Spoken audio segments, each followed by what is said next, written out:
Across the globe, there are places which aspire to provide the most exclusive of holiday experiences. Luxurious. What I am doing is the best you can get in the moment. Adventurous. Oh my God, lions! Oh my goodness! And sometimes quirky. He is one of the most famous guests, and he has a fan club. He has an Instagram of over 10,000 followers. But what challenges do these hotels face, and how do they strive to be a top destination? Anybody could have bricks and mortar in the right location, but in order to stay relevant, I do think it's important to innovate.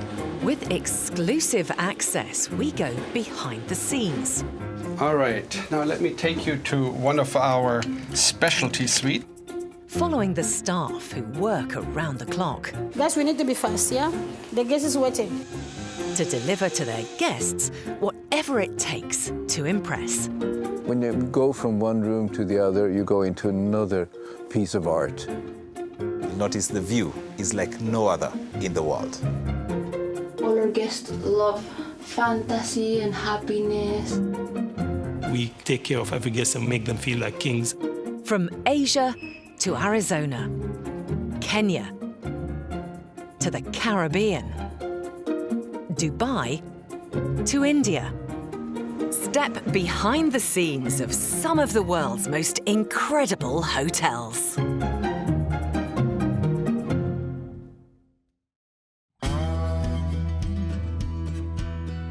Australia, famous for its year-round sunshine, buzzing modern cities, and vast expanses of unspoilt outback. In the state of Victoria is the nation's most populous city, Melbourne, and a grand city centre hotel that dates back to 1883. With elegant, original architecture, the hotel offers traditional butler hospitality and strives to deliver a personal home away from home. We are unique simply because the fact that no other hotel in Melbourne can offer the 135-year-old history. In contrast, away from the bustling city, lies a hotel in the rolling hills of the Mornington Peninsula. Very much connected with its environment, the hotel has its own self-sufficient water supply and working vineyard, with the aim of offering guests much more than just a place to stay. Jackalope is about that design and art element, and it's pushing the boundaries of what guests would perceive a hotel on a vineyard to be.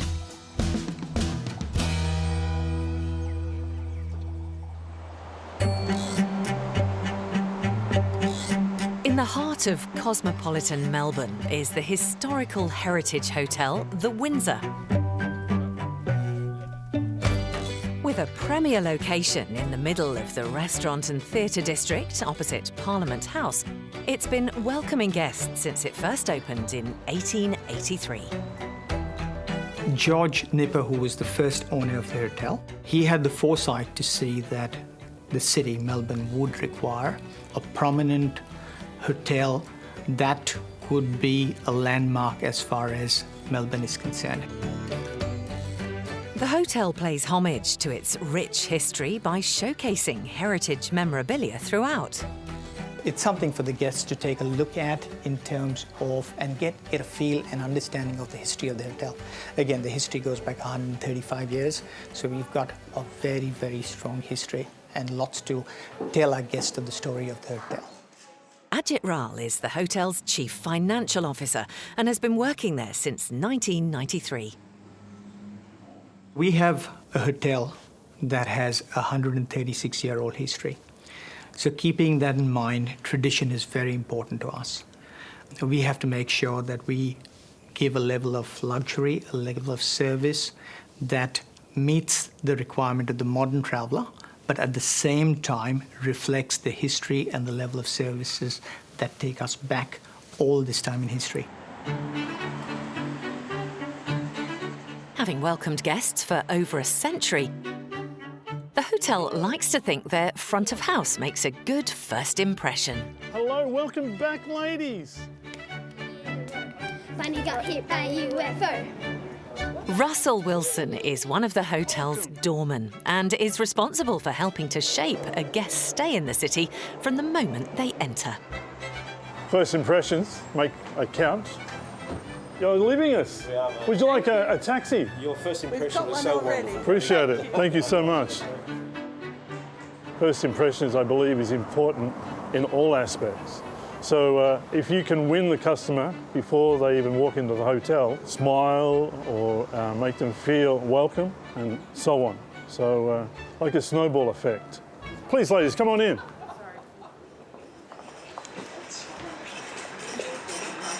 With 17 years at the hotel, Russell has seen it all.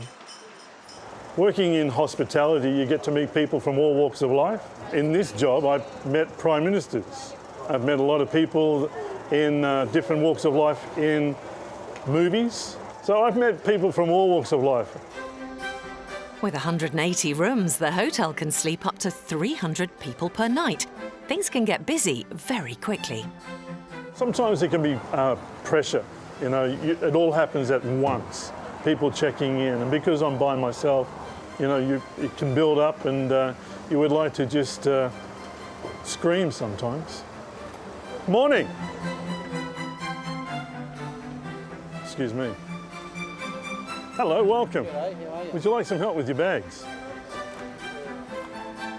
We go out of our way to make sure the guest is always happy. At the same time, our staff are always upfront, so they are very important to us, making sure that we offer a perfect level of guest experience. So guest experience is the main thing. Please, come on in, ladies. For Russell, this place is his home away from home. I've got 3 sisters. I don't get to see them as much as I would like to. This is my family, you know. I get to see more of these people every day of the week. Hello, sir, please. Thank you very much. Please, have a great day. You too. No, I love my job. I've been able to interact, get to know a bit about where they're from, what they like about Melbourne. I just love talking, you know. Gift of the gab, I just have that. Although Russell is used to the spotlight, it's his sidekick, Kiwi, who often steals the show. Good morning. Welcome. Welcome. Hello, Puppy. This is Kiwi. Kiwi's a New Zealand dog, and Kiwi's about 4 years of age. Kiwi's my second in command, my right-hand helper. So Kiwi looks after the door when I'm not here. Wow. Kids love Kiwi. When you have an animal and you get all those kids around it, you know, it's supposed to be working. He gets all those licks to those kids. He just loves the attention. Russell and Kiwi on the door reveals a side of the hotel that may not be obvious from the outside, but seems popular with guests. Being an individual hotel, we cannot offer the same, say, loyalty programs or the point systems that the other, but we compensate by a very high level of service that we offer. The memories are of, you know, people, and that's what brings people back time and time and again. An hour's drive south of Melbourne City is the architectural fusion hotel Jackalope.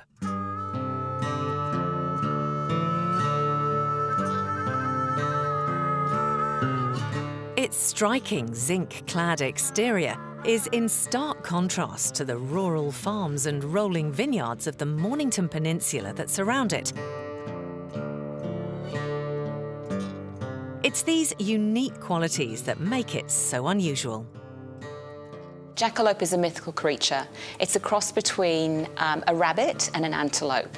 So we have an 8-metre sculpture in our piazza of the jackalope. We decided that we'd use that jackalope, the 2 elements that come together.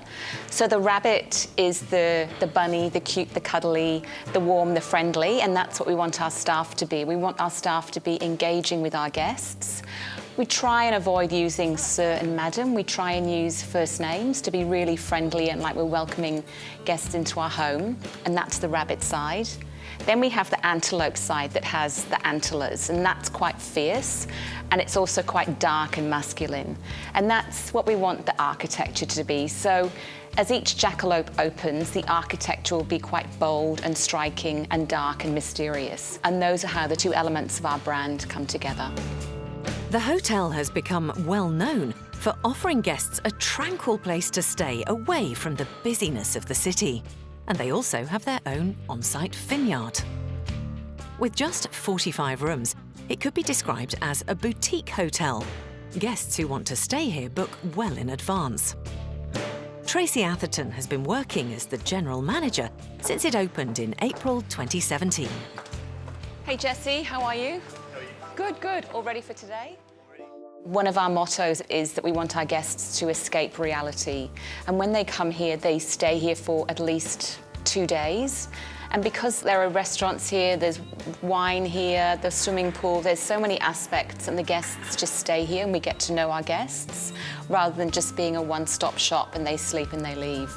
The hotel owners believe that the building itself makes an impact with its unusual exterior and interior design. We have invested in amazing art installations here. And it's not art that's hanging on the wall, it's the 10,000 light bulbs in the ceiling of Doot Doot Doot. And it's the 8-metre sculpture of the jackalope as guests enter the hotel. And that's what I love, because that's a point of difference to a normal hotel. With so much to see on site, the hotel itself is often part of many visitors' itinerary. After you. Good morning, Morning, ladies. Good morning. Hello, hello. How are we today? Very, very. Ensuring that the rooms and suites please their guests is the responsibility of housekeeping manager Elizabeth. Well, my job is housekeeping manager. So I work here making sure the rooms are beautiful, maintained fresh for the guests. We got here beautiful rooms. High rate is high expectations. Our guests arrive here to have an experience. What is jackalope? A rare concept of beauty here in Mornington Peninsula. Today, Elizabeth is briefing the housekeeping team. The hotel is at full capacity, which means they all need to be on their toes to manage the turnaround service in time. For today, we got 8 arrivals, we got 8 departures, and 17 stayovers. So please remember, what is the difference in between us, a 5-star hotel, and a normal hotel? The only other thing, just remember any maintenance issues that you see in the room, so chipped doors or walls, stained carpets, let us know so we can log it. And we do have a VIP going into room 22, so she's a news reporter and she's an early arrival as well. So she'll be here about 1 o'clock, so we'll let you know when she is on premise. All right, that's it. Thank you very much, ladies. You can go to your rooms. Thank you. So the busiest hour of our day is 11 o'clock when all of our guests check out, and then also at 3 o'clock when all our guests check in. So we have 4 hours to turn around the hotel and get all rooms clean, to check everyone in at 3 o'clock. So that can be challenging and quite stressful. Housekeeping is the most important department in the hotel. We are backstage.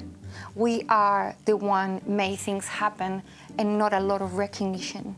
So give it that spirit to my team that we are important. While her team gets to work on the rooms, Elizabeth checks the standard in one of the suites, as a VIP is due to arrive shortly. What are you doing? You're stripping the bed right now, yeah? You know the estimate time of the guest today is going to be at 1 p.m., so we need to get ready earlier today. It's a team effort that requires everyone to pull together if they're going to get the suite ready in time. So what we do now, we're gonna make all the linen on the middle, we kick it out of the room, we put it outside. You need to have a plan B as an executive housekeeper manager. And if I have to clean, I do for them.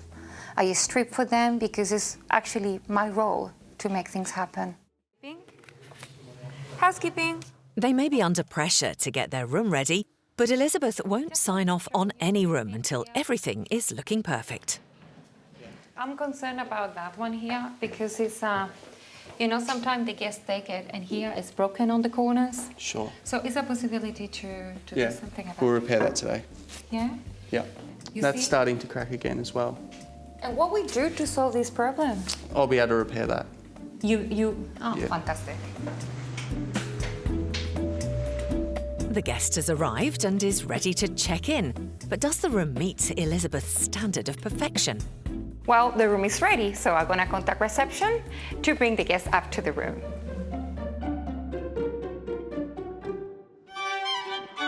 Back Back in the heart of the city at the Windsor Hotel, it's not just head doorman Russell Wilson who's having a busy day.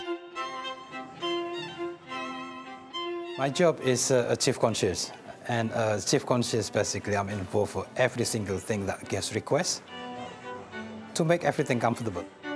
The hotel is fully booked, which means that Ali and his team are very busy. It's Ali's job as chief concierge to ensure that all the guests feel like they're receiving the VIP treatment. It is something that internationally guests, the first thing that they want to see is a concierge at the desk, because they feel more comfortable. They know that you can just rely on them. You can throw the question, look, I want to go someday. Can you make an appointment, appointment to see a doctor, a dentist, reservation, or appointment to their meeting appointment? Sometimes you have to do that. My parents used to take me on the school holiday to this international hotel. Well, I'm always mesmerizing in the lobby area. I'm sitting there, could be an hour, just looking at people passing by. For Ali and many of the staff here, their roles on the team are important parts of the experience the hotel wants for its visitors from across the world. It's a glamorous hotel. It's one of the iconic hotels in Australia. It's just, as soon as coming to the door, the woo factor is just woo. We're not hotel chain. We're not working for a big hotel chain. We are family by itself. And we look after the customer just like part of our family. I told all my staff, look, treat the customer as the guest coming to your home to come for dinner or come to stay for the weekend. Even when the hotel is busy, it's Ali's job to make sure that the needs of the guests are still being met, whatever it takes. Good afternoon, concierge. This is Ali. Yes, what can I do for you? There are different challenges that come across every day. There are different issues, different needs of the guests. Our focus is mainly from the guest point of view. So. Okay, I'll speak to you shortly. Thank you. The hotel's afternoon tea is a popular event for guests and day visitors alike. It's often booked up weeks in advance. Kevin, good afternoon. Good. Kev, I have the very urgent request for the afternoon tea.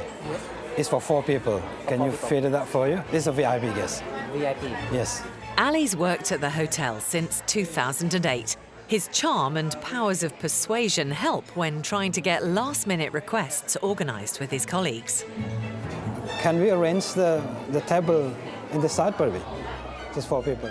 I have a wonderful team. It's the best team I ever have since I work in the hotel industry. They all have a different character. Really all have the character, but I give them a freedom to talk to each guest.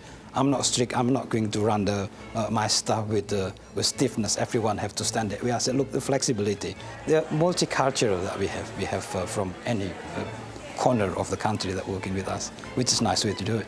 So I will put them by the window for you. Yes, yeah. Great. Consider it done. Thank you.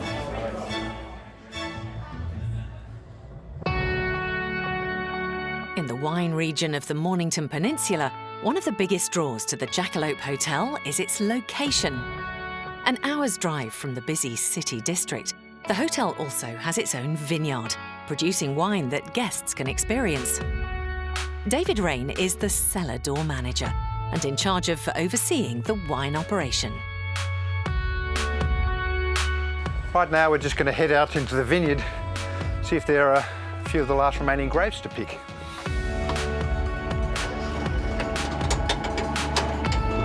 The hotel was built in 2017 on a pre-existing vineyard, which has quickly become one of the biggest draws for day visitors who come for the hotel's prestigious wine pairing.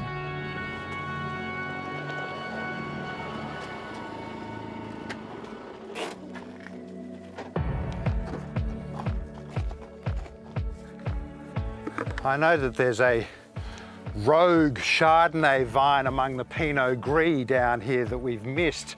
We want to keep the Pinot Gris on the vine, but this Chardonnay is well overdue for a pick, so we may as well get at that. We have nets here to keep the birds out and sometimes to keep the kangaroos out. A wine pairing session has been booked for later today that will use much of the hotel's stock, so David is busy trying to source more grapes for its wine collection. Harvesting the grape is actually pretty simple. Once it's ripe enough, You just come along like this and you're pruning off the bunches, basically. You drop them into the bucket. But this is the most sort of laborious part of the whole process. We hand pick everything here, we don't use machines. It's nice. It's nice and delicate, but it's just part of the boutique winery thing. You know, as much as you can do manually, the better. These are really juicy, these are great grapes. Winemakers typically are, it's agriculture, it's science, it's creativity, and every winemaker is a little bit crazy. And that is the last of the Chardonnay. Take it up to the winery, job's done. Back in the hotel, Group Director of Food and Beverage, Joseph Murray, is preparing for today's wine pairing class. So we got 2 different wines. Willow Creek 2017 current vintage. So basically Chardonnay is a winemaker, bit of neutral oak and mix of the new oak. New oyster, nice and refreshing. So I think this wine will go fantastic with the mussel dish, which really celebrates the region. The guests love them as a dish, and I think it's a fantastic match. The hotel can host up to 500 people every week, and many come here to sample the flavours of the region.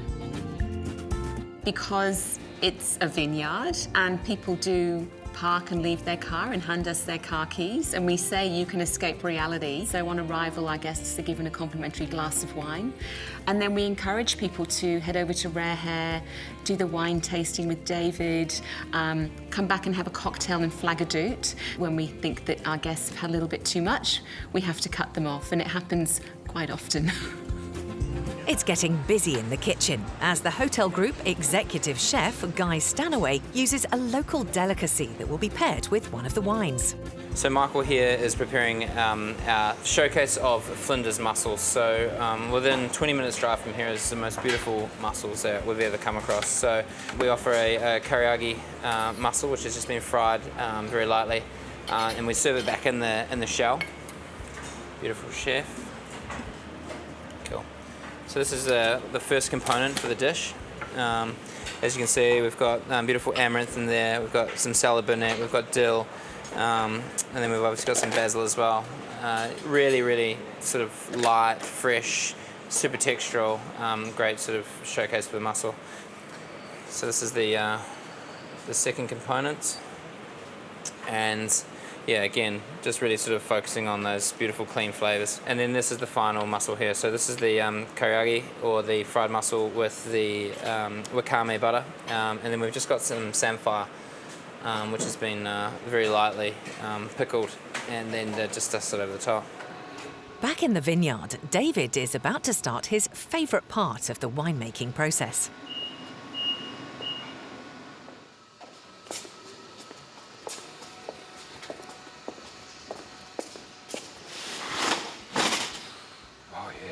Smell that?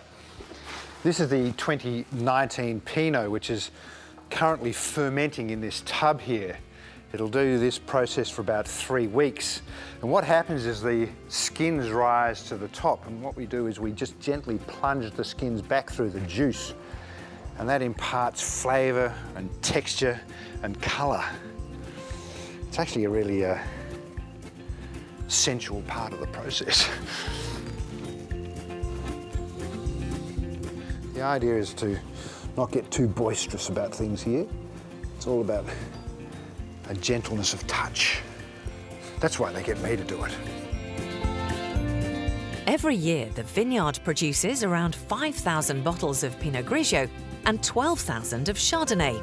It's a big reason why this hotel has become so popular since it opened in 2017.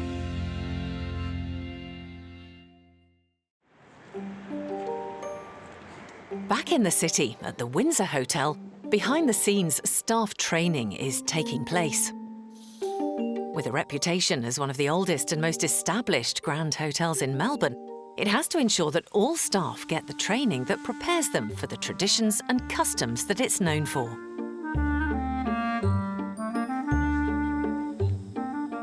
The hotel has 2 butlers, whose job is to try to ensure that the guests get the level of service that they're expecting.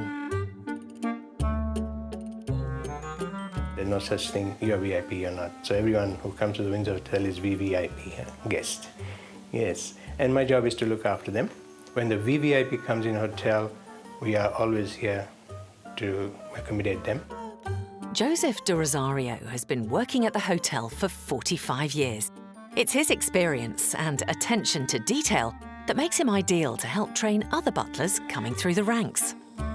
Butler service is not easy service. It has to go into detail. We have to be extremely flexible, and we have to go out of our boundary, out of our comfort zone to please the guests.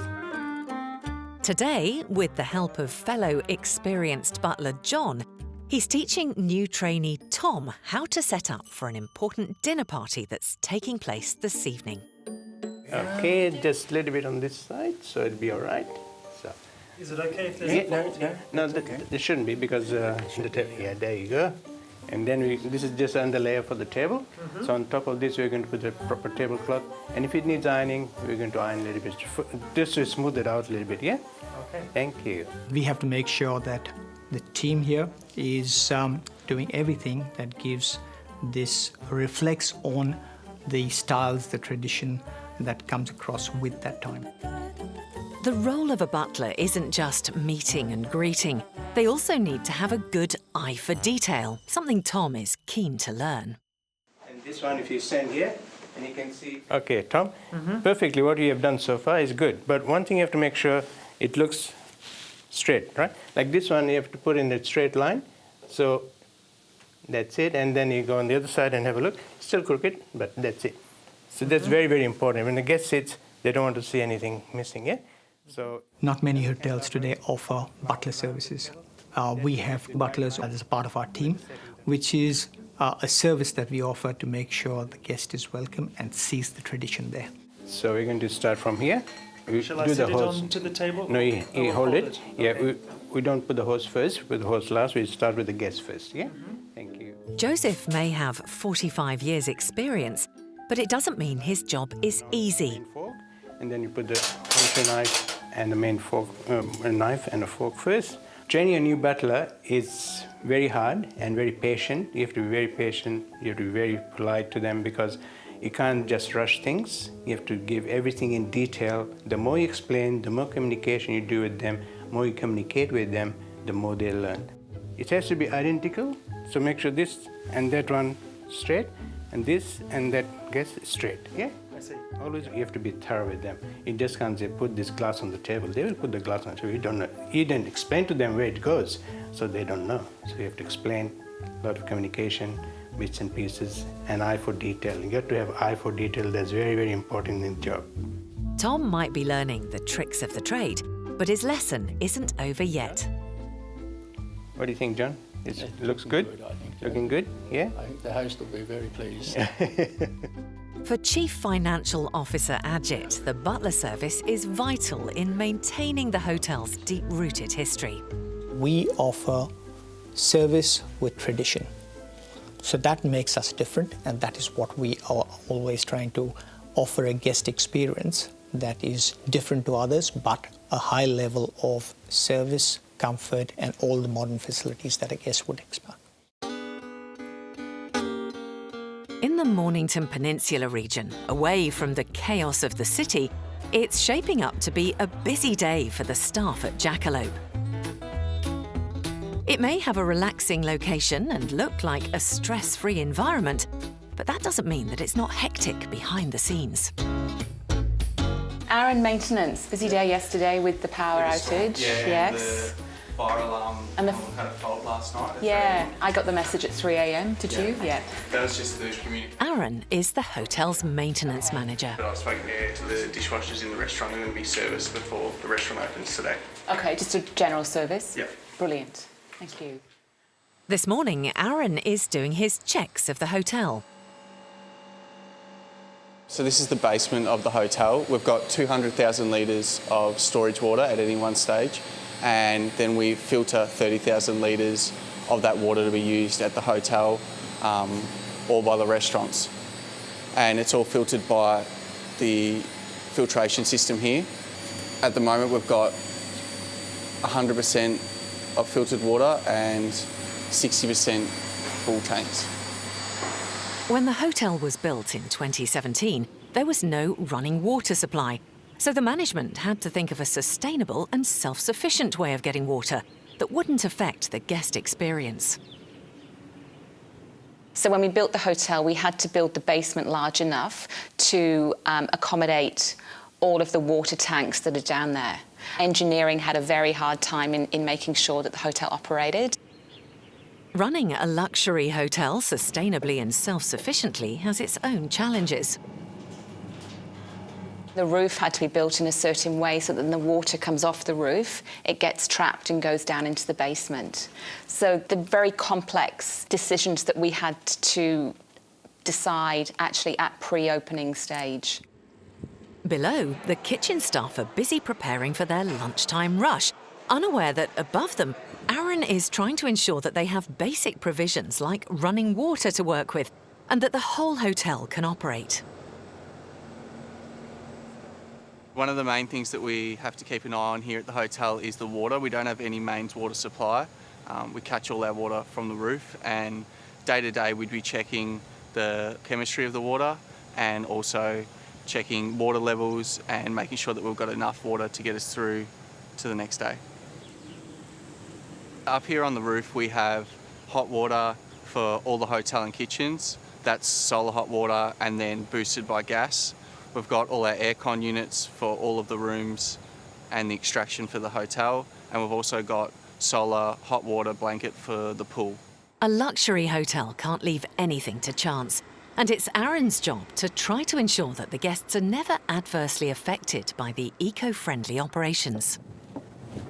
This is the solar hot water, so I'm just checking what temperature we're getting before the gas has to kick in and heat at that additional amount of temperature.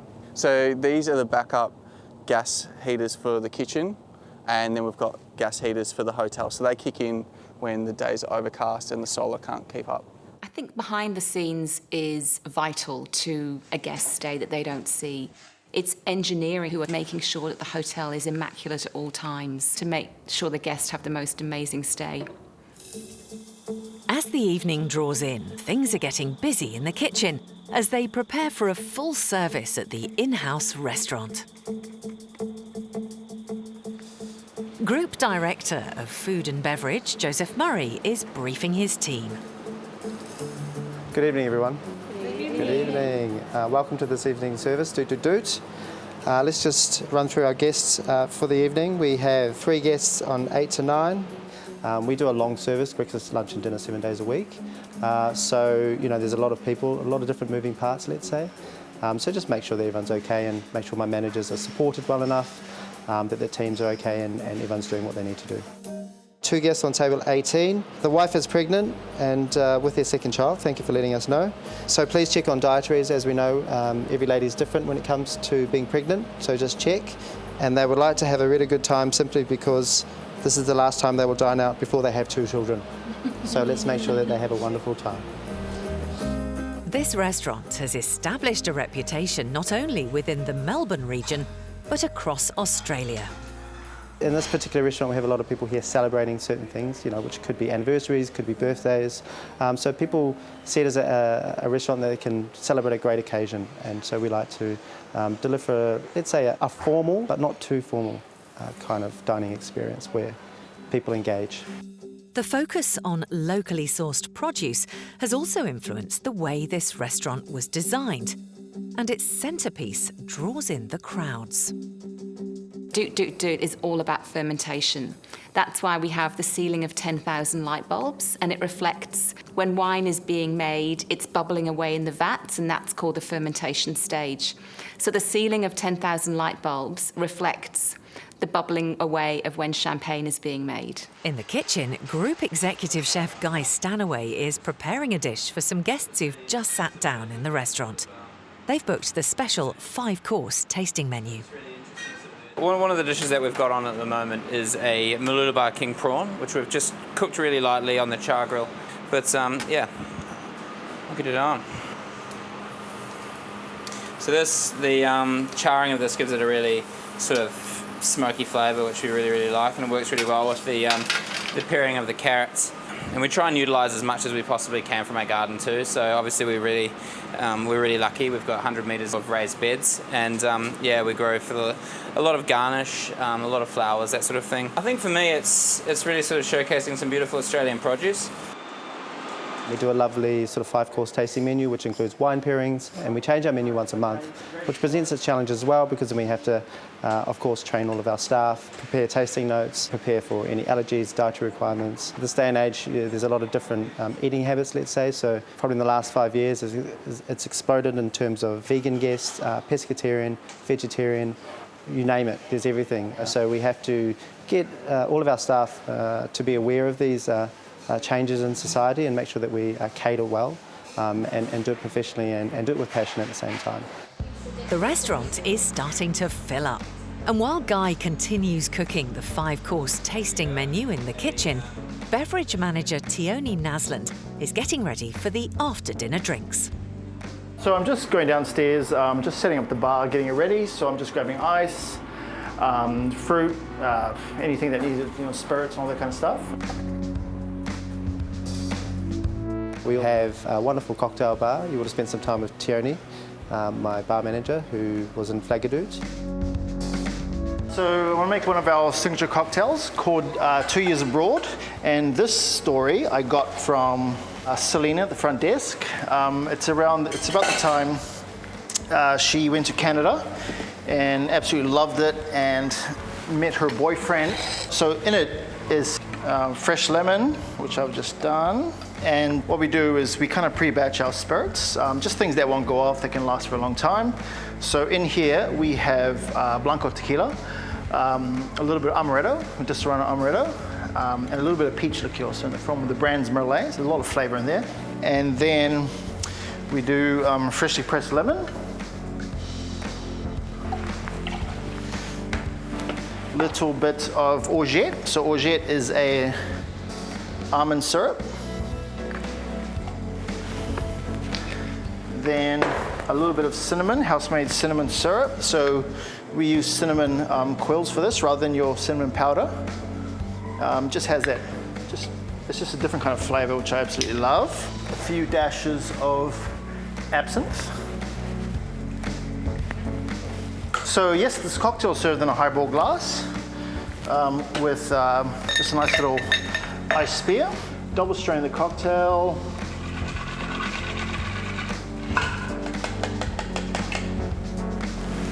Just a touch of soda.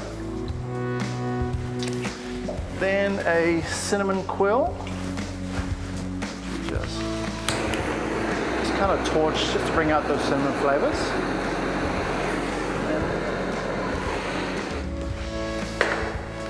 And 2 Years Abroad.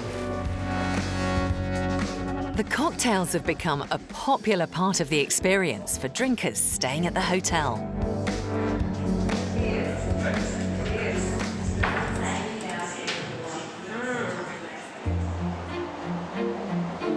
Back in the city, at the Windsor, with lunchtime approaching, things are beginning to heat up in the kitchens as the staff prepare for their signature afternoon tea.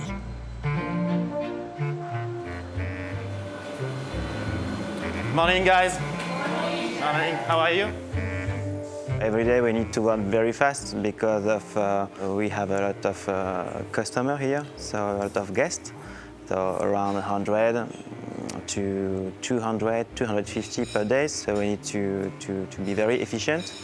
I try to be very efficient in my creation as well. So I try to do very simple things, but I try to look for the taste and try to create tasting emotion. With a full hotel, it's all hands on deck to ensure the tea lives up to its reputation. We've been serving afternoon tea for the last over 100 years. The traditional afternoon tea, it's a segment that we are known in not just Melbourne, but across Australia. So we literally own that segment. It is something that we get over 50,000, 60,000 covers a year, which is phenomenal as far as the number of guests that we can offer afternoon tea across to. Jeremy Parmentier is the head pastry chef and is under constant pressure to innovate to impress the guests. We are trying to be a bit different than the other hotel and to find a new idea every day. Working closely with Jeremy and his team for the desserts and for the pastries he makes at the moment are sublime. They're absolutely brilliant. And for me, it's to work very closely with him to create something classical, you know, the shiny gloss on top of the glazes of the cakes. Thomas Brockbank is the executive chef at the Windsor. What's important for us is about getting it correct, getting it the same. You know, we have the great silverware, we have the stature of the building, we have the decor to go with it.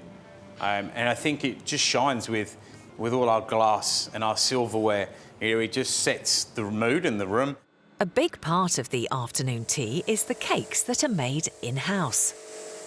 My favorite things to do, I think this is creation and to decorate the cake, to make it very beautiful. And I like to share with each other and with the guests. And I really like when some guests give me some feedback. I really appreciate it. Hey mate, how you going? Hi chef. How's good morning. Prep going, all right? Yeah, all good for the moment. Yeah, good? Yeah. Looking good, huh? Yeah, thank you. Thank you. How's the team ready to go for this morning? Yeah, this morning they're very good, yeah. Yeah? Yeah, all good for now. Cool. But you want to check? Yeah, let's go. Okay, let's go. Guests are starting to arrive in the restaurant. Jeremy's conscious of the constraints they're up against, but it's his job to make sure that the quality of what they produce is always consistent. Steve, how's prep going today, mate? How you going? All good. All good, yeah. Just keep the tails the same, huh? Get tea, all good, huh? Good morning, chef. How are you? You all right? Yeah, I'm all right, thank you. Cool. Almost finished this? Yes. So we just need a push, huh? Yeah. It's not far away and we need to get ready to go, huh? We have 2 sessions daily, and over the weekend you have to book weeks in advance to make sure that you get a place for the afternoon tea. It is traditional afternoon tea with scones, patisseries. We're trying to make sure that our offering continues to change, so it's a ever-evolving afternoon tea, but keeping in mind tradition is always offered.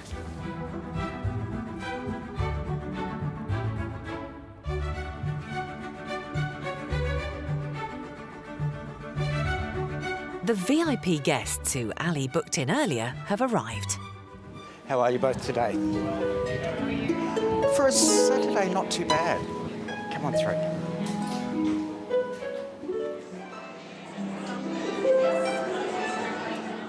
Now, the Windsor Hotel, we've actually been serving afternoon tea continuously since 1883. Not me personally, but the hotel. We are keeping history alive with our guests and with our staff, and we try to do it every day. When the guests come here, they experience a lot from the front door all the way through to the dining room. We play an integral part, obviously, for some they have a wow on arrival. So obviously to making sure what they eat is obviously incredible. And then obviously for them finishing with a great service and the politeness of the staff and walking away knowing that they've enjoyed everything that they've eaten. It's important that we marriage in time and effort with the front of house too, which to create that experience, that wow factor. And then obviously that sees it right through to the end. And essentially for me, I always want them to be a wow at the beginning and a wow at the end. We have a 136-year-old history of our tradition and make sure that we deliver a level of service which is better or incredible and best that the Melbourne can offer. So keeping that in mind, the team here is making the most to try and ensure that we give a level of traditional service. 2 hotels located in one of the most popular regions of Australia, offering guests 2 completely different types of stay. At the Windsor, keeping the quintessential charm and traditions of its deep-rooted history is as important as offering guests a personal service that makes them feel at home. So we have to make sure that tradition is always followed, as well as keeping in mind the luxury that a guest would expect. And at the Vineyard Hotel, Jackalope, Its bold furnishings and brash architecture contrasts with its surroundings, providing guests with a hotel experience that's definitely a bit different. One of our mottos at Jackalope is that we want our guests to escape reality. And that's what I love, because that's a point of difference to a normal hotel. Both offer guests completely diverse and different experiences that ensure they remain some of the most sought-after hotels in southern Australia.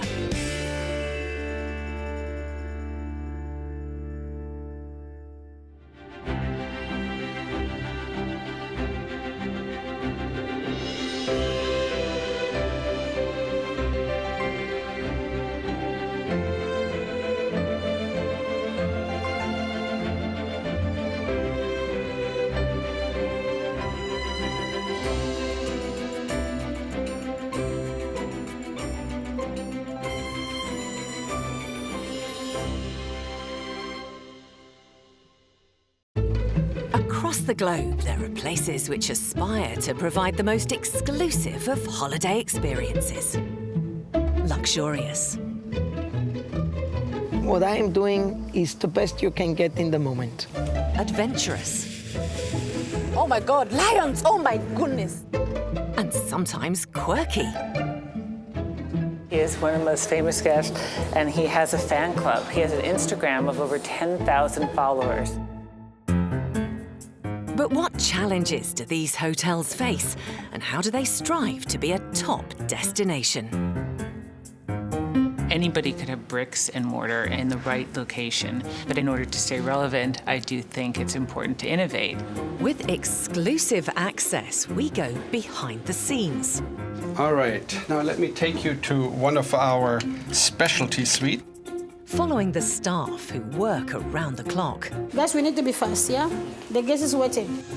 To deliver to their guests whatever it takes to impress. When you go from one room to the other, you go into another piece of art. Notice the view is like no other in the world. All our guests love fantasy and happiness. We take care of every guest and make them feel like kings. From Asia to Arizona, Kenya, to the Caribbean, Dubai to India. Step behind the scenes of some of the world's most incredible hotels.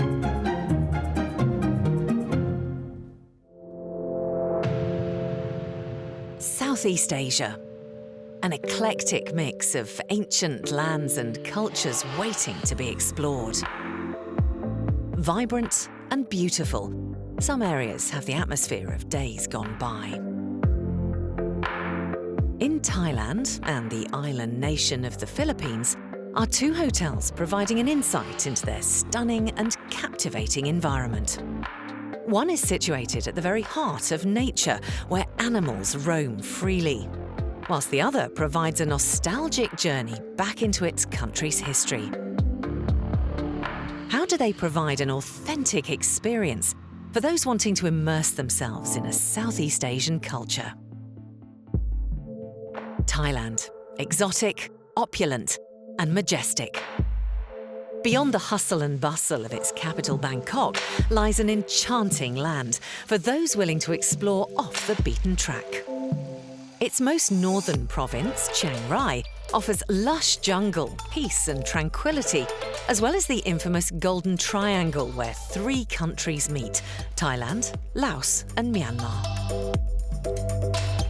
Perched on a hilltop is the Anantara Golden Triangle and Elephant Camp Resort, attracting guests who desire luxury, but with a taste for adventure.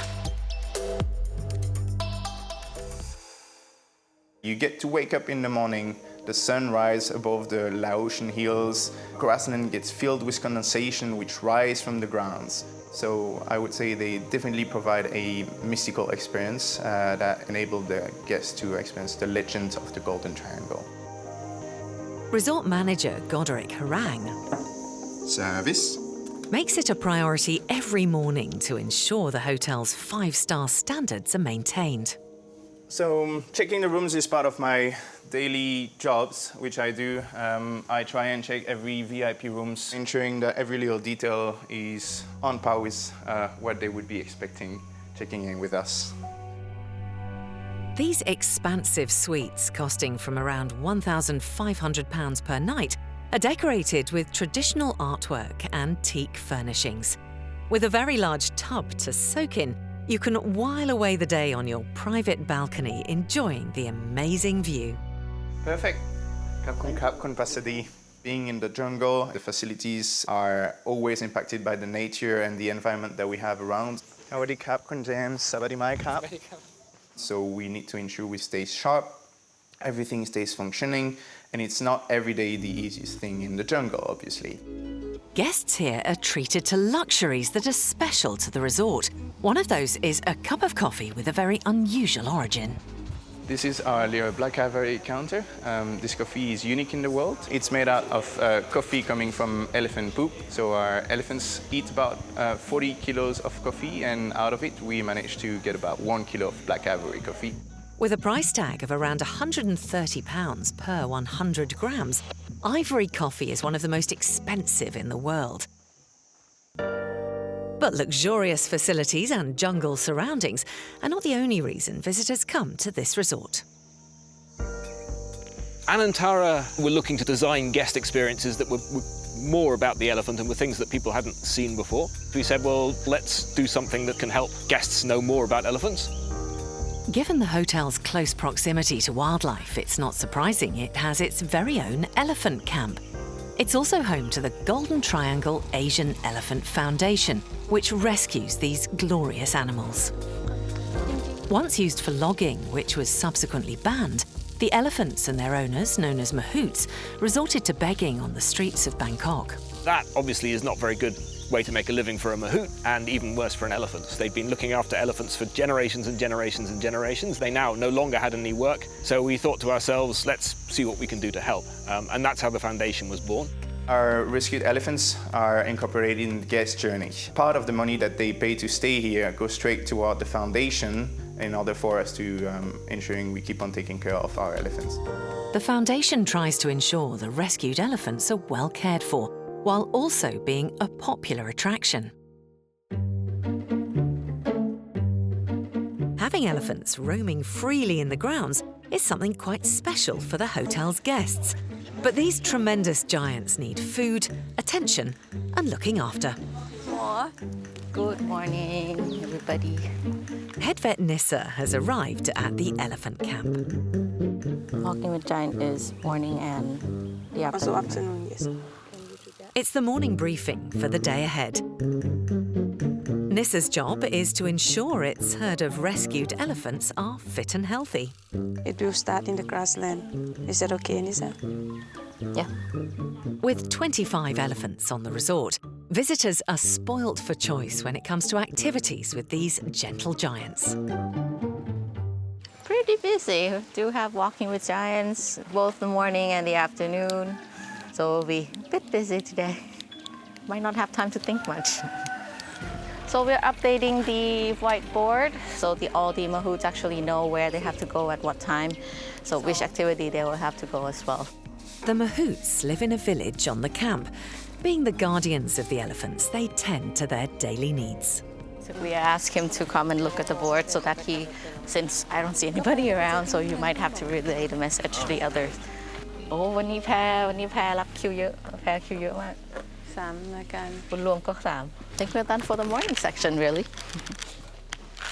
Guest time. Yep. Let's go. With the resort bordering the winding Ruak River, many guests start their adventure by arriving the traditional way, on a long-tail boat. Taking in the outstanding natural beauty of the surrounding area, it can be a thrilling way to start a holiday. And being greeted by a welcoming committee of elephants from the resort's camp gives a flavour of what's to come. Back at the hotel, food and beverage manager Mark is updating his busy team on the events of the day. So today We have got 21 rooms arriving and 4 rooms departure. The hotel's 2 restaurants offer their own take on Thai and Italian cuisine, where guests can try a wide-ranging menu, even if they have specific dietary requirements. As you can see over here, several of them are either vegan, allergic to shellfish, dairy product, and some of them only eat healthy foods. Mark also ensures the smooth running of exclusive events to keep guests satisfied. So just going over the rundown of today, we'll be having 2 Dine by Designs. We'll be having Tida Camp for 4 people. This afternoon also, we'll be having our management cocktail. Today we're expecting around 40 to 50 people. Every day we've got several private dinner events located around in the jungle. We do not have storerooms in the jungle. Everything that's needed for setup comes from the resort. Going in the jungle and setting up a luxurious 5-star experience is not that easy, but it happens every day. Something Mark and his team are well experienced in delivering. So it'll be a busy weekend, but all staff are on deck from service and kitchen. If you need anything, let myself or Chef Gino know. A bit of a celebrity chef in these parts, Pissit, known as Gino, has been at the hotel for a year. Kunja Kuniki Sawadikap. Welcome to Anantala, Golden Triangle. He's about to immerse 2 guests in authentic Thai cuisine. Are you ready? Yes. Okay, please, follow me. With the resort's Spice Spoons cooking experience, guided by executive chef Gino, they're starting their culinary journey with a trip to find locally sourced ingredients. Just over 6 miles away is Chiang Rai's vibrant market, which has all the rich herbs and spices needed for tasty Thai dishes. So this is the Siang San market. So you can see it's a lot of vegetable, fruit is arrived. So the menu today, what we are planning to do for you, after we get back to the resort, we will do khao soi kai, and then we do pad kapao. Yeah. So what we do is get something to take from here, and then we get back to resort and we start cooking. Yeah. So we start from the basic. Yes, exactly. With Gino's inside knowledge of where to go and what to buy, they discover what gives Thai food its distinctive taste and flavour. So we will get something from here. So we will get the chili, and we get some mint, and then some eggplant, some cilantro. Yeah. That's going to be part of your menu today. And being near the river, there's no shortage of fresh fish. This is the local catfish in Thailand, but people love to have this fish for all the time. This is the tilapia. We're going to take one of these, go to cook for tonight for you. Yeah, look at that. They're still fresh, they're still alive. That is yeah. very, very As you can see, they're still alive, they're still moving.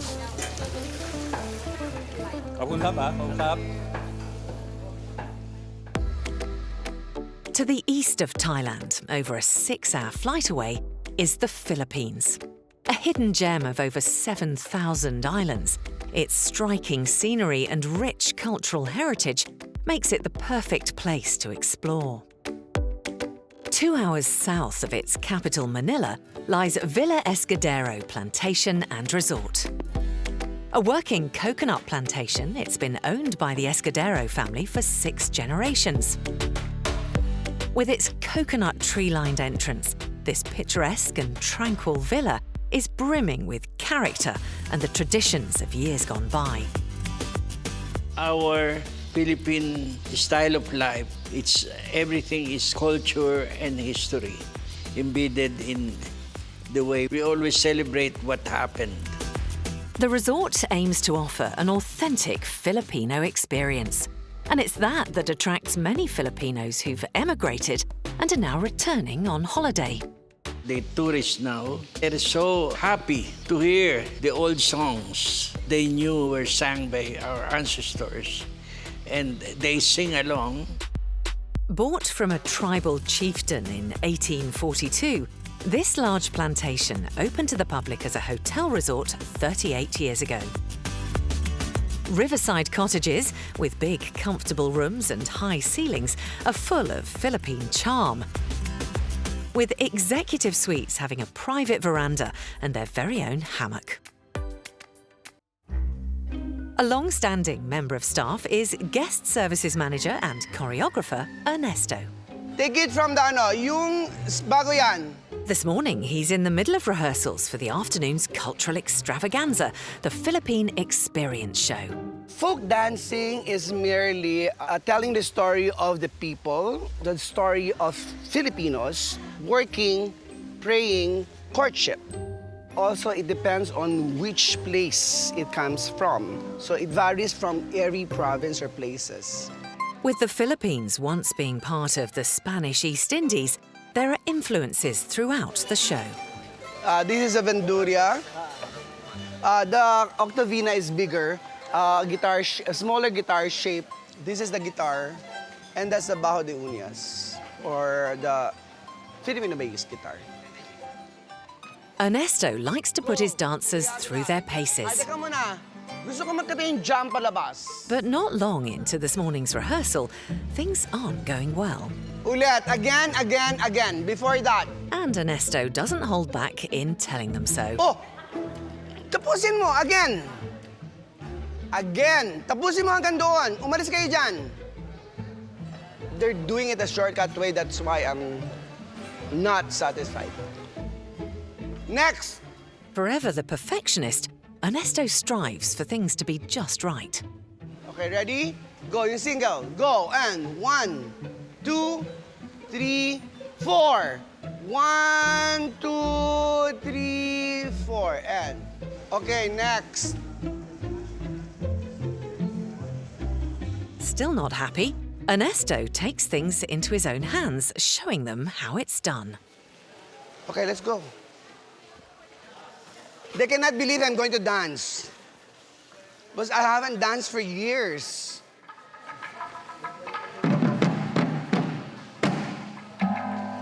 It may be a few years, but he clearly hasn't hung up his dancing shoes.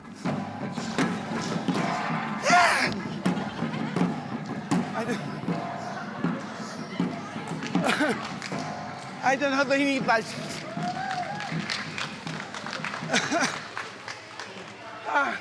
Medicine, please. Go next, Kuntao. While Ernesto catches his breath, sous chef Antonio is heading to the kitchen. Between guests in residence plus additional visitors to the Waterfall restaurant, he has his work cut out.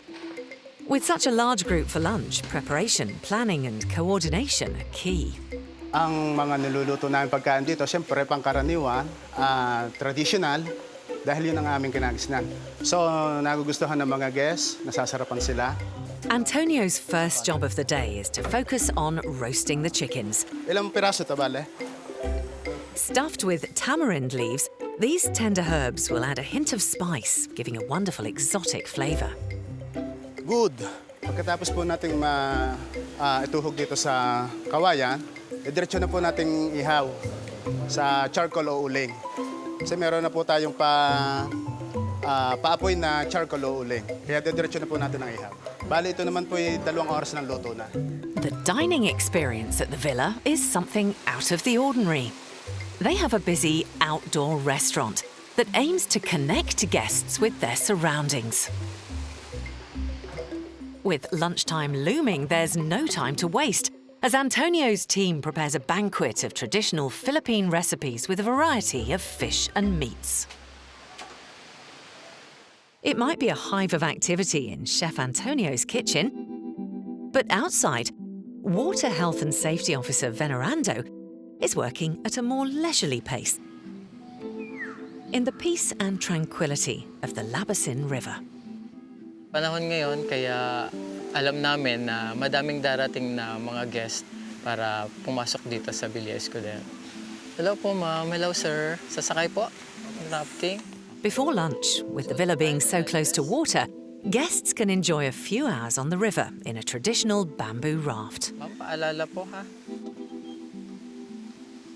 Rafting is a great way to relax and while away the hours. The river has an abundance of fish from tilapia to catfish and carp, but some visitors have been lucky enough to spot the odd turtle. In Thailand, for many visitors to Chiang Rai, one of the main attractions is the elephants. Vet Nissa has picked up 2 guests from the Anantara resort who want to get familiar with these beautiful animals on the Walking with Giants tour. Alrighty guys, so we're here. Under a mile from the hotel are the grasslands, an area covering just over 210,000 square meters. Alrighty. So be careful your step, they're kind of elephant size, so you might need to hold on to the rail, okay? Here, there's an abundance of wildlife and, of course, elephants meandering through the jungle. You guys see any elephant yet? Oh, there's one up there, I see. Hello! Come on, buddy. เป็นไงคะคุณสวย Oh yeah, I have some food. Yeah, I have some food.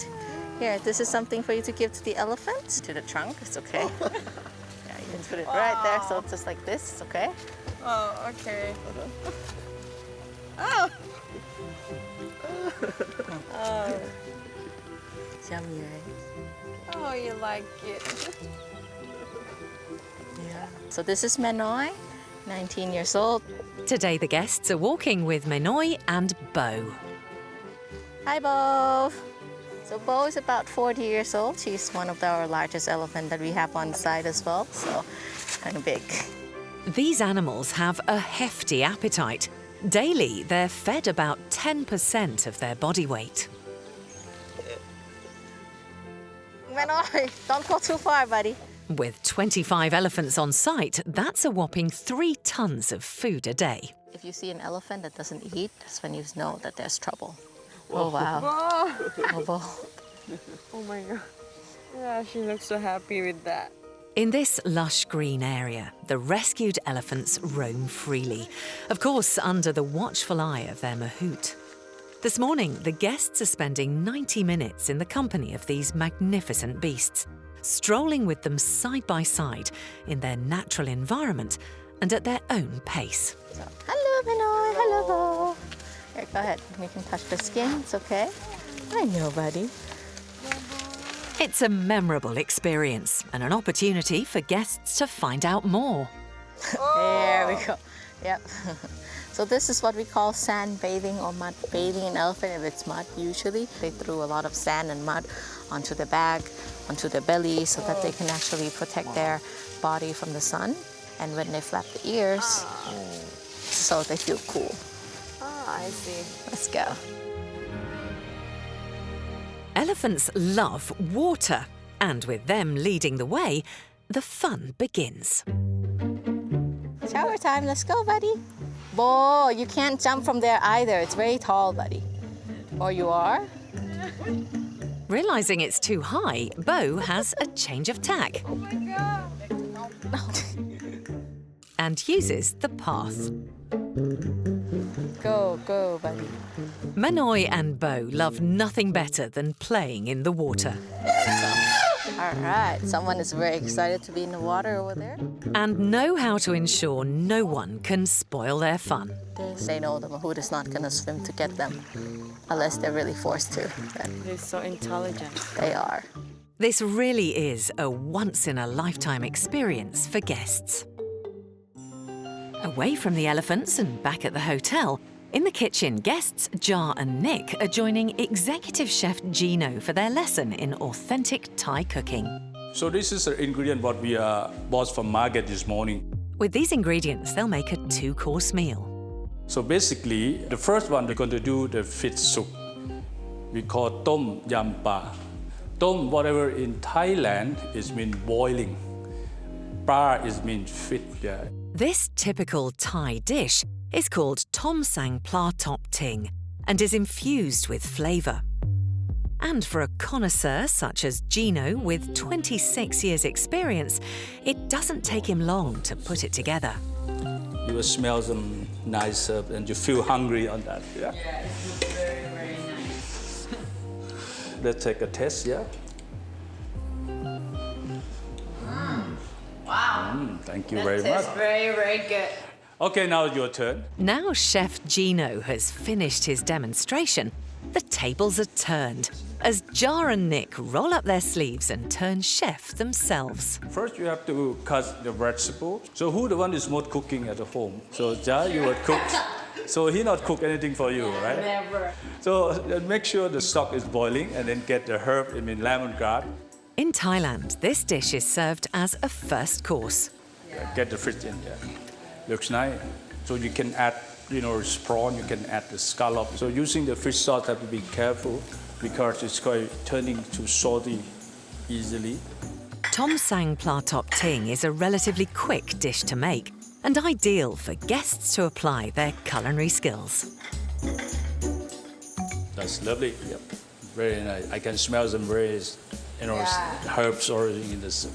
That's just very much is done. It's perfect. Nikki, how is it going? Yeah? You put any lamb juice already in? Yeah?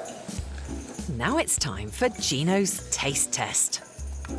Lovely, nice smells and the colorful. Look very, very nice. Amazing. It's very nice. I could believe that I just made Yeah, this. absolutely. Wow. Let's try it from the next one. So what do you feel, Nixie? Am I gonna die? Yeah. If I eat it? Yeah. Wow, that's sour taste, a little bit spice. That is absolutely this tom yam broth. That's brilliant. That's very nice. Yeah. Nick's dish has gone down a treat, but will it be top marks for his wife, Jar? Good job, yeah. Good job. After all that fine wine and food, some guests like to help keep their fitness regime up with Muay Thai boxing, an activity at the hotel on offer for guests. Did you change uniform? Wow. Yeah, so nice. Taking today's lesson is the resort's Muay Thai boxing instructor, Akarapol. Nice. Okay, and are you ready? Yes. Okay, the first, stand. Over 1,000 years old, Thai boxing is the national sport of Thailand. Hi, up. This rigorous sport uses a combination of fists, elbows, knees and feet to hit your opponent. Okay, up. Okay, one more, up. And up. Okay, nice. Yeah. Good job. And next, knee. Us. For this demanding workout, stamina is needed. Change. Up. Up, back. Okay. Yes, up more.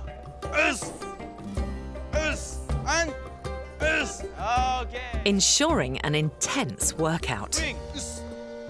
Yes, beautiful. Come on, 10 times. 1, up. 2, up. Instructor Akarapol likes to push his clients to the limit. 6, 7, 8, 9, and 10. Okay. Are you okay? Yes. Keeping the pressure on in the Thai boxing ring. 1, 2, knee. Kick, come on, up. Kick. Okay, nice. How you feel? Yeah, very, very good. So tired, Yes, but it's okay. It's okay. Sounds so fun. Thai kickboxing certainly isn't for everyone. For those guests who aren't exploring outside the hotel and just want a break in the sun, there's also a more traditional infinity pool. And for anyone who's spent a hard day out and about, there's a chance to experience another Thai tradition, a rigorous massage. At the elephant camp, guests can visit the Mahout village to get a glimpse of their daily life. After a day of trekking through the jungle and playing in the river, Manoi and Bo are in need of a wash. But the Mahouts have noticed something wrong with Bo. Okay, buddy. The elephant just have a little nick on the ear, so she's bleeding, so I'm gonna go and clean it. Oops. It may only be a minor cut for such a big animal. So that it's gonna prevent her from going into like an open infection, basically. But vet Nissa likes to ensure all of the elephants are in good health. Okay,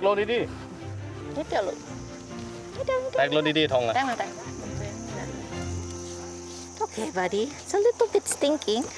When we were actually doing the walking with giants, she went into the water and she basically rolled off to her side. and there was a lot of bamboo that is actually growing on the side, so some part of the dry one actually stabbed her on the ears. It didn't go through, so it's actually very minor. So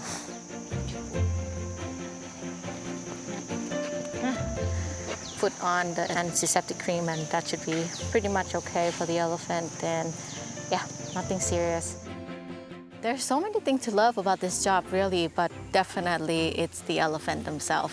Definitely, because each of the elephant that I see every single day, they're the same elephant, but your interaction with them is always a little bit different. With Bo now back in top shape, she's ready for another day of getting to know Anantara's guests. In the Philippines, at the Villa Escudero Plantation and Resort, there's an unusual way to explore the grounds. The national animal of the Philippines, the carabao, is a water buffalo. And used with a cart, it transports guests. There are 30 of these sturdy animals at the villa. Being driven by a buffalo and serenaded by musicians playing traditional Filipino songs is a unique way to see the sights. Guests intrigued by the history of the Philippines don't have to go far, as the resort houses its very own museum, with one of the Philippines' largest private collections of antiques. At exactly past 2 o'clock, they need time to clean the museum. Museum guide Andre is frantically trying to clean the museum before guests arrive for this afternoon's tour. A little bit dust. Through the years, the Escudero family's ancestors have collected a variety of both local and worldwide artifacts on their travels. Since childhood, I've been surrounded by antiques. As far as appreciating antiquity, it was like embedded in me. I got so used to the collections of my parents, I decided to house the collections. The museum's distinctive pink building is a replica of a church in Manila, destroyed during the Second World War. When you go here, wow, this is the villa. Oh, this is the collections. They are very impressive, especially when they see the collections. Outside, inquisitive visitors have started to arrive. Museum po. Andre has had several roles across the villa for 27 years. As a museum guide, he spent many of those mastering the history of the Escudero family's antiques. The guests have so many questions about the history of what? Of course, the family. Not only the collections inside, that's why you know everything about the family story from when the family started to the present right now. When it comes to each of the artifacts, Andre is very informative. So here, we have the carriages. And then on your right, again behind you, you will see we have a different patrons. The museum provides a glimpse into the Philippines' rich Spanish and Catholic heritage, featuring religious statues and stunning altars. The silver-plated altar from the Catholic Church in Manila. And then we have the 12 disciple display life-size that it was donated by the bus BLTV owner. It's the Potenciana family in San Pablo. And then we have the third full Stations of the Cross. So this is the relics of old Catholic exhibit po. An eclectic mix of the family's private collection, it also includes rare items and relics that date back to the Philippines' pre-colonial era. So here, we have blowfish, crustaceous crab, turtle, shells, coconut crab. Look at the crab, which is the crab can climb and crack a coconut. I really love my job. That's why I'm working in 27 years. That's why I'm enjoying my life in the villa. Choreographer Ernesto has just arrived back at the Coconut Pavilion for a full dress rehearsal of this afternoon's cultural performance, the Philippine Experience Show. Okay, dancers, ready? Go! Not just a run-through for the dancers, Ernesto has to rehearse his delivery to the audience. This dance is part of a great feast, notably Peace Pact or Bodong. Women balance baskets filled with festive goods on their heads, and blankets of life are later displayed. With up to 20 dances to rehearse, they have their work cut out. But have our dancers progressed since this morning? Ano nga natin sa yaya? Tingnan nga natin yung yaya ninyo. Dapat forward ka pa. Go. Yaya. Let's start. After 4. Alamin ninyo, ha?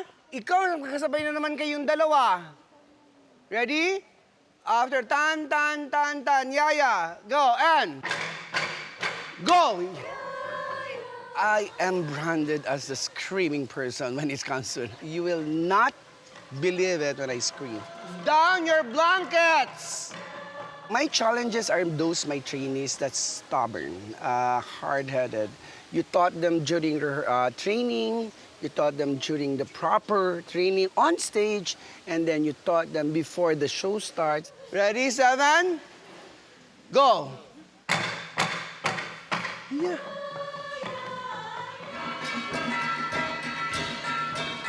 With only a few hours to go, Jeffrey! the pressure is on to make sure it's perfect for this afternoon's main performance.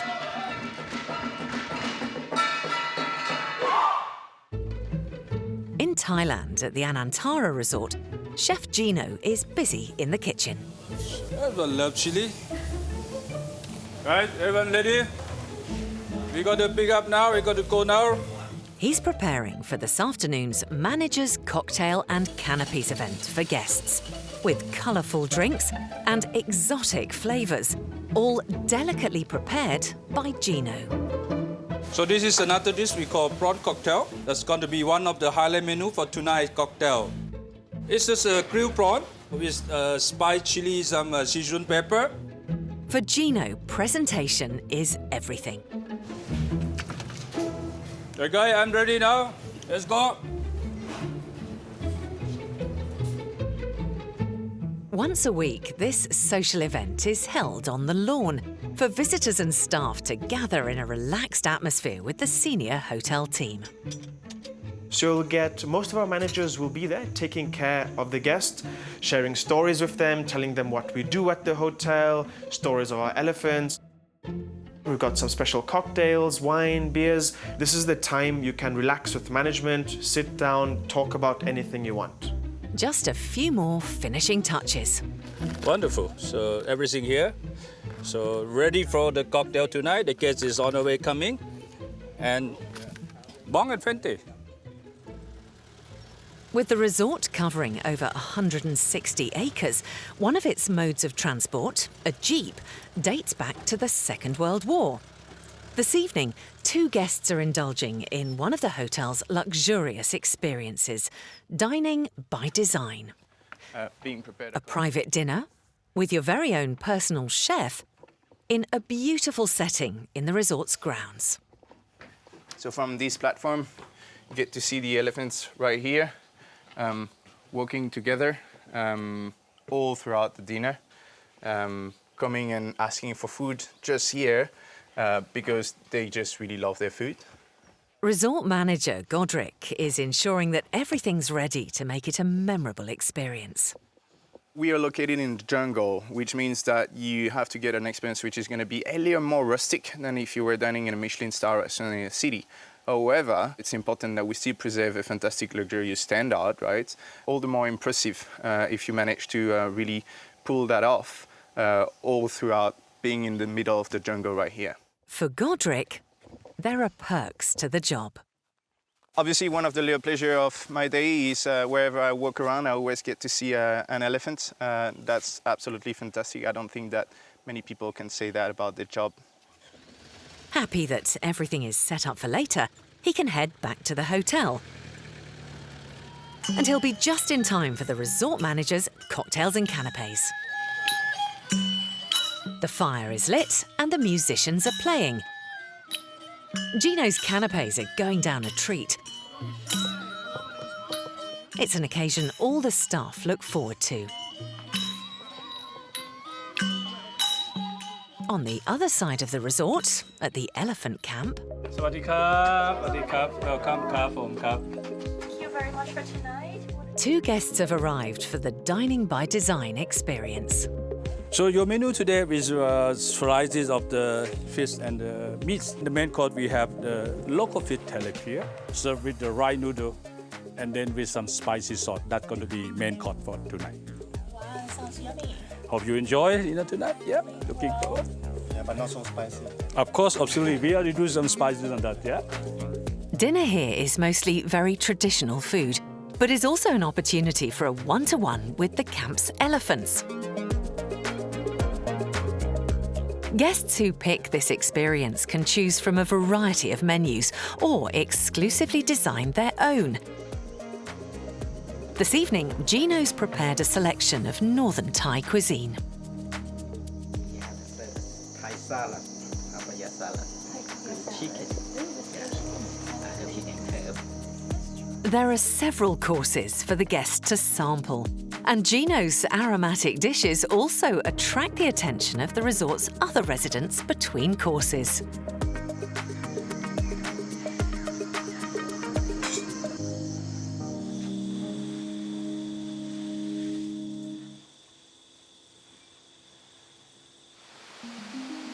In the Philippines, at the Villa Escudero, guests are taking in the view at the Waterfall restaurant.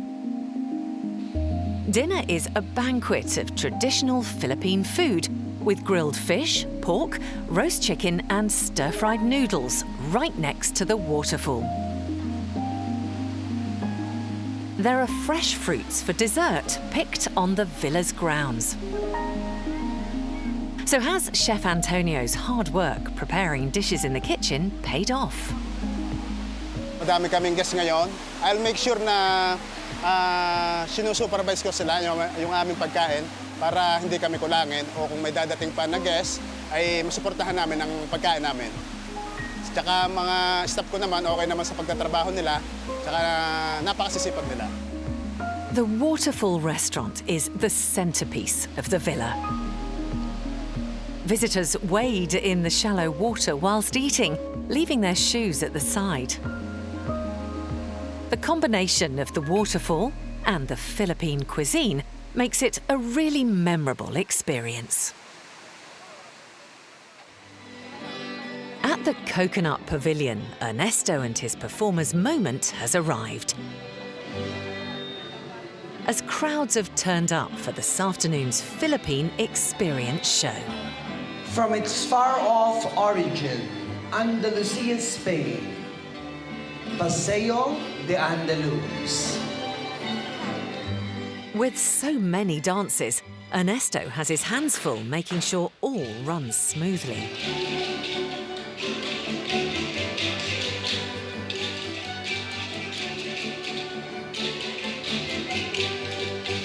Backstage, it's a hive of activity.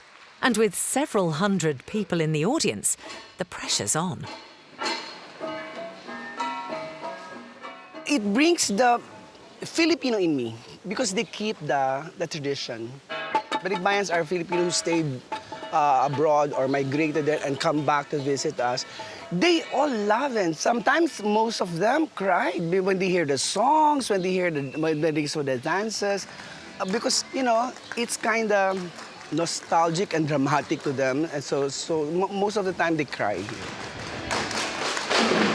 The musical extravaganza is coming to a close.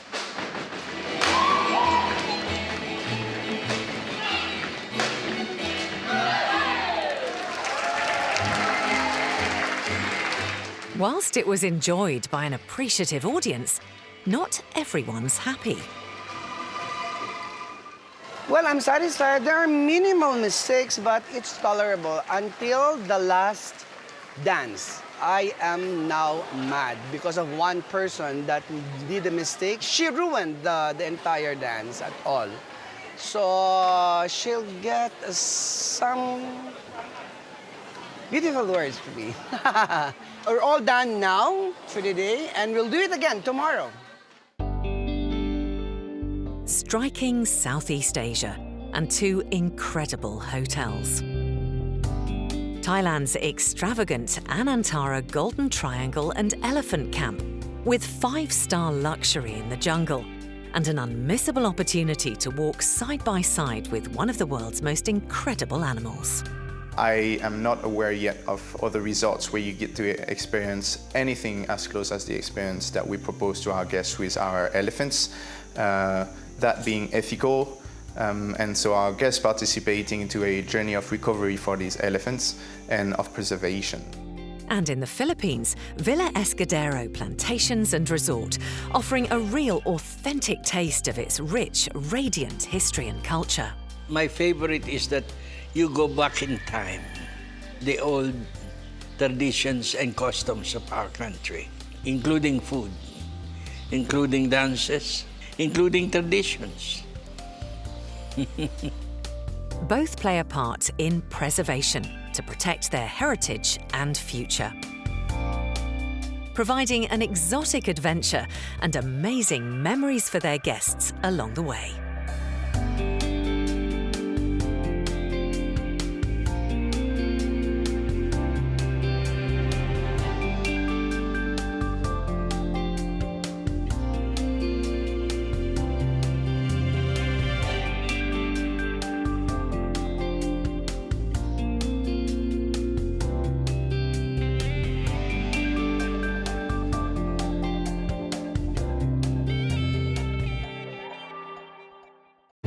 Across the globe, there are places which aspire to provide the most exclusive of holiday experiences. Luxurious. What I am doing is the best you can get in the moment. Adventurous. Oh my God, lions! Oh my goodness! And sometimes quirky. He is one of the most famous guests, and he has a fan club. He has an Instagram of over 10,000 followers.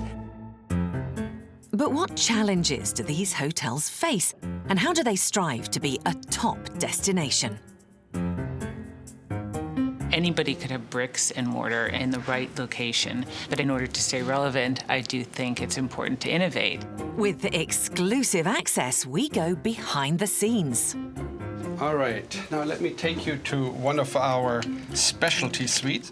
Following the staff who work around the clock. Guys, we need to be fast, yeah?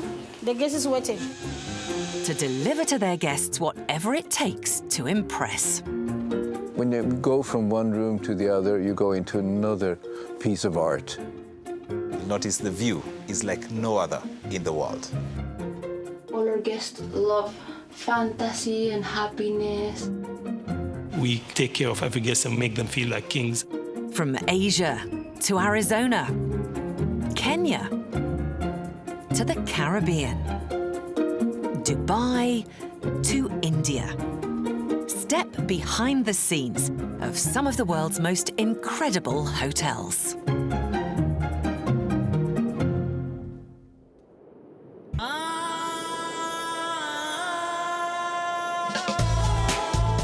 In the scorching heat of the United Arab Emirates, two hotels rise from the desert. In Abu Dhabi, a hotel situated in the middle of the largest sand desert in the world. But how does it sustain its 5-star rating when it's 2 hours away from the city? You get to understand the culture of this place, the beauty of this place, the guest that comes. You have everything that you want in the same place. And in Dubai is a hotel striving to meet the needs of those looking for thrilling adventure, whilst aiming to provide a luxurious place to stay for its prestigious guests. Every day feels like an achievement. Every day is different, but you get still a good sense of achievement knowing that people have come through your gates and they've left through your gates happy as well.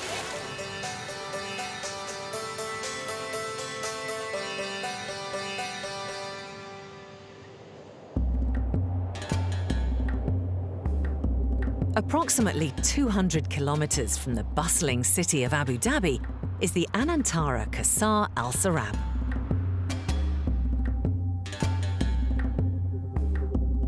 Isolated in the middle of the Rab Al Khali Desert, or Empty Quarter.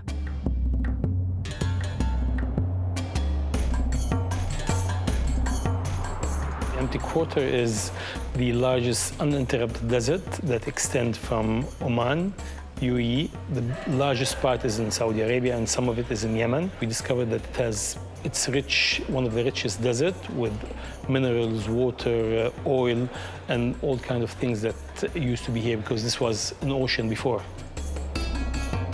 To get to the 206-room hotel, guests have to travel for almost 2 hours from the airport. So what is the appeal? Guests choose to come to this location because they want to disconnect from the buzz of the cities. The hotel's general manager, Wal Suid, has been working to provide guests with a unique experience since 2011. When they come to the hotel, they expect, to see the luxury and the combination between luxury and tradition. We combine both between luxury service, traditional Bedouin experience, and the cultural knowledge that they will get over here, and they will disconnect from the world, and that's what we try to achieve when they are here. The owners believe guests staying at the hotel come here for the peace and tranquility that being in the middle of the desert offers. And this remoteness has certainly attracted some VIP guests through its doors. We do have lots of high-end guests. They can come here and then know that nobody will bother them, no paparazzis, and then they can enjoy their time. Lots of, some of them come here to write their books or to finish their work, in a quiet environment where they can have inspiration, let's say. The hotel is spread across 6 kilometres. So the best way to get around quickly and away from the scorching heat is by golf buggy. The hotel has one main pool. Here we have one of the top 10 pools with a beautiful view in the world. It has voted in 2015 one of the best pools with a beautiful view. But for those looking for complete privacy, VIPs can book to stay in the Royal Pavilion, a hotel within the hotel, where guests are provided with extra private facilities. The Royal Pavilion has its own helipad, so if somebody books the Royal Pavilion and coming by helicopter, they can just land next to the Royal Pavilion immediately. So this is the Royal Pavilion entrance. It's called the Royal Falcon Villas.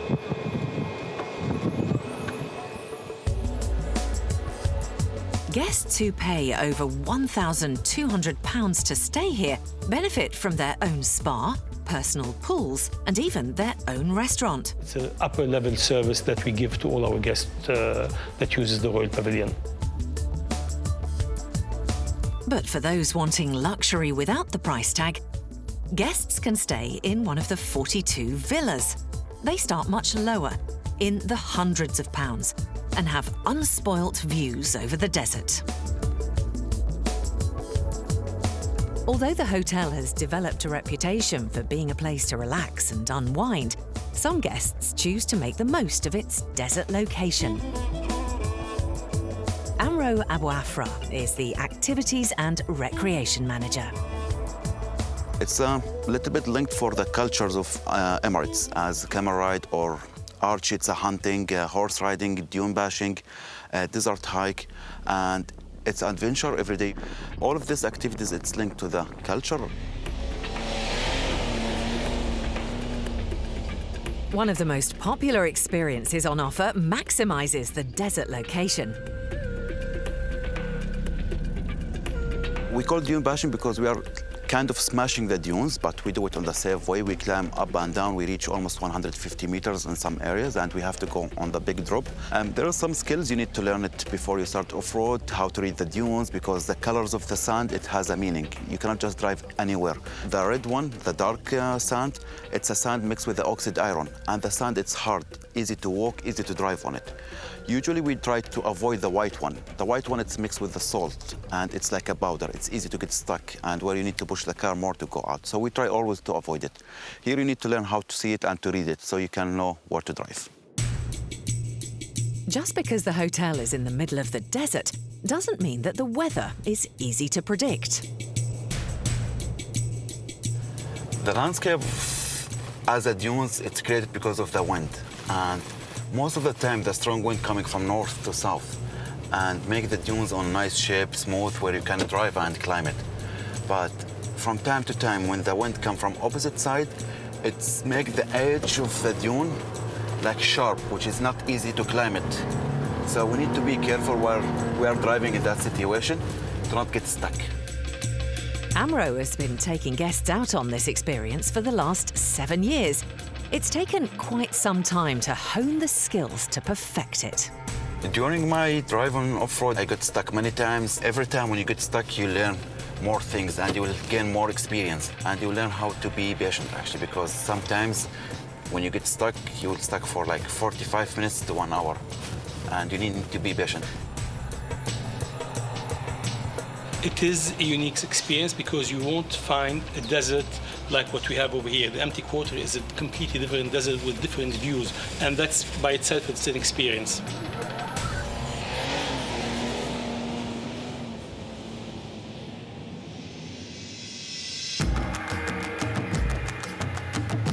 The largest and most popular city in the United Arab Emirates, Dubai. Over the last decade, Dubai has had a tourism boom and is considered one of the most luxurious places to holiday. As the first resort to open its doors on Dubai's revolutionary man-made island, the Palm, the Atlantis has remained an iconic hotel on Dubai's landscape since 2008.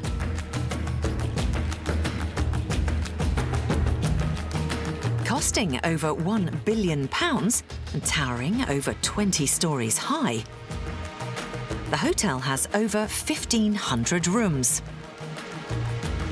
23 restaurants, and one of the largest aquariums in the world. And also a water park, Aquaventure. Everything about it is on a big scale. So how does a hotel this size maintain a personal service to cater for each guest's needs? How are you? Richie Plaza is the hotel's chief concierge. From Brazil!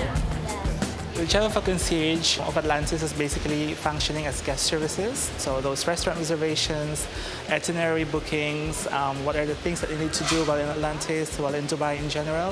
Very busy, but we'll make sure that the level of service remains consistent. It's Richie's job to ensure that the guests who stay here feel like they have his dedicated attention. We are a luxury property and we have a set standards in place to make sure complete guest satisfaction. We never say no to you. We always give you options to make sure that your requests are fulfilled in a timely and efficient manner. Timothy Kelly is the General Manager and Senior Vice President of Operations. They're there to provide a very personalized and special service to the guests. And it's about identifying with what their needs are as a customer, what their expectations are as a customer. Celebrity. Our motto is in service through friendship, so we serve guests through friendship, and the guests will really, really appreciate it. I create the experiences. I'll make sure that when they leave this country, they will not forget Atlantis and, of course, the concierge that has helped them make that amazing experiences and everlasting memories. Richie is responsible for trying to meet the demands of his guests, whatever they might be. Hello? Yes, it's me, Richie. How are you? Okay. Today, a guest has asked Richie to organise a special birthday celebration at the hotel's most popular underwater restaurant, Oceano. They want the hotel's scuba divers to hold up a happy birthday sign in the restaurant's aquarium tonight during their dinner. They have to very quickly think on their feet of all the different options that they have available to them that might meet the needs of the guest and share those options with them. And you never can come with just one option. You always have to have option B, option C, option D. 7:30, perfect. Okay, that's fine, we can do that. I'm just gonna go and arrange this dive stand holding for a guest in Oceano tonight. So I'll meet Bader, the manager of the restaurant, and then Oliver, the dive manager. Let's make it happen. It will be Richie's responsibility to coordinate the event, but can he pull it off with such short notice? Meanwhile, over in the hotel's on-site water park, morning training is underway before it opens. It's up to Maurice Kamau as assistant manager to make sure that his lifeguards pass the daily tests. Today's topic is a prereqs. We are going to have our 200 swim at water tread, and then we are going to head to lip of faith catch pool and picking up the 10-pound brick. Are we ready for this? Yes. All right, let's head down to the aqua beach. Okay. Thank you so much. The water park gets around 3,000 visitors every day, so routines like this are vital. All right, guys, let's do this. Every morning, each lifeguard is put through their paces out in the ocean. Safety is key when you're looking after so many people. No one is allowed an off day. Is the team ready? It is 2 minutes water tread, hands up. And we are going to start now. When you have a water park and you have hundreds of lifeguards and attendants that are at play, and you have thousands of people in the park on a daily basis, you've got to make sure that all the safety guidelines are in place. And we are done. Let's come out, please. They may have finished this part of the training, but it's not quite over yet. The plan now is we are making our way to the lip of faith catch pool. This is where we are going to do a 3-meter underwater swim that is 10 yards. And then we are going to pick a 10-pound brick. The reason why we are doing this is to make sure our team is always ready to submerge and retrieve any guest who is underwater. They have to be trained, and we have to make sure that they're in the right place at the right time. Let's go, let's go, let's go, Scott. Beautiful, thank you. As lifeguard training ends, Bevan Alexander, water park operations and beach manager, is inspecting the park's slides. The most important thing is when we do start our days, we need to make sure we inspect all the slides that's located within Aquaventure. The main reason for that is that we need to make sure whichever slides we are looking at is not only safe for ourselves, but also safe for our guests to use during the course of the day. So safety is our number one factor within the park. We make sure that, you know, if we have 3,000 guests coming through our gates, we've got 3,000 guests leaving our park. And not only leaving our park, but also leaving our park excited and happy that they've enjoyed themselves through the day. With over 20 slides in the park, it's a big job. So basically what I'm doing is I'm checking all the grids, that the grids are intact and that it's not loose. I'm also having a look at the joints of the slide as well as the rope that we have just above us over here to make sure that all of that is secured. And then just the surface area to make sure there's no cracks or anything visible that we cannot operate the slide. The water park is on 46 hectares and guests of the hotel can use it for free. But it's also open to the public who come in and take advantage of the many pools, slides, rapids and rides. The most important thing is when you're walking around the park during the day, you know, it's just to see that enjoyment on people's faces after they've completed a slide. You know, that to me excites me the most because I know that they're having a good day. I know that, you know, they absolutely enjoy the rides we have on offer for them. The water park is one of the reasons some guests choose to come here with their families. Okay, so our slides are good to go. It's safe for our guests to use. Back in Abu Dhabi, the hotel's location in the middle of a desert may offer a relaxing stay, but behind the scenes it also provides one major challenge: sand. Douglas DeMello is the executive housekeeper and is responsible for ensuring that it doesn't adversely affect the luxury experience guests pay for. It's actually quite difficult to clear all the sands around the property. So what actually do? We have different methods of cleaning. We use a Karcher machine, which is a sweeper machine, and a bulldozer, which take huge chunks of sands from point A to point B. Keeping the sand at bay requires a lot of effort from Douglas and the team. This is the massive machine where you call the bulldozer.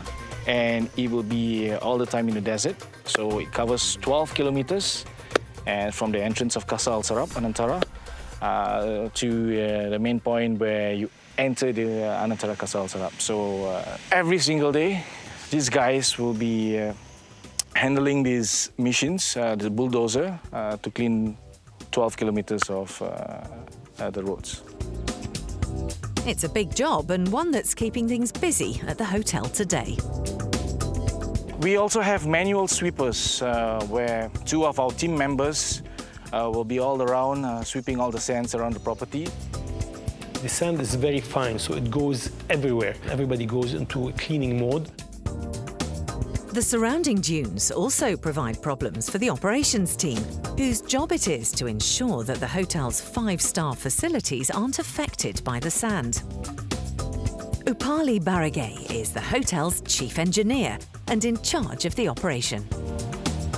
Behind me you can see this one of the beauty of Qasr, this larger pool in Qasr, 1.2 million litre capacity pool, altogether 53 total number of pools we have in Qasr.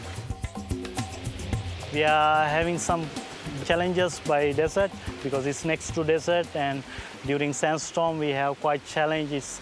Need to vacuum this very often. Maintaining the pools is one thing, but where does the water come from when you're isolated amongst the sand dunes of the Arabian desert? There's 2 kinds of water that comes to the hotel. One is the potable water that we use in the hotel for showers and everything that comes from Abu Dhabi. There's a pipeline that takes us to 230 kilometers that comes here. And then we have the recycled water to irrigate all the greeneries of the hotel. So we have, a green program where we use all the water to make sure that the green is served. It's below the stunning landscape where Upali and his team ensure that the water supply is maintained throughout the hotel. Let's go about to our cooling systems, air conditioning for hotel guest rooms and Hotel Central. This is our chill water circuits covering our entire north, south, the guest rooms, 154 rooms. Then we have massive pumps, chill water circulating around property. It's covering north and south rooms. Water is a valuable commodity here, and the hotel ensures that it's used wisely. All the water is coming back to our recycling water plants, whatever we usage.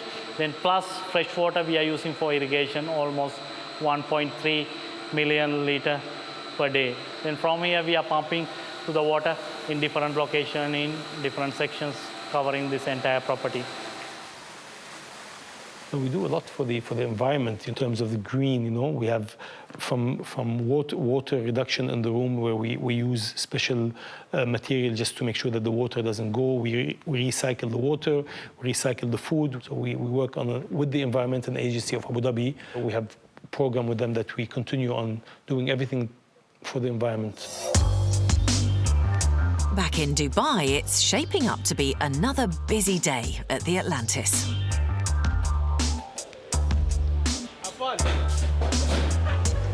With the water park open, management are hoping that guests make the most of the range of hotel facilities.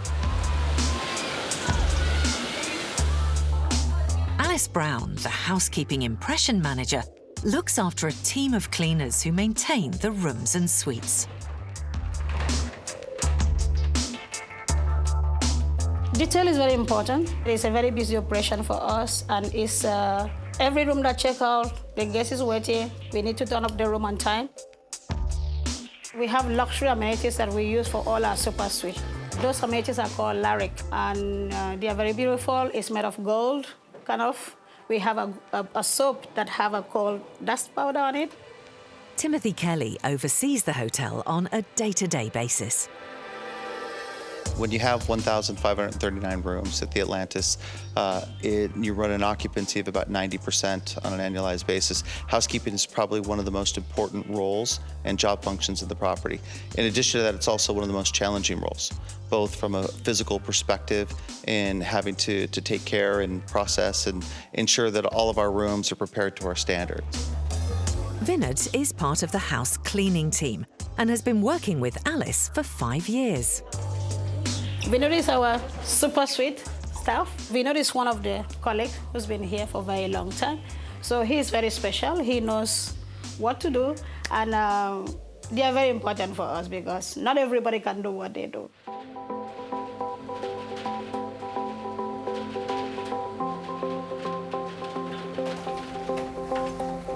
Housekeeping. We've been able to grow a lot of our housekeepers out of that role into either leadership roles within the department or division, or they've transferred in other positions into the property. And I think that that's a great success story for us as well. Vinod, come here, open quickly. Bring that one in. Start. Where's your hand glove? Today, they're cleaning the Grand Atlantis suite. The guests staying here have paid just over £6,000 per night, and it's Alice's job to ensure that her team clean the room from top to bottom. Alice is a stickler for perfection.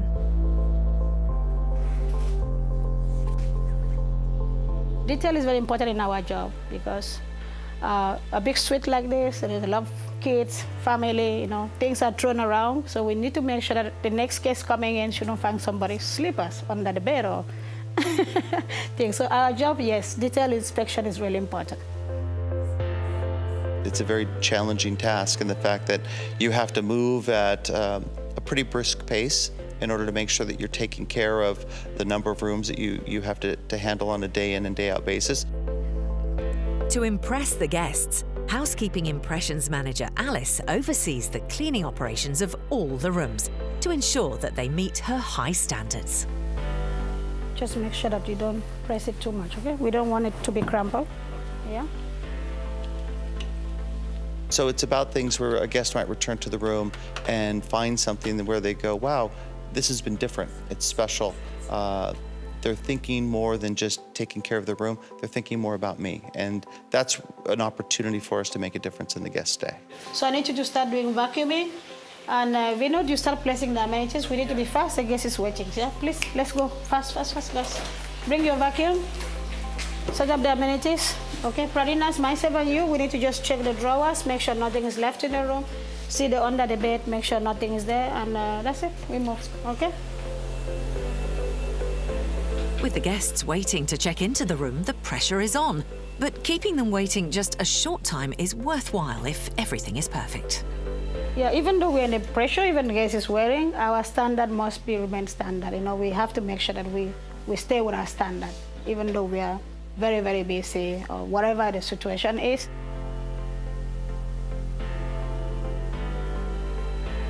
So we're all done with this suite now. So the last thing I'm going to do is to spread the air freshener in the room, then we move to the next suite.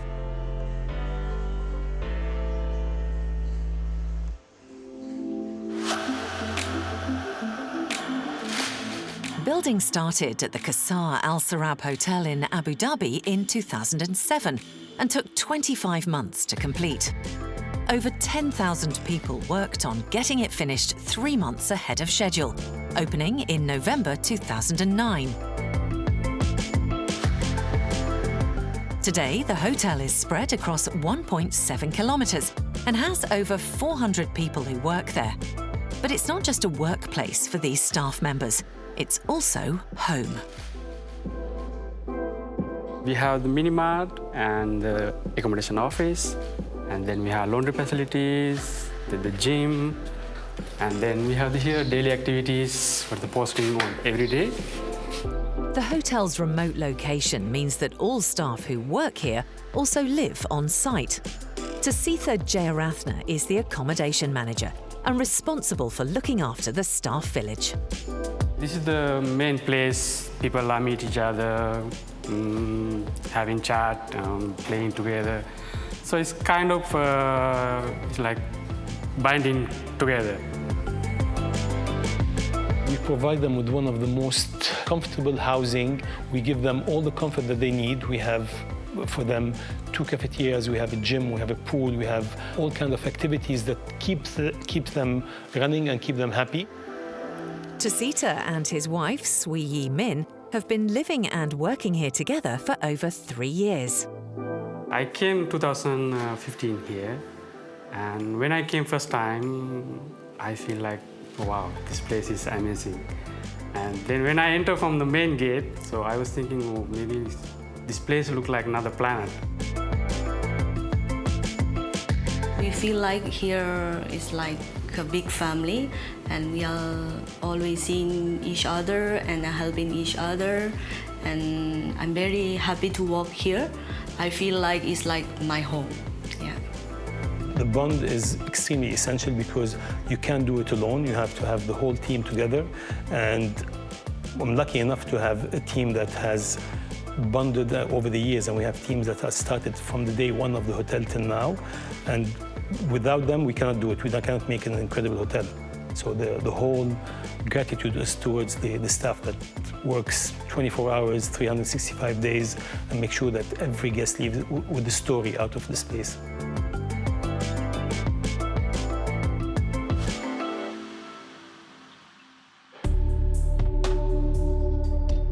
In Dubai, one of the biggest attractions of the Atlantis is its aquarium. With over 65,000 inhabitants and 350 different species, it draws in not just hotel guests, but also day visitors. Robert Bennett is the large exhibits manager. There's a lot that goes into looking after those. So obviously we're feeding them is the priority, and looking after any sick animals we might have. And our biggest one actually is keeping the exhibit clean. Our exhibit is it's an open air exhibit, so all natural seawater, natural sunlight. It's up to Robert and his team to ensure that all the creatures are well cared for. And with such a large aquarium, it's not an easy task. We all start at 7 o'clock in the morning, so they go in there with their vacuum hoses, and they've got to clean the windows as well. From sort of mid-morning onwards, that's when we're running our guest programs. In between that, we're obviously doing the feeds, of which we do twice a day. So we're preparing anything from 350 to 400 kilos of food a day, depending on the time of the year. The hotel's policy of trying to exceed guests' expectations means that the pressure on the team is high. The pressure is to be the best, and working for a company like Atlantis, they take all your excuses away. So we have no reason not to be the best. We have the best facilities in the world. We have the best staff. So it's keeping that high standard. That's where the pressure comes. You want to make sure that you have everyone trained, that everyone is aware of what their role, their responsibility, their function is, and how do they contribute to that guest experience and what their role is. As the aquarium is such a popular draw, it's important that there are always new attractions. So we got some baby carpet sharks here. We're waiting for this one to hatch. It's a zebra shark. We've never actually had one of these born here before, so it's very exciting. So it could be any day now. It could be any minute now. This baby shark is born. So we've got them at sort of different stages. So once they're hatched, then we move them on to the slightly bigger one, and then another slightly bigger tank before they go out onto exhibit. It's not just the guests who receive 5-star treatment. All the food we bring in from around the world, it's the best quality food that we can get for our animals. It's the same quality as we would give our guests in the hotel. We've got squid, shrimp, anchovies, milkfish, and mackerel. So they get a good wide variety in their diet. Feeding the fish has proved to be popular with guests who gather around the tanks to watch the on-site aquarists feed the animals twice a day. Normally takes about an hour by the time we've got everything fed. Depends on what runs out first, your air or the food. But no, we can make sure we get them all fed.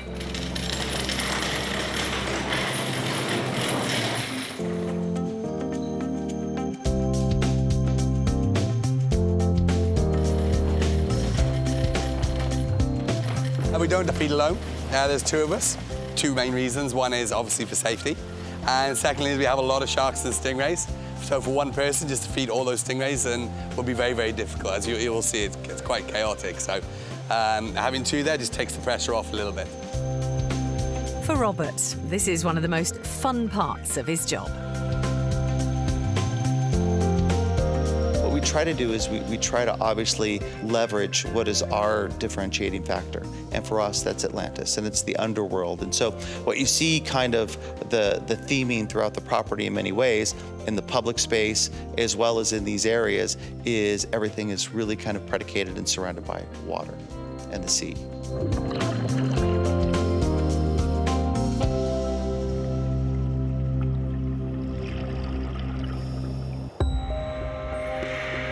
Back in Abu Dhabi, the 40-degree heat is providing guests with a beautiful sunset.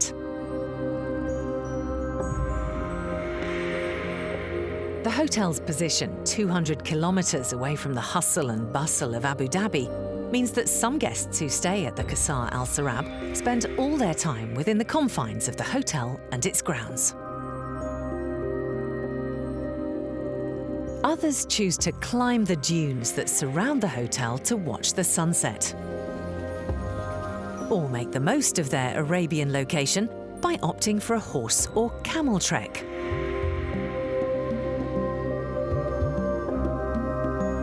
We are in the stables in the valley of the Qasr Sarab, where we have our camels, and then most of the animals are in this area. So now this is the desert stable that we have implemented 7 years ago. You see the desert in a different way. It's part of the whole Arabian experience, you know. Lots of people look at Lawrence of Arabia and then they think this is the place where we're gonna be Lawrence of Arabia and ride a horse. That's why it's very important for us to have them. It was Well who implemented the stables as part of the guest activity experience at the hotel. He felt it was integral to the overall cultural experience that guests receive when they visit. Most of the Arab people, they used to have camels and horses, and the horses were for the luxury of the Arabs' leaders. And they represent pride, they represent honesty, they represent everything that it is more of a cultural pride that we have. We own a horse. And for them, when they bring people here and show them their horses, it's like you show me Rolls Royce. This is my horse and this is the Rolls Royce. A small group of guests have booked a sunset trek this evening, and Activities and Recreational Manager Amro is on his way to meet them at the stables. The camel ride, we do it as a riding of the camel for 45 to 50 minutes, and we climb the dunes. We reach almost like 180 meters to the top of the dunes, and where they can watch the sunset or the sunrise. At the same time, there's a guide going out with them, giving them some information about the landscape, the culture, how the people they used to travel on the desert using the camels, and why they choose the camels, not the horses. So there's a meaning of it. While Amro gets them ready, back at the hotel, the restaurant staff are getting prepared for their most popular dining experience, a private sunset picnic on the dunes that a guest has booked for this evening.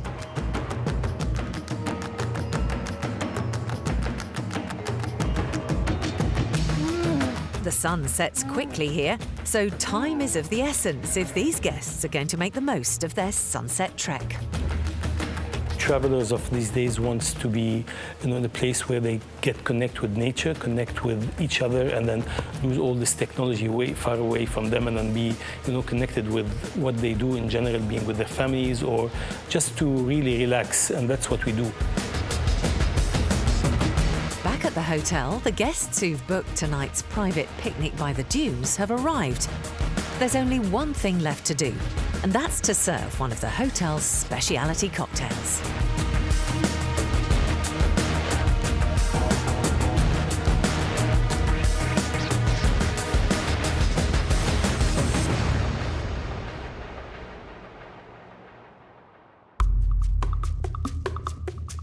In Dubai, it's another busy evening at the Atlantis. Being on its own island means that guests often choose to stay and dine at one of the 24 restaurants on site. There's a wide variety of cuisines on offer, including a Chinese restaurant and an Italian restaurant by Michelin chef Giorgio Locatelli. But it's at underwater restaurant Oceano where guests can get a very different dining experience. What makes Oceano special is you're sitting almost 30 feet below the water. line, watching the fish, viewing the fish, and having really an upscale restaurant experience with fresh cuisine. Chief Concierge Richie has informed the restaurant general manager, Bader Benrian, about the request from his VIP guest. How are you? Good afternoon. Richie. How are you? Right. Hi, Chef.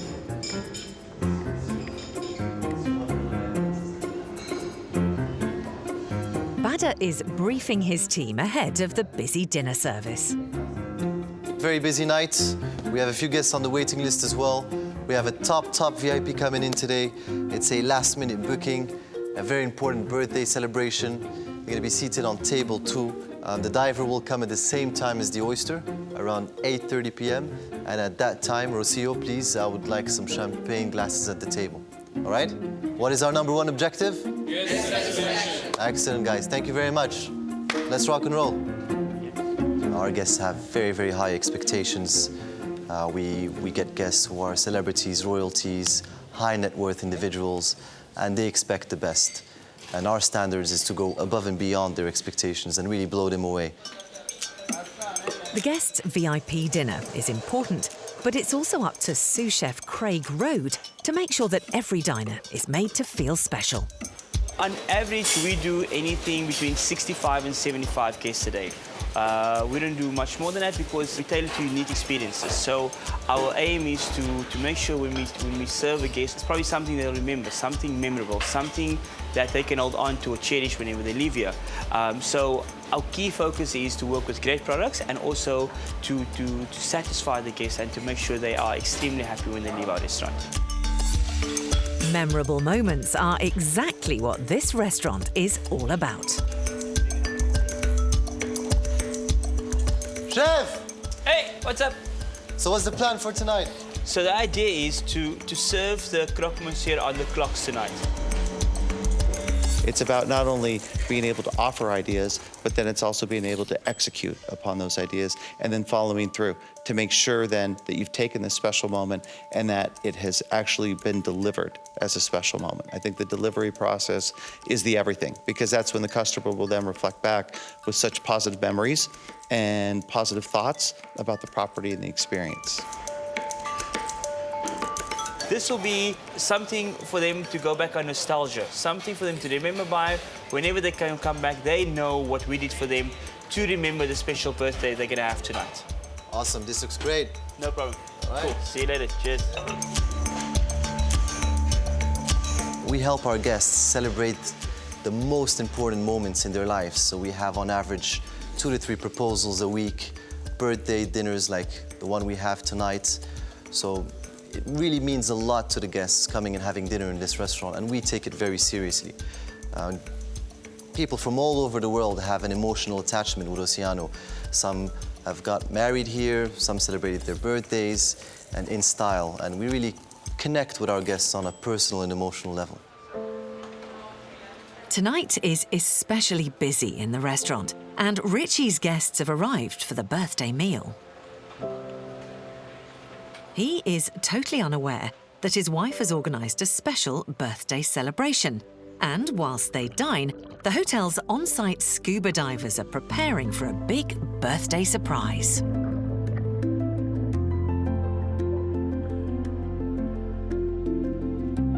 So we put a lot of pressure on ourselves. Good enough never is. So we're always out there trying to outdo ourselves. We want to break new records, reach new heights.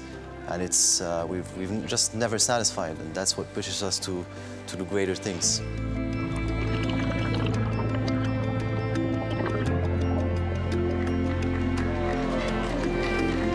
Richie and the restaurant team have done it. The birthday surprise was a success, and the guests are happy.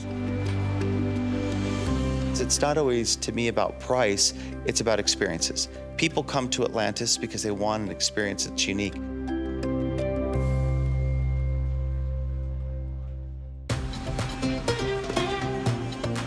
Abu Dhabi and Dubai are the 2 most popular cities in the United Arab Emirates. The scorching year-round temperatures and extraordinary architecture attract millions of people every year. In Abu Dhabi, The Anantara Casa Al Sarab's location, in the middle of the empty quartered desert, provides guests with a tranquil oasis far away from the city. When you leave the hotel and take the experience that you gained from being here and learned about the culture, about the desert, and disconnected from the world again, that has a big price these days. In contrast, those who stay at the Atlantis in Dubai can expect a hotel of magnificent proportions. Guests can not only enjoy its own aquarium and water park, they also expect a personal one-on-one service that makes this hotel one of the most iconic in the world. You want the guests to have the intent to return. That's the everything. And you don't want them to obviously stay at other properties. So what we want to do is we want to try to find moments and opportunities to make the guest stay special.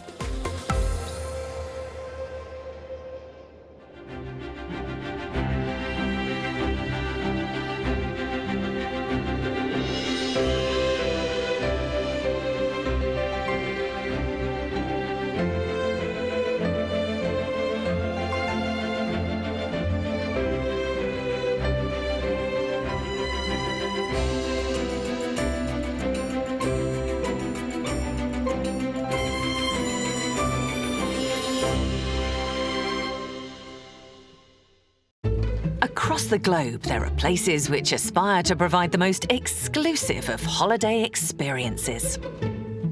Luxurious. What I am doing is the best you can get in the moment. Adventurous. Oh my God, lions! Oh my goodness! And sometimes quirky. He is one of the most famous guests, and he has a fan club. He has an Instagram of over 10,000 followers. But what challenges do these hotels face, and how do they strive to be a top destination? Anybody could have bricks and mortar in the right location, but in order to stay relevant, I do think it's important to innovate. With exclusive access, we go behind the scenes. All right, now let me take you to one of our specialty suites. Following the staff who work around the clock. Guys, we need to be fast, yeah? The guest is waiting. To deliver to their guests whatever it takes to impress. When you go from one room to the other, you go into another piece of art. Notice the view is like no other in the world. All our guests love fantasy and happiness. We take care of every guest and make them feel like kings. From Asia to Arizona, Kenya to the Caribbean, Dubai to India. Step behind the scenes of some of the world's most incredible hotels.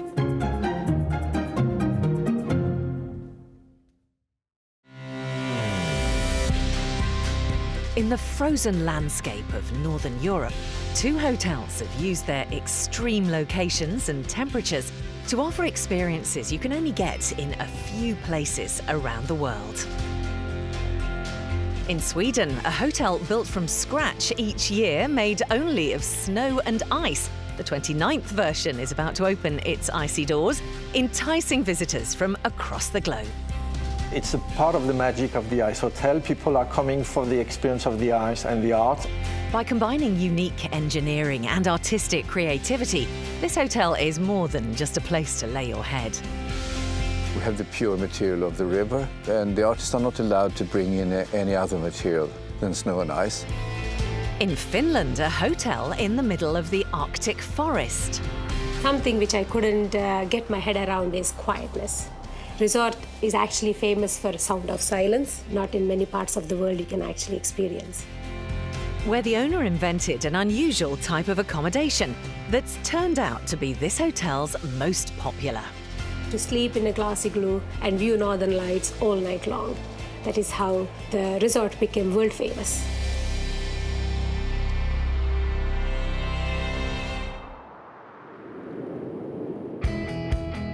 The Ice Hotel in Jukkasjärvi in Sweden is one of the most iconic hotels in the world. Made simply of 2 materials that nature provides in abundance here, snow and ice. This hotel, 200 kilometres north of the Arctic Circle, has for the last 29 years attracted millions of visitors who come to see how a hotel made of freezing water provides guests with a totally unique experience, unlike anywhere else. What I hope for when a guest leaves the hotel is that it exceeded their expectation. I believe in contrast, comfort, adventure, and service, and all these things. It should be a little bit, of an adventure. Although there's a permanent hotel on site, Ice Hotel 365, each year a brand new structure is created to replace the previous years. Each of the 35 rooms is designed by artists from around the world, and the 29th iteration is due to open to its first guests in just 1 day's time.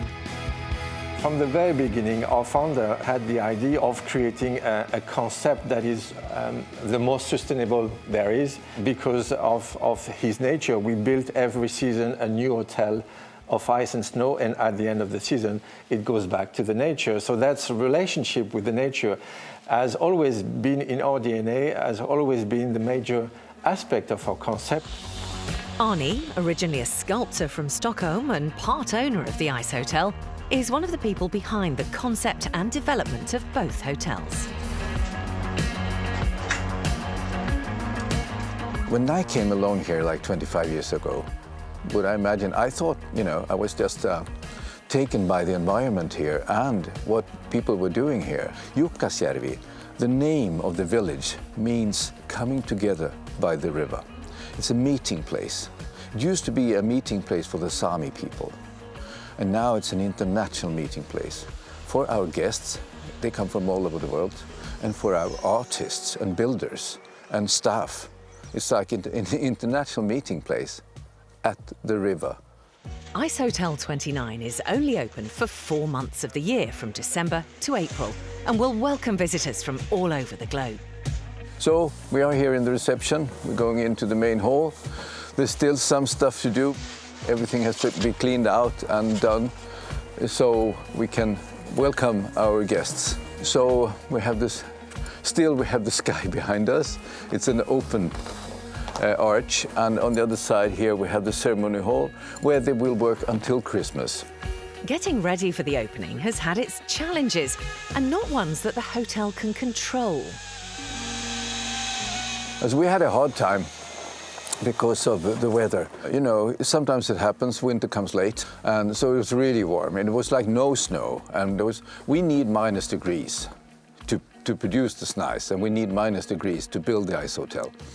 And it took a long time, so we were really nervous about this, but at last it came, but the staff, the builders, everyone, and the artists, they've done an amazing job so I'm now sure we can open on time.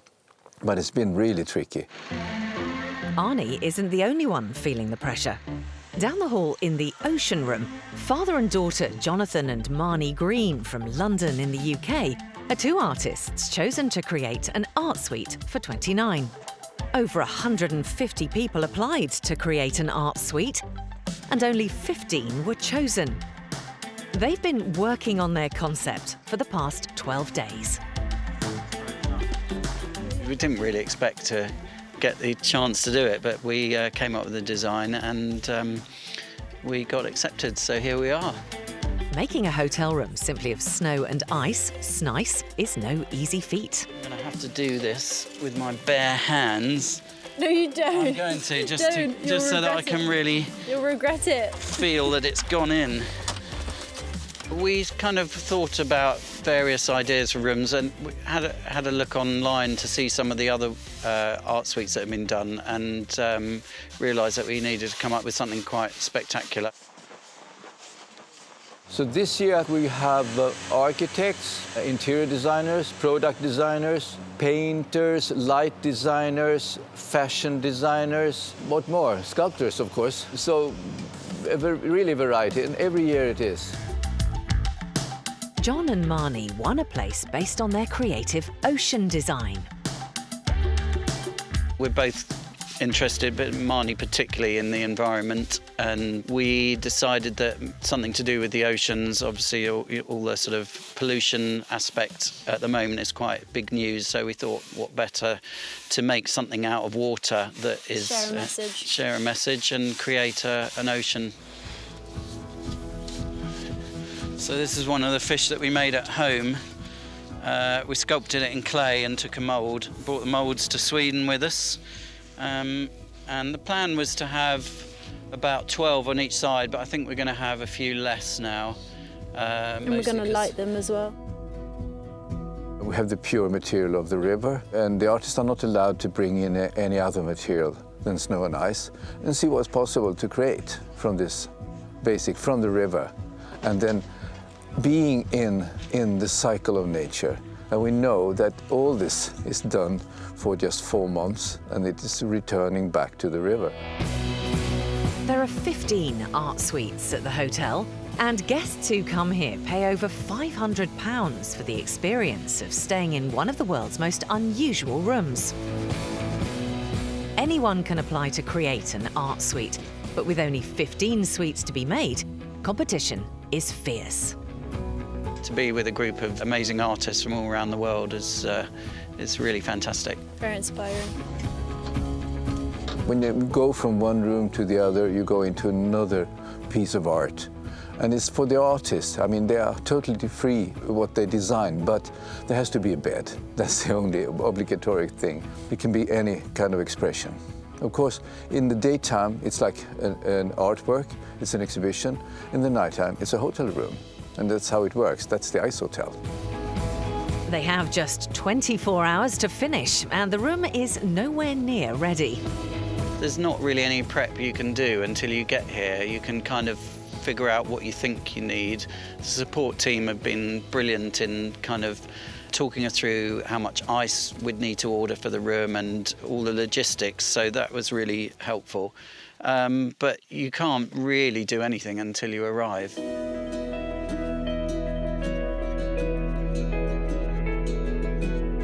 155 miles north of the Arctic Circle, guests who choose to stay at the Kakslautinen Arctic Resort in Finnish Lapland come for the tranquility of staying in the middle of the Arctic forest.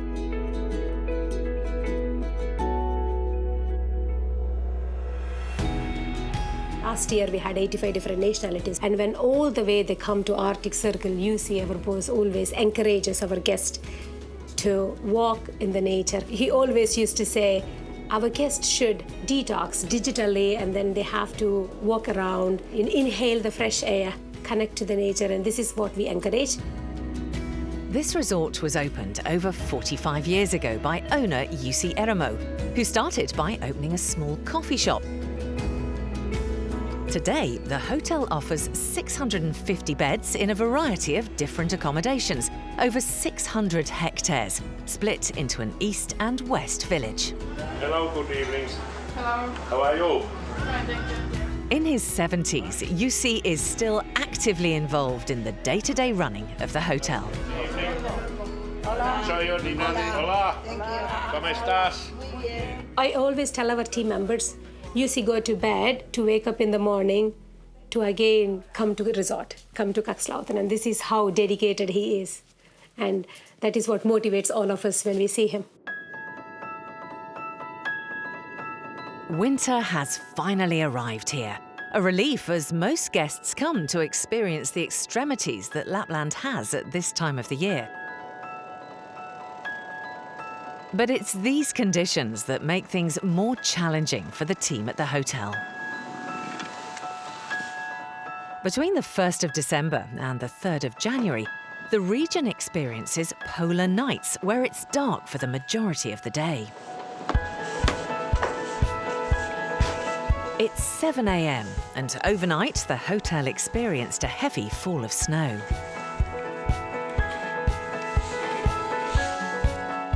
Here Lapland is very pure nature and cold and lots of snow. I like nature and I think it is a very lovely place. In the dark and in -9-degree temperatures, the hotel's staff are responding to the weather. fire is on. And then I look here. This has to be open. If it's not, I open it. Hannah is part of the maintenance team and is warming up one of the cabins ahead of a guest check-in. I do this job with my husband, so we are family business.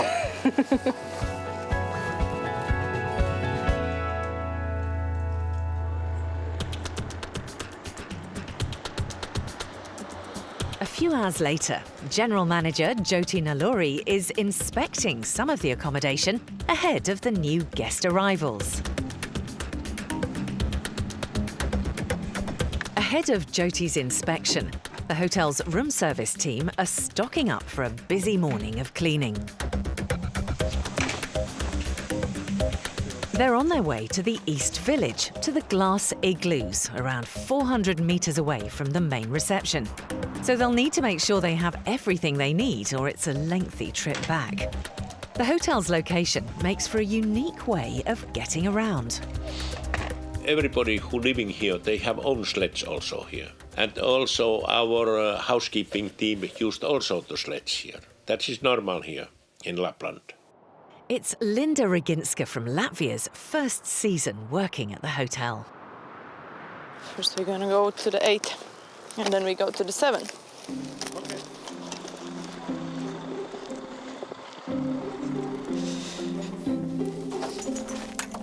When we come into the igloos, we check how many people stayed, of course, change bed linen, do the toilets, hoover the floor, mop the floor, check the beds all the time, because if they are not working, you need to tell to maintenance.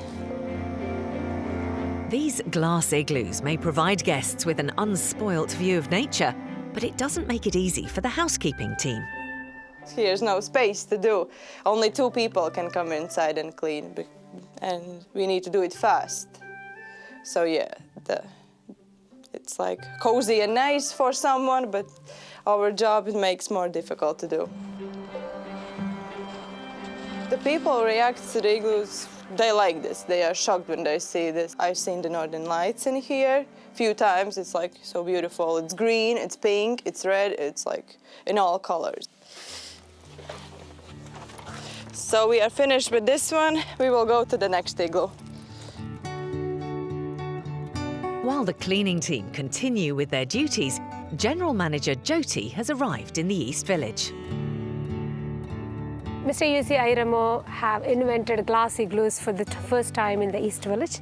In the year 1999, he have come up with the idea and he put up prototype glass igloos, and we are looking at them now.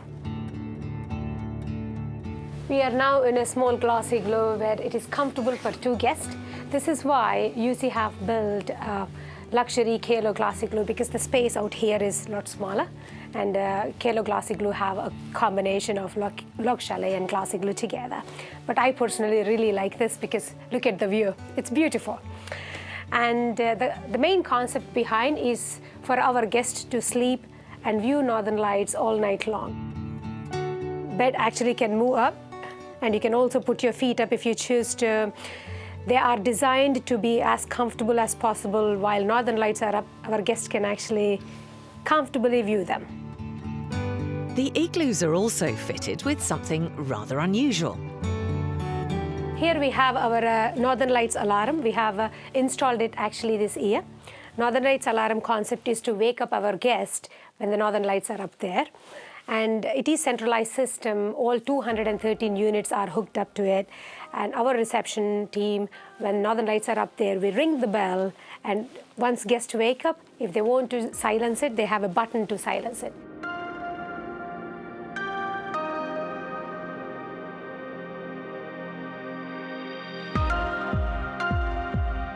While the race is on to complete the new season's ice hotel for tomorrow's opening, at the permanent hotel on site, 365, guests still get to experience a chilled stay. Hi. Hello. Welcome. Thank you very much. We have a room booked. With 20 rooms, this hotel has a permanent structure, But the rooms are still made of snow and ice, giving guests a similar experience to Sister Hotel 29, but meaning they can visit all year round.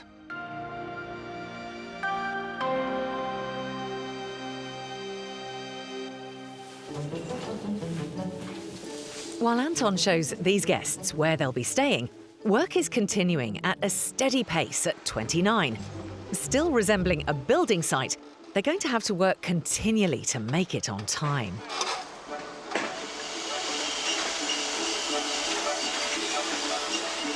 Anton from Guest Services has to explain to all new visitors how to sleep in sub-zero temperatures at Hotel 365.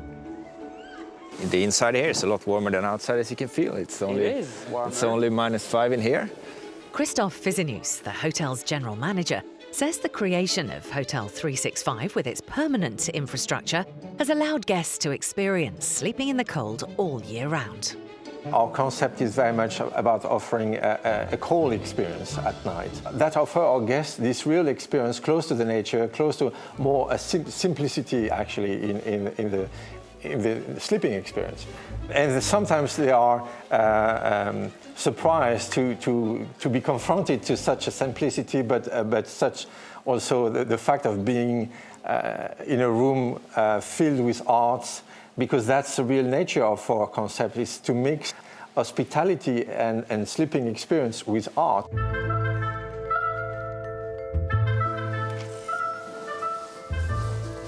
Wow. Yeah, so this is where you'll be spending the night. And you have your bed up here by the ice stairs. So you'll be a little bit careful because the stairs are made of ice. So this is what your bed here in the Ice Hotel looks like. And it's a normal bed. The only difference is we have waterproof sheets. Okay. And then we have rain pelts. That's comfortable. And the rain pelts you sleep on top of. So they insulate you from the bed. And this normal bed is -5 here, so the bed is cold. Okay. When we created the 365, we wanted it to be as much of the feeling of the winter hotel, the ice hotel, as possible. It should be the same, but it's not the same. I mean, this is a permanent structure. It doesn't go change, it doesn't melt, it doesn't go lower during the season, and there's a constant temperature all year. Some of the art suites, including this one, don't have their own bathroom, so guests who choose to stay here use communal facilities, which can be a bit tricky when you're wrapped up for bed. This is what the sleeping bag looks like. This is quite long, and the sleeping bag has a central zipper here. So when you're ready for bed, you can zip it all up. Then you get a liner that you put inside of the bag. Well, it's kind of like a pillow casing for a human being. So I recommend that you get into the liner first. Okay. And when you're in the sleeping bag, you zip everything up like this. Good. All right, so now you know everything you need to know to get a comfortable night's sleep here. Down the hall, creative director Arne is seeing if the guests have checked out of one of the luxury suites. These suites offer guests the best of both worlds. They sleep in an ice room, but have a warm and heated bathroom. So this is a luxury suite done by Vytautas and Kęstutis from Lithuania. And yes, I think the guests have checked out. You can see that. And here are the champagne glasses. And this champagne glass, it has the character, you know, when you drink out of the river, you drink out of an ice block. It's not casted or molded, it's like the natural Torne River. You just, so it should be rough but elegant. So that's why I made this design of the glass. So you use this once. I mean, if you buy the drink, you buy the glass, and you could have a refill, but then it's going back to nature. So now let's go into the bathroom.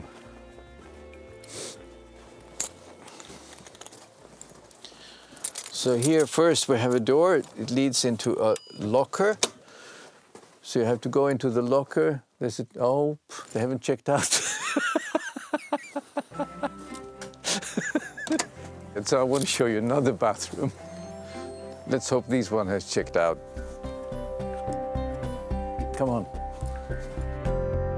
These These art suites change twice a year, but the bathrooms are permanent fixtures and offer guests the chance to get out of the cold.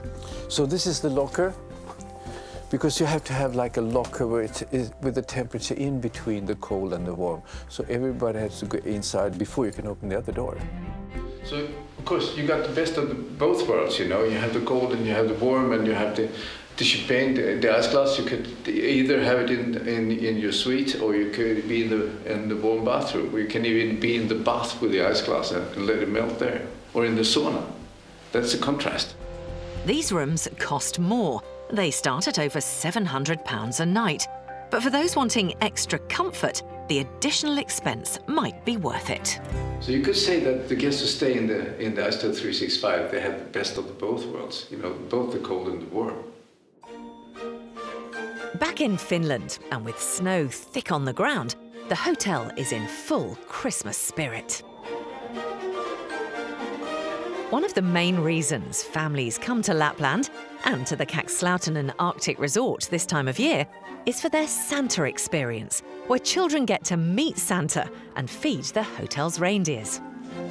Maria Lopez from Chile is on her way to the hotel's celebration house, where the Santa experience culminates.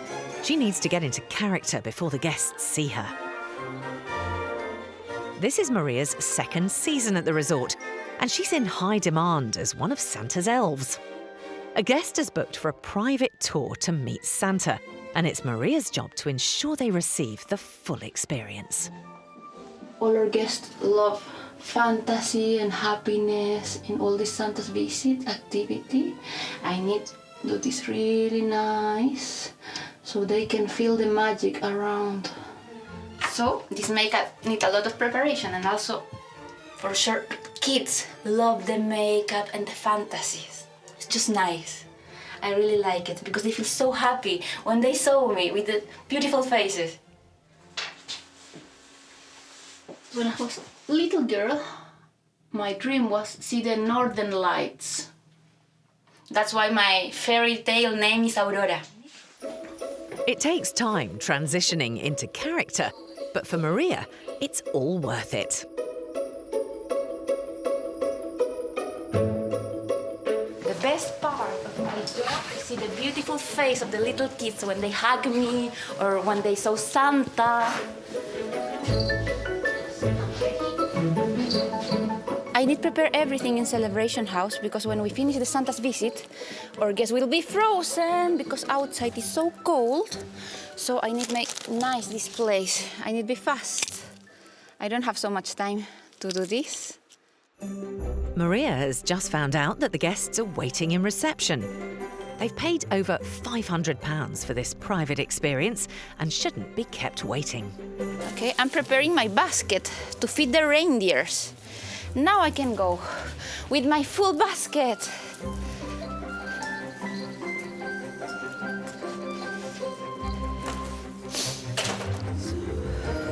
I need to wear my gloves because outside is cold. So now I'm ready to the action. Candles light, everything is fine, yes.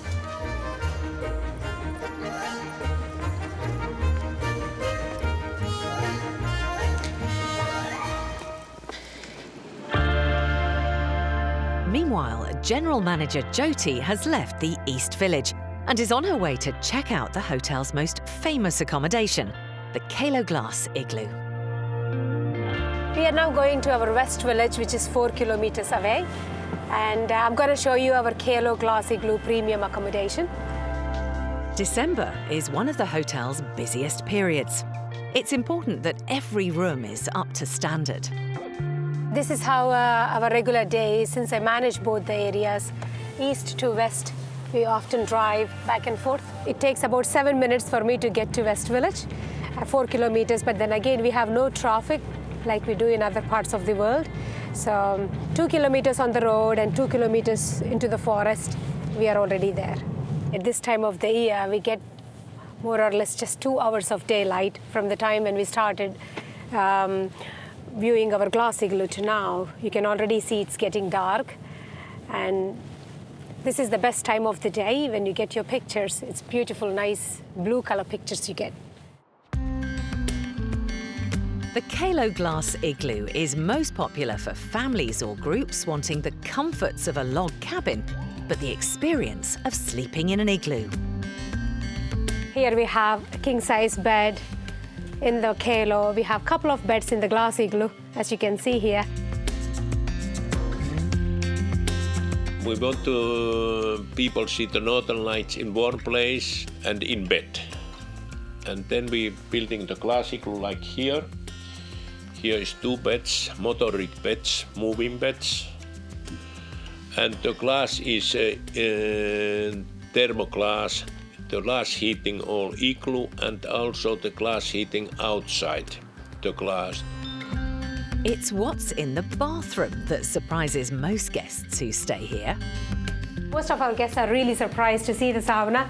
All the family can comfortably stay together and do sauna in the evenings. The Kalo glass igloo is more comfortable for families. The hotel's insistence of having a sauna in every accommodation is culturally significant for its owner, Jussi. Sauna is in Finnish culture, sauna is holy place for us. Example, my grandmama and papa are born in sauna. And also when people die, we bring before that's in sauna and cleaning body and after that is ceremony. We want to show and bring our culture for everybody in the world.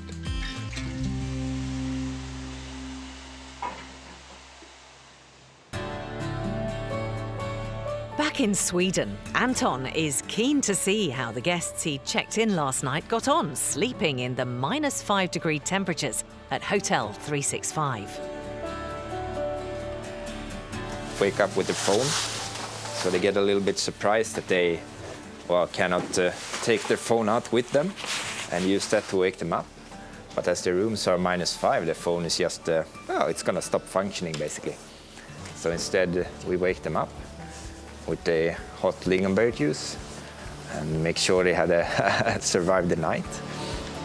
So my back here I have our lingon juice dispenser, and it's a big backpack full of hot lingonberry juice, and we use it to wake up all the guests in the hotel.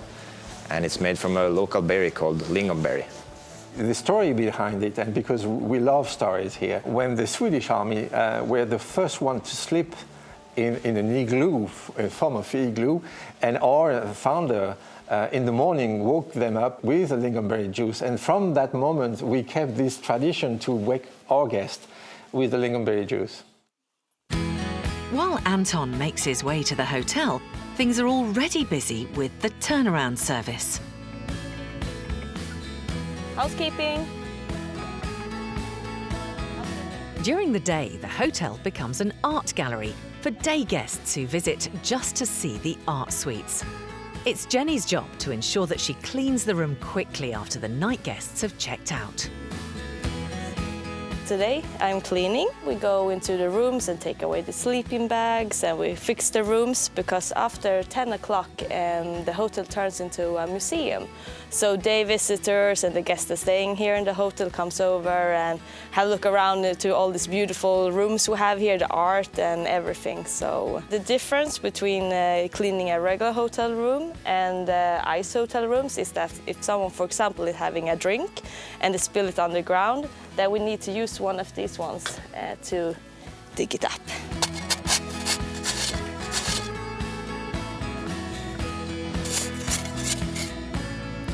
So you get quite strong about working at this hotel. Cleaning this hotel room is unlike any other in the world. We use this little brush to clean up the beds too, because as you can see the whole room is covered with snow, so sometimes it falls down on the bed, so it's good just to make sure that there's nothing on the bed. I slept in the hotel at least 6 or 7 times. I forgot the counting. And I can't tell people that you will survive a night in here if I haven't done it too. So I think it's very important. Now we're done with this room. So I'm just gonna put my stuff back here. It's early, and in the Dreamscape room, Anton is about to wake up the guests. At most hotels, guests wake up whenever they want, but things are done a little differently here. Good morning. Good morning.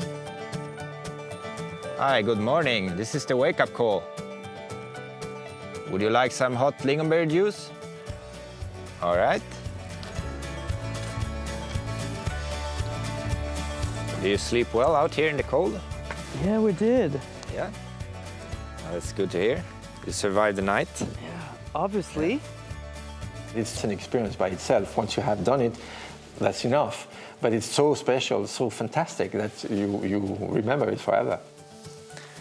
Oh, they are a little bit cumbersome to get out of the sleeping bags, but did they keep you warm all night? Yeah. Oh, that's great to hear. And well, I hope you have a lovely day. Thank you very much. What time is it? It's 8 o'clock now. Okay, good. Thank you. Did you sleep well? Yeah, it was good. Me too. That was a good night. For guests wanting to experience more than just what it's like to sleep on a bed made of ice, the hotel has several activities on offer.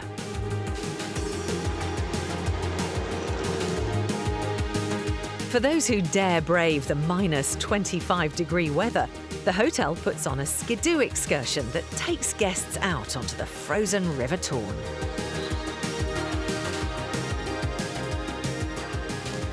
So welcome to the ice sculpturing of today. These guests are learning more about what you can do with an ice block in today's ice sculpting class.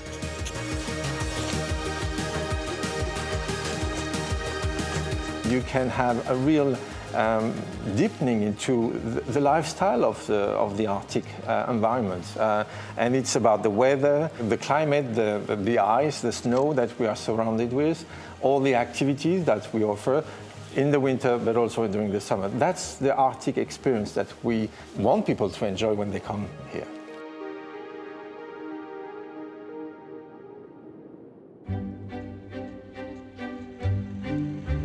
At the Kakslautinen Arctic Resort in Finland, Maria is finally ready to start her Santa experience.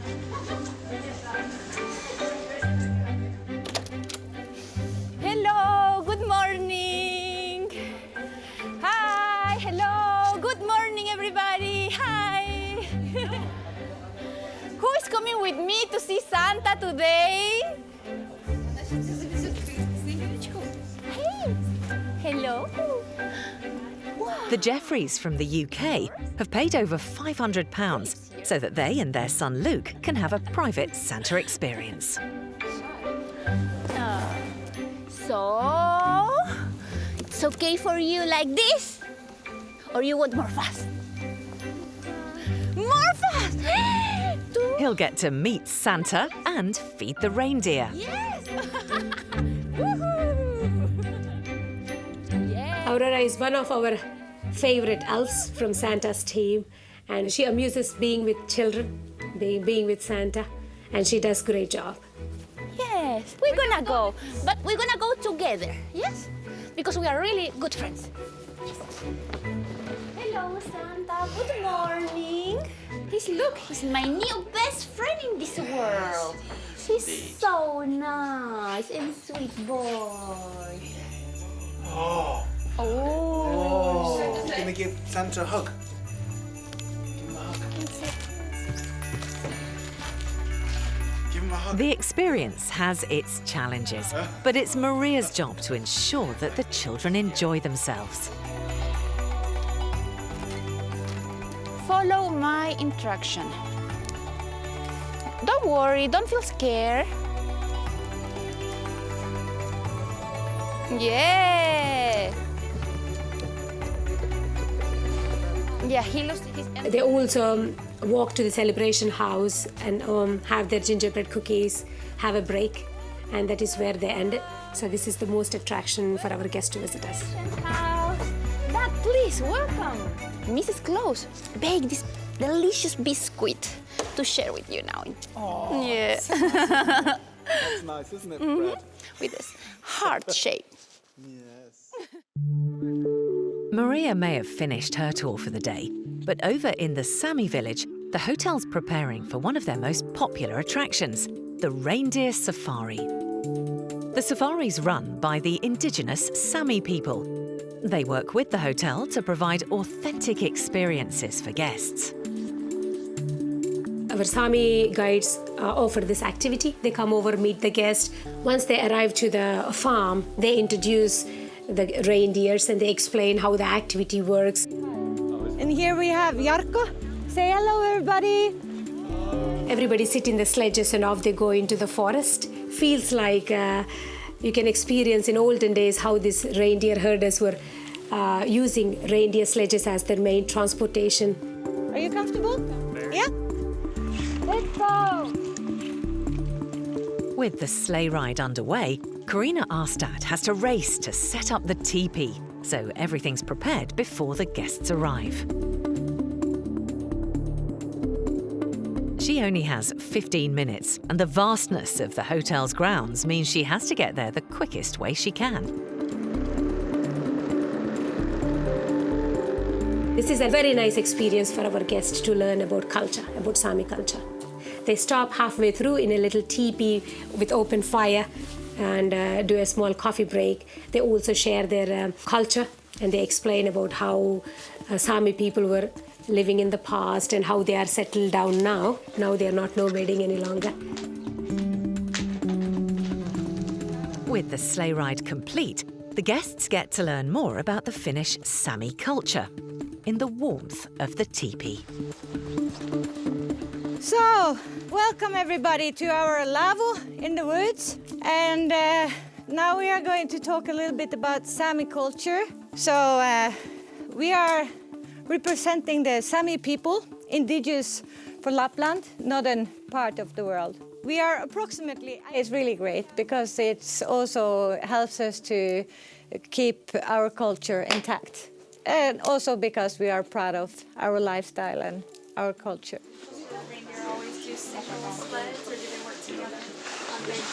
No, only like this. Is this George? It's really good at this resort office, that kind of activities, because of the, showing people around the world how our lifestyle was before. Back in Sweden, and with just a couple of hours left until the Ice Hotel 29's official opening, father and daughter Jonathan and Marnie Green from London have finally finished their room. We feel exhausted and elated. I think it's been an incredible journey, really, and a lot happened in the last 48 hours to get us to where we are now. Yeah, no energy left. No, it's really, we feel really quite exhausted.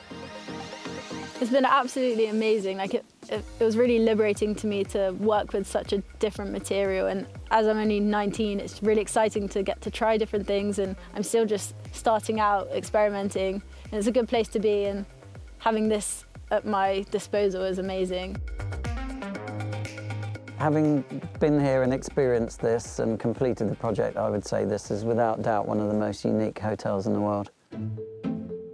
Jonathan and Marnie may have finished their room, but it's still a race against time if the hotel is to make its deadline of opening at 6 this evening.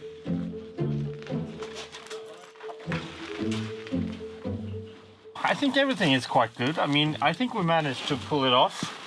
Every room is done. There might be some small adjustments in some of the rooms, so I'm happy about it. Hope there's a lot of people today, so they will see what we have done. I think it's good. We pulled it off. We're a great team, and we're used to this. Excitement outside is building, and the hotel is finally ready. To stand here today is amazing to see that it's all functioning up there. The rooms are ready, and we can go inside and see the beauty. And I won't describe the art inside when you come there. You have to see yourself and look around and experience the different rooms. Thank you very much. Welcome.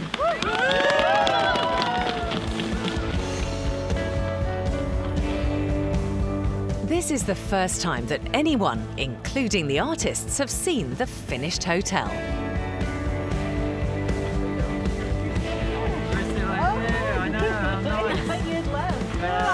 We're going tomorrow morning.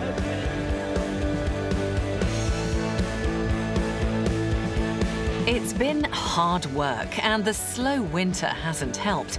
But they've made it, and the Ice Hotel is officially open for business.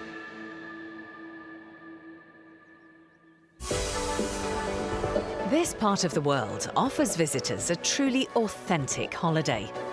Extreme weather and dark, cold winters may provide unique challenges. Welcome to the fridge in the north of Sweden. But for those looking for a holiday unlike any other, it also offers something very different.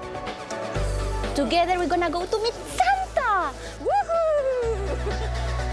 And the concept of building a hotel out of ice, which becomes an art exhibition by day and is rebuilt every year, means that the interest in this hotel will continue year in, year out. We're never bored with the Ice Hotel. It's always new, it's always exciting, and it's always beautiful. And in Finland, the wilderness location of this hotel has enticed guests who are looking for a remote experience to truly get back to nature. When all the way they come to Arctic circles, they have this opportunity to walk, and nature is so pure. What both hotels do successfully is use the extreme conditions to their advantage, providing guests with an experience unlike many others in the world.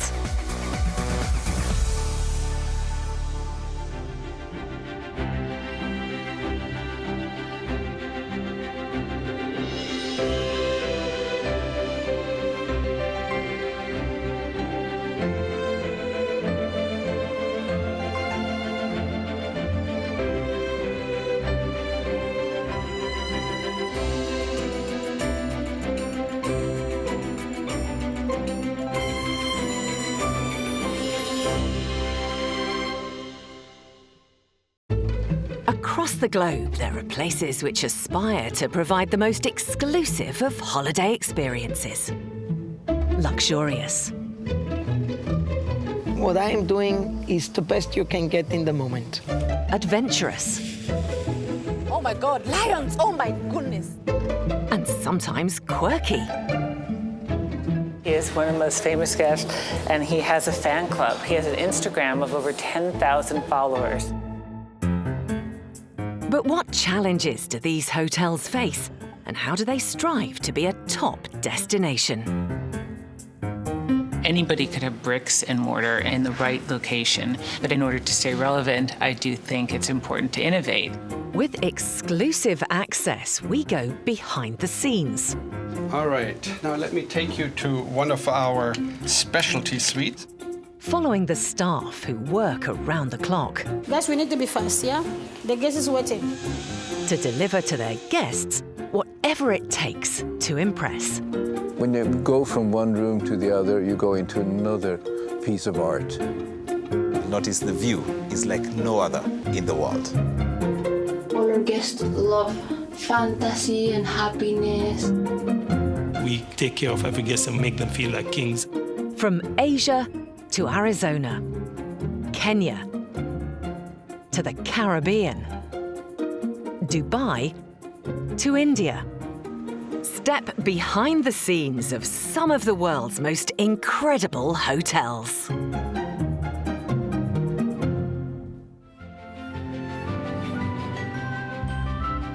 The USA, a favorite destination for travelers from across the globe. Big cities, big landscapes, and a huge personality. There's the hustle and bustle of the East and relaxed atmospheric West. A memorable American adventure is never far away. Something two very different hotels in very different settings offer their guests. With visitors after an authentic taste of the US, what unique experiences can they provide to create memories for a lifetime? New York, the city that never sleeps. One of the most exciting destinations in the world, it draws tourists in their millions. With its famous skyline, it offers world-class museums, exclusive restaurants, and shopping to die for. In one of the most affluent areas of New York City is the Lowell, a boutique hotel aiming to offer premium accommodation on Manhattan's exclusive Upper East Side. With such fierce competition, offering a 5-star rating isn't enough. Hotels in this city strive to be distinctive. Co-owner and design director Dina DeLuca Giartuni hopes the hotel exemplifies pure style and class. To make a great New York City hotel, I think anybody could have bricks and mortar and in the right location. I think it's a combination of people. Without our staff, without our guests, we would not be the Lowell. And the fact that we are a hotel that has been born a hotel and stayed a hotel, I think pedigree is also very important. Established in 1927, the hotel was bought by Dina's husband in 1983. Situated on a quiet street off Madison Avenue, the hotel has 47 differently decorated suites, offering marble washrooms, wood-burning stoves, and private terraces with views of the city. It also has 27 deluxe rooms. All right, now let me take you to one of our specialty suites. This is the Manhattan Suite. It's one of my personal favorites, I have to say. Housekeeping. All right, this looks very nice.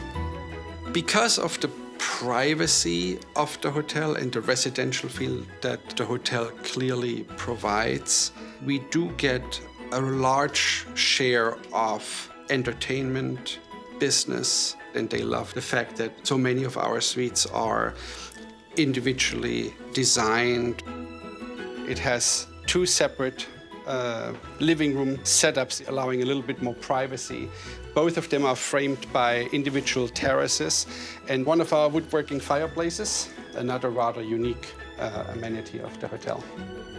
Our rooms start at approximately $1,000 a night, and that goes up to about $18,500 per night for our penthouse.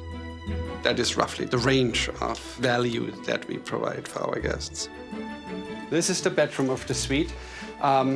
Very simple, elegant, many Art Deco elements and details, even details such as the embroidery on the bed linen that reflects the skyline of Manhattan, which I think is a very cute touch. Staff here aim to make sure all guests feel welcome, whether they're here for a week or a day, and regardless of the number of legs they have. Sit, Archie, sit. Good boy, good boy. An animal-friendly hotel, they've gone one step further, having their own resident mascot, English Bulldog Archie. He is one of the most famous guests, and he has a fan club. He has an Instagram of over 10,000 followers, and he's only been around for a year. It's his face. It's just too precious. Right, Archie? For many visitors, their experience and the familiarity of the hotel has left a lasting impression. We have guests from all over the world, but the repeat list of guests is just, I mean, when I look at the number of stays a guest has had, I have to take a double look because I cannot believe that someone could be here 834 times since 1985. It's phenomenal. And it's not just residents who are loyal to this luxury hotel with the comforts of home. Turn-down attendant Paulette has worked here for over 20 years. I just love being here. We do not feel like, because we work here, that we are, we come into work and this is it. No, we are like a family in the Lowell. Family. Lowell is definitely a family. When guests arrive at the front entrance, they're greeted by one of its longest-serving staff members, Armin, who's worked at the hotel for 31 years. Looking forward to stay here until I'm 70 years old, so I guess another 15 years. Now you can find out how old I am. 80% regular guests coming here, we know them. They know us. We know their children, we know their families. I can tell you that they were born in this place, and they came, they went, they got, engaged, they got graduated, they came back here. I can write a book about this. Yet I can tell you this, that truly Lowell is a home away from home, and they love to come back here. I love doing this job because sometimes when the guest comes back, they make the rooms looking so beautiful and fresh. I just love to make it. I want them to feel like if they're at home. Meeting the guests is a blessing to me. Very, very much a blessing.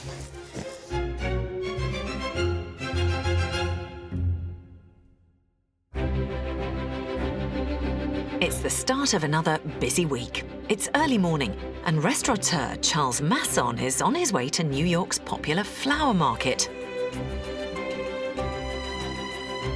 For his high-end restaurant, he likes to believe guests are not only spoilt by the menu and its 5-star service, but that their surroundings enhance the dining experience. Appearance is all important to the staff here. I need to put in 8 large bouquets and the small centerpieces on the tables. The beauty of this market is that it's possible to get flowers from all parts of the world, but at the same time, a lot of locally grown flowers. The hotel prides itself on displaying lavish, luxurious, fresh floral arrangements to reflect the season. Of course, you'll have a few guests, clients who, when they book the private room, they absolutely want a certain type of flower. But all in all, we need the flexibility to see what is available, what nature can offer. Meanwhile, Very good. Yeah, I think they'll be comfortable here. And let's General Manager Heiko and Marketing Manager Sarah are checking that a suite is ready for a guest's impending arrival. They're returning to the hotel for a 34th time. Let's have a look quickly, because the Jeffries should be here any moment. All right, food and beverage is already set up. That's the champagne they wanted. The guests are arriving with their children, who also get the VIP treatment here. One of the boys, I think it's Mark's birthday, right? William is the older one and Mark's birthday. Well, let's send it then. Yes, hello? Ah, brilliant timing, excellent. Alam, thank you very much. You know what, I think we're gonna put that here for the children. And if you don't mind, just put the glasses, yes. Yeah, they smell really good. They look good and they smell good. Actually, you know what? Let's just do this like, yes. Perfect, perfect. Thank you, Alam. Thank you. Thanks a lot. All right, so why don't we continue quickly to the bedroom? This suite costs £3,500 a night, so every detail comes under scrutiny. And this is all set. Perfect, very good. Yeah, I think we're in good shape. Thank you, Sarah, thanks. While staff are getting ready for visitors to arrive, downtown, Charles is busy at the flower market, finding the finishing touches to add a bit of panache to the restaurant. Morning, Edgar. Hey, Charles, how are you today? How are you? I'm good. Yourself? See you. Good to see you, man. Good. Yep. Pleasure. Wow. To take your flower order. Beautiful anemones. Yeah, gorgeous. Spectacular. I'd love to take some of these for sure. These lavenders are beautiful. Yeah, this is also a great color. This one too, two-tone. Yeah. Dating back to the late 19th century, this flower market is steeped in history. It's a popular place for New York's top-class hotels, who come for the expertise of local and international florists. I love using cotton right now. This time of year, it's something that... Isn't it great? Yeah. And of course, I got your Gloriosa, your favorite. Oh, fantastic. Love it. Beautiful. Look at that. Oh, really. Never get tired of this. Yeah. Yeah, it's beautiful. You want to walk to the back and then you can... Sure, we'll give it to you.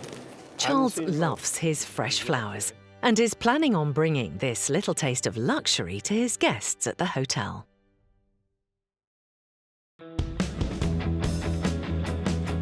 Just under 2,500 miles away lies the state of Arizona, known for its striking and distinctive landscape. This is cowboy country. With the original old towns and remote Native American settlements, it lures visitors for an American Wild West adventure. The White Stallion Ranch lies in the Sonoran Desert, just outside Tucson. Typical of the adobe-style buildings found in the Southwest, spacious rooms and suites situated throughout the ranch have Spanish influences with a rustic look, many with a private patio and stunning view. The ranch's warm, informal feel aims to create a relaxed atmosphere ideal for unwinding. It's a real family affair, owned by brothers Michael and Russell, with the help of Russell's sons Stephen and David. So we're Dude Ranch, so, you know, we always say in dude ranching, it's horses, hats, and hospitality, and that's what makes all dude ranches different and special. We're hands-on people, and we grew up here. A dude ranch is a cattle ranch that's opened its doors for holidays, offering guests a chance to share in its Western lifestyle.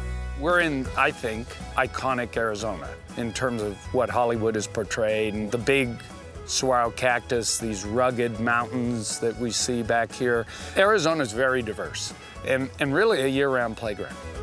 Russell's father bought the ranch in 1965. What started out as 160 acres over the years has become 3,000, in which guests can roam freely. So we're in the eastern mountains of the White Stallion Ranch. So we go to the other side of these mountains, and then the big mountains behind us are the national parks. I've been up here a lot, and I love this view. I sometimes forget how pretty it is up here until I come up here every time. With the third generation of the True family living and working here, the ranch tries to offer a warm family welcome. Their aim is to offer guests a traditional homestay that's typical of the Southwest. The rooms here are spacious and include the option of al fresco dining. For city slickers escaping the 9 to 5, the ranch also offers many of the traditional outdoor activities. We're in the main dining room, and this is where it all started. This was the original Southwest mud adobe building where the cattle ranchers lived, and you know, back behind us was the milk pasteurizing. Now it serves as our dining room. So this is our bar, and you know, dude ranches go back, and they kind of, because it was the elite and the wealthy who were traveling out west to do the dude ranch thing, some of them brought with them sort of those old country club routines, and there's no bartender and there's no formality. We have the room numbers, so they get to put their bottle of wine or their bottle of Jack Daniels or whatever in their room numbers, and they mix their own and they sign for everything. It's a total honor bar, and it's I think old style, different, and our guests seem to love it. Our great uncle was considered the West's greatest muralist, and so we did some reproductions of his art. This one just, I think it just fits and just makes the whole room. I just love that stage, and it just totally Western. The biggest draw to hotels in this area has to be the magnificent surroundings. How was the mountain? Good. Rocky. Very rocky.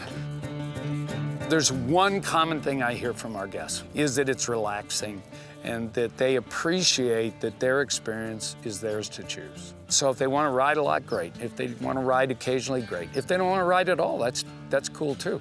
And you know what? If they're not really into the active thing, they can enjoy our very nice pool, enjoy entertainment after dinner, and just when the bell rings, show up and eat. So I think we're a little property that has maybe a surprising amount of diversity. But occasionally on the ranch, there's a guest the True family really don't want to see. So we're just heading over to one of the rooms. One of the maintenance guys called and reported seeing a snake. So I grabbed my snake stick, which every family member's got one. We just go check every snake out because we don't want anyone to get bit, you know, accidentally. In Arizona, there are many types of snakes. Some pose no threat, but the deadly rattlesnake is one of the most venomous. Whether they're harmful or harmless, for the hotel, it can be an occupational hazard. Hey, Gary. Morning. Hey, he's in here? Yeah, he's underneath the garbage can. All right, perfect. So if you... The door left him alone. Okay, so why don't we open the door and see if he's still in there? Michael, you copy. All right. No, he went underneath. Okay. If you tilt it back, so you open it to me, and then I'll see what I'm, because he's probably under this, right? Yeah, he is. Yep. Yeah, so if you tilt it. I need to tilt it that way. Okay. You see what I mean, like that, and then I'll. Oh yeah, he's just a bull snake, yeah. A bull snake? Yeah, that's what we call him, so. Is that all that's under there? Yeah, that's the only one. So, this is a bull snake, which looks like a rattlesnake, and a lot of people end up killing them needlessly. But we like bull snakes because they eat rodents. If we find a rattlesnake, we relocate it, but if we find a bull snake, we put it back because he keeps the ranch safe and clean. So, we'll go ahead and we'll stick him right back under there. There you go, bud. In the garbage can. It'll be fine. Yeah, he'll figure it out. He'll be happy. Yeah, there we go. All right, cool, yeah. Now the True family know their guests can sleep safely in their beds. Housekeeping. Housekeeper Kerry makes sure the 48 rooms are ready for their adventurous arrivals. Anne? Yeah? Hi, is it ready? It's almost ready. I just Do you need want to some finish help? the bed. That'd Yeah? be awesome. Thank you. You're welcome. Family suites have Southwest decor, handcrafted furniture, and wool blankets to keep the evening chill away. And our wool shams. Here, you want that one? So how many guests are coming in today, do you know? I think we have about 70 people showing up today, and probably about 25 more rooms to do, including our house, the hacienda. So I'm going to shut this for you. Thank you. Thank you. Looks beautiful. With up to 120 guests at any one time, visitors taking part in the daily ranch activities can build up quite an appetite. Hey, Judy, how's it going? It's going well. Everything seems to be going on time. Oh, good. How many guests do we have tonight? 49. 49, okay. So do you mind starting the fire at 5:30 so we can get started by 6 with the ribs? All right. Yeah, won't be a problem. All right, thanks. How many racks do we have tonight? 24. 24, alrighty. Perfect. Chef Judy has worked at the ranch for over 45 years, making Western dishes that are reflective of the region. It's more of a home style. It's not real resort food like you get at most places. It's more home cooking. Barbecued ribs and chicken, twice baked potatoes, corn on the cob, baked beans, cornbread, and salad. Judy's cooking may go down a treat with guests, but she doesn't have the usual background associated with most hotel chefs. I grew up on a farm in Pennsylvania. My grandmother and my mother just learned from them. Monday is brisket, baked brisket, and mashed potatoes, gravy, just a basic home-cooked meal. Tuesday is like today, it's the ribs and chicken dinner. Wednesday is Mexican, where I have enchiladas, tortillas, all that. Thursday is steak dinner. Friday is pork leg, pork loin, pork tenderloin, something like that. Saturday night is the Indian oven. Sunday night is chuck roast. Everybody seems to like it. They keep coming back.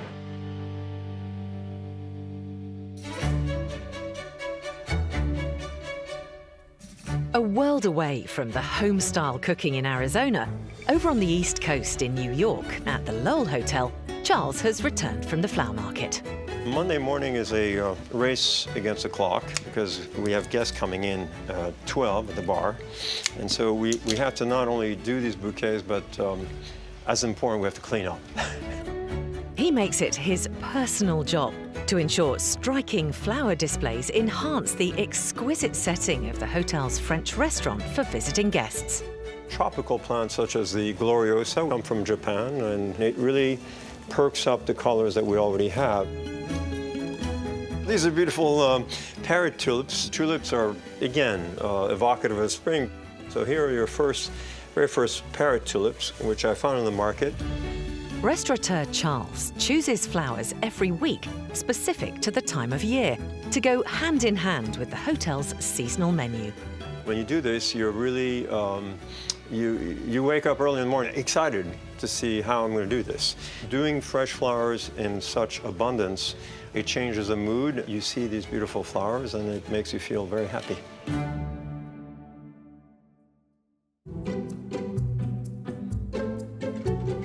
A dog-friendly hotel, the staff are used to the patter of tiny paws.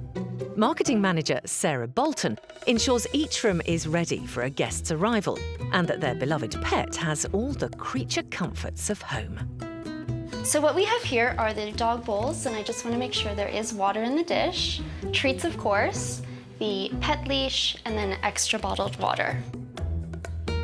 So New York itself is very pet friendly, and the neighborhood with its proximity to Central Park makes it the ideal scenario to travel and bring your dog. Mrs. Wallace prefers the pet bed to be in the bedroom with her. We have the pet toy as well. That's definitely a must. And for the guests' pet pooch, it's only the best. I also wanted to double check that the pet menu is ready for their arrival. And we have this under specialty menus. So we feature the lean dog, the bow wow, and the sophisticated dog. So I'm just gonna leave this right here, and let's just pop down to the kitchen to see if Chef is all ready for the order. A five-star hotel requires five-star cuisine, and here they try to ensure that service is extended to guests and their four-legged friends. Pets may have their own menu, but for their owners, there's plenty to try. There's cocktails in the bar, unwinding in the club room, and dining in the on-site French restaurant Majorelle.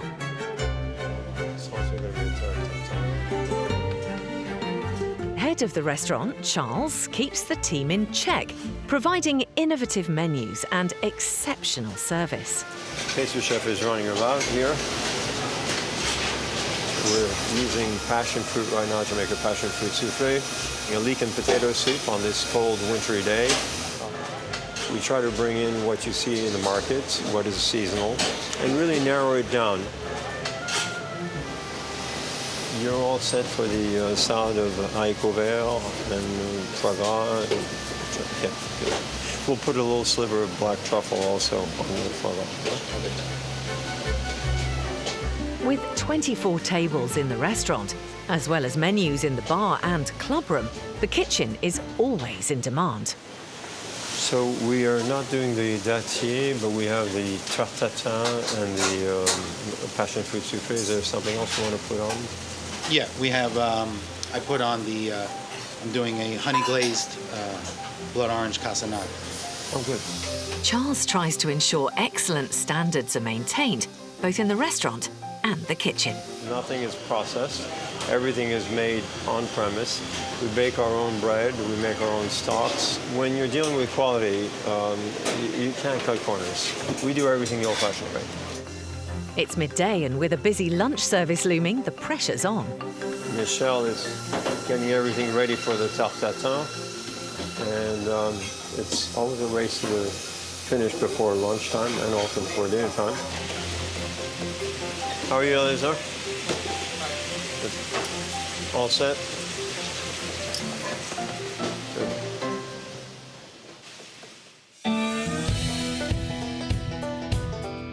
In Arizona, dawn is breaking. At the White Stallion Ranch, corral manager David True is getting ready to give their guests a taste of Arizonian life. And over the ears. With a breakfast stroll through the desert. You're all set. In charge of all activities with the horses, this morning he's got about 65 to saddle up.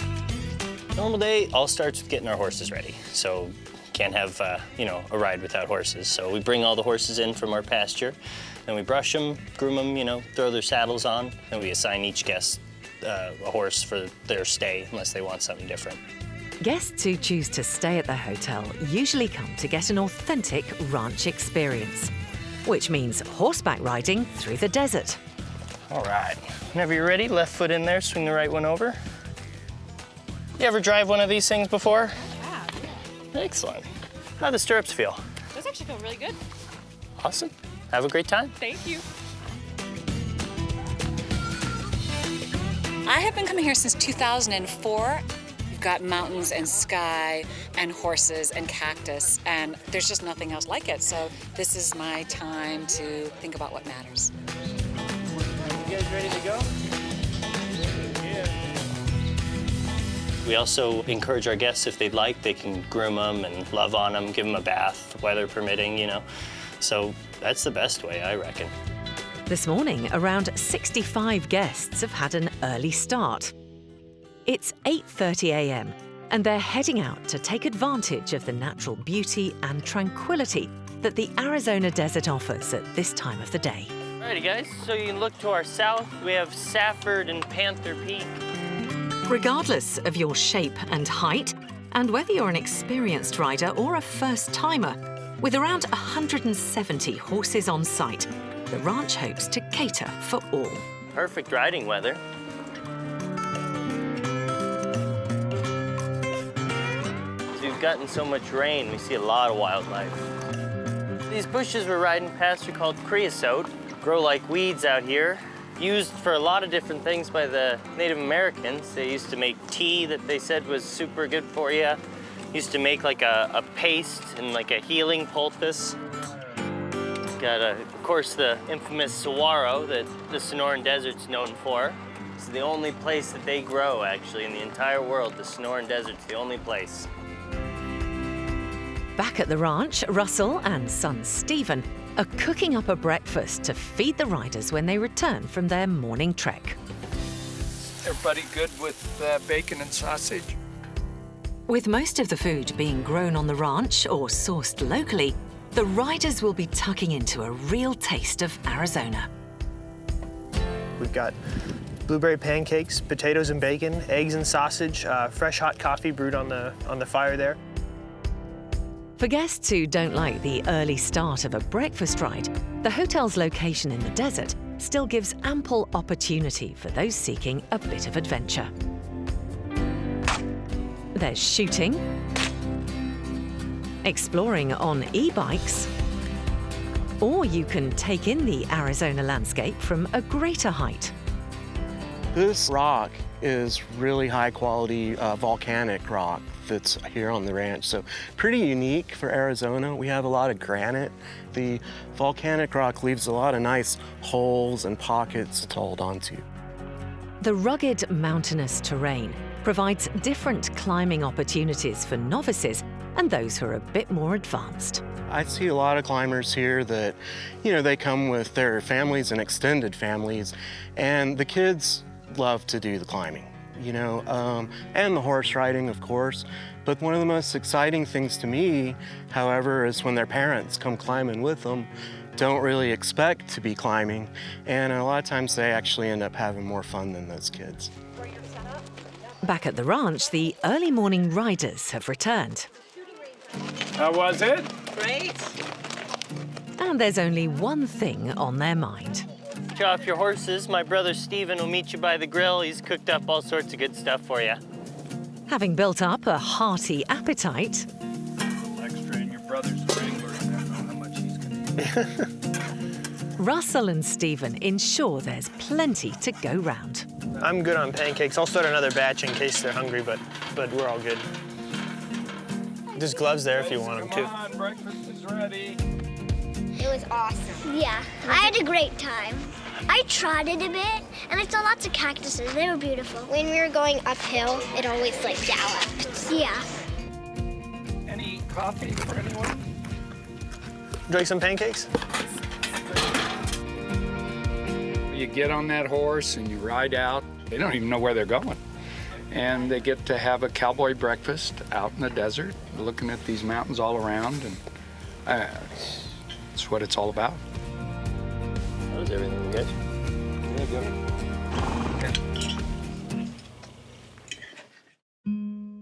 After an action-packed morning, it's the ideal time to take it easy by the heated outdoor pool. Those guests not used to time in the saddle can relax and rejuvenate by indulging in the spa with a massage. Her back muscles are kind of tight, actually. Have you been riding horses? Masser Joby works wonders with his bare hands. The main thing usually is the low back is aching them and their shoulders. Sometimes it'll be in between their legs just from sitting and grinding on the saddle. His services are very popular with guests returning from a breakfast ride. When they sit on the horse, they've got their hips hunched in. I have a dude that came here from Britain, and he was funny. He was all, when the Wranglers ride, they look like this, you know. He's all, when I ride, I look like this, you know. So the sacrum gets tight, and I don't do any adjustments. What I'm trying to do is stretch the ligaments and tendons around it. And then a lot of times I'll hit the glutes a little bit, actually a lot. There's often a price to be paid for experiencing ranch life, and not everyone's up to it. Everything gets kind of beat up. If you're a city slicker that don't ride horses and you come out here, you're likely to be a little bit sore. Some people get really sore. So yeah, they'll be all, help me. So it's good. But I think when you're winding down for the day, when you're done riding, is when you should let the effects of the massage actually take. For the last 4 years, visitors to the ranch have felt the benefits of one of Joby's massages, but his skills are in demand. They'll book them ahead, sometimes a month ahead when they're coming, because sometimes I get busy out here. So if you're out getting a ride and you want to finish up your day, get a nice massage, it'll actually help you tomorrow and the next day. So it's pretty good.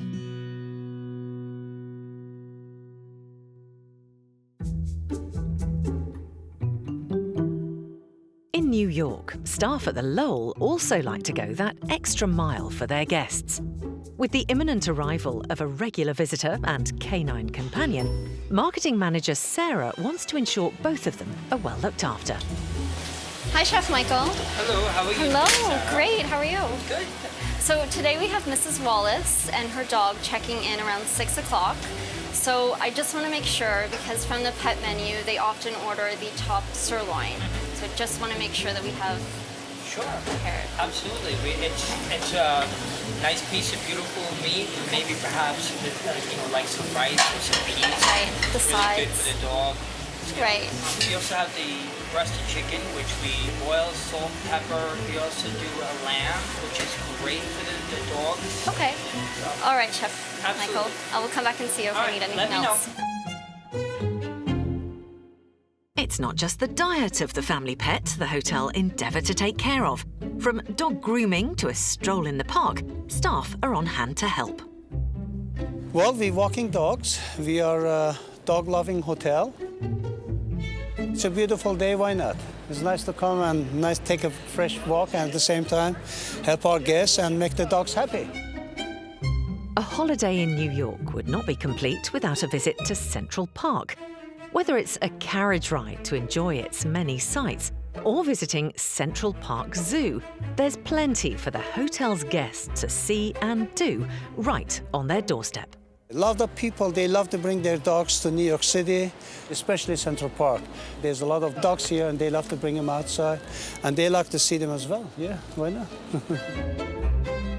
These dogs are well-behaved dogs. They're trained properly and they're well-behaved, you know, they don't bother the other guests in the other rooms, so we appreciate that, you know. They are five-star dogs in the five-star hotel. Okay, guys, let's go. There are some restrictions on where dogs can go in Central Park, but there are still over 800 acres for pets to get the VIP treatment, especially when Armin is in charge. Our dog's the same as our guests. It doesn't really matter. We take care of every single one of them. Okay, guys, we're gonna get going back. Let's go. Come on. Okay, ready to go? I'm ready.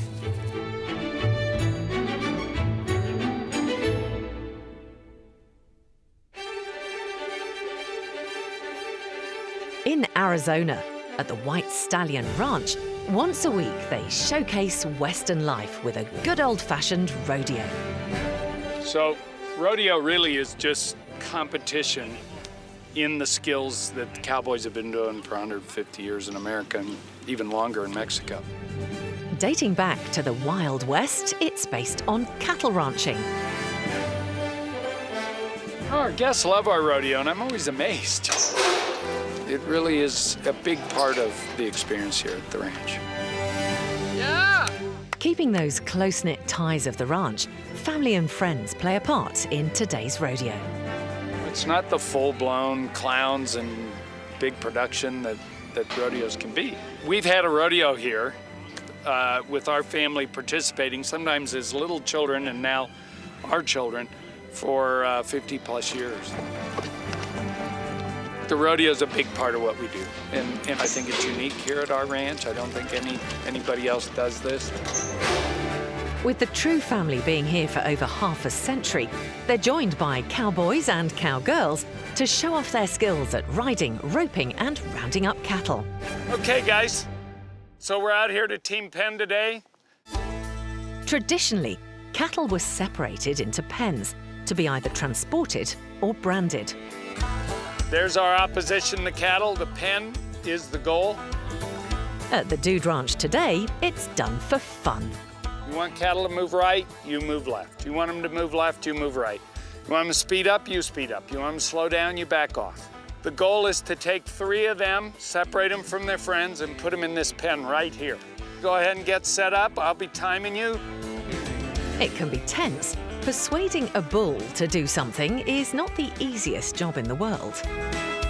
Okay, team penners, whenever you're ready.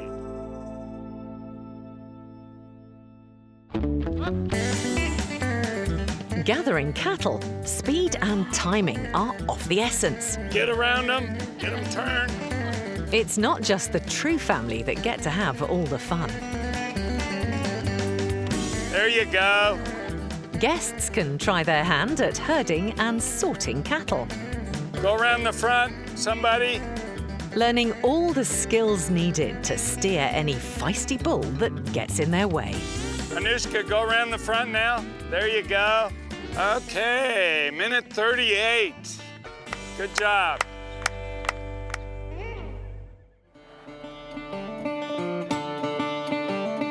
As evening descends on the ranch, Stephen and wife Alice prepare dinner for visitors with an American barbecue on the menu. Let me bump it up because it's pretty hot, so let me bump it up for the chicken. Sure. After an action-filled day, guests can look forward to a good old-fashioned chowdown. It's very traditional in the Dude Ranch sense, eating style here. So everybody sits down at the same time together, so dinner's at 7. We ring the bell. All the guests come into the dining room and they sit down together. You know, it's tonight's ribs, tomorrow's Mexican, the next night's steak. Everybody eats the same meal and everybody eats together at the same time. Ribs is actually my favorite, not just because I'm cooking it right now, but ribs is definitely my favorite. They're pretty good. They're pretty good.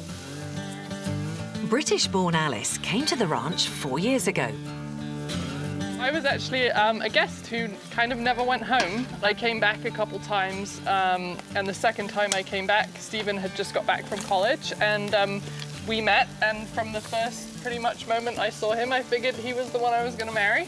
And luckily he felt the same way, so we ended up doing the long distance thing for a couple years, and then I've been here coming up 4 years now. So, you want me to do this one or?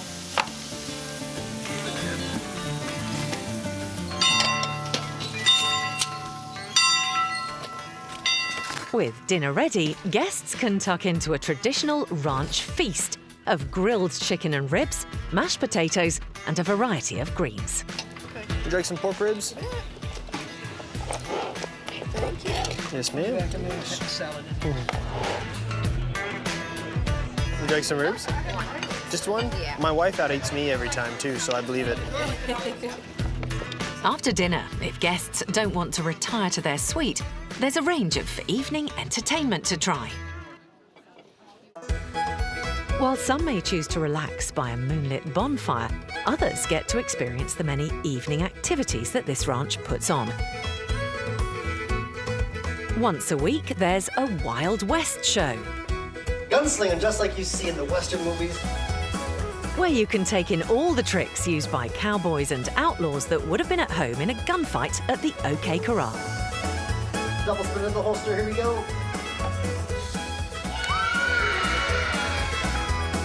With Arizona known for its spiders, scorpions and rattlesnakes, at the ranch, visitors have a chance to get up close and personal with a tamer variety. That's Grace, everybody. All right. While others simply choose to hang out at the ranch's Honesty Bar.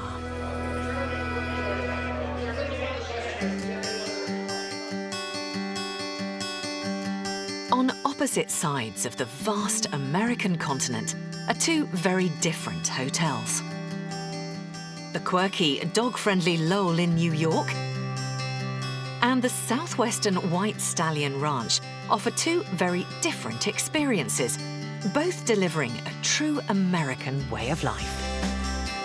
It has a character, and what I always say about this hotel is that the scale allows you to be part of the city. New York is really how you feel the city. I'm born and bred New Yorker, and I think that a lot of New Yorkers would agree with me that the pulse of the city is not in the sky, it's on the streets. Get out on a horse and see things that you would never otherwise see, and embrace and experience that very, in my opinion, unique Western hospitality.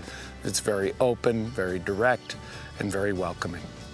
I'm very proud of it, especially anymore. It's kind of a dying way of life. So very proud to keep a torch lit for something that might not be around in 100 years. Contrasting they may be, but their loyal staff extend a warm family welcome and hope to offer an experience of a lifetime.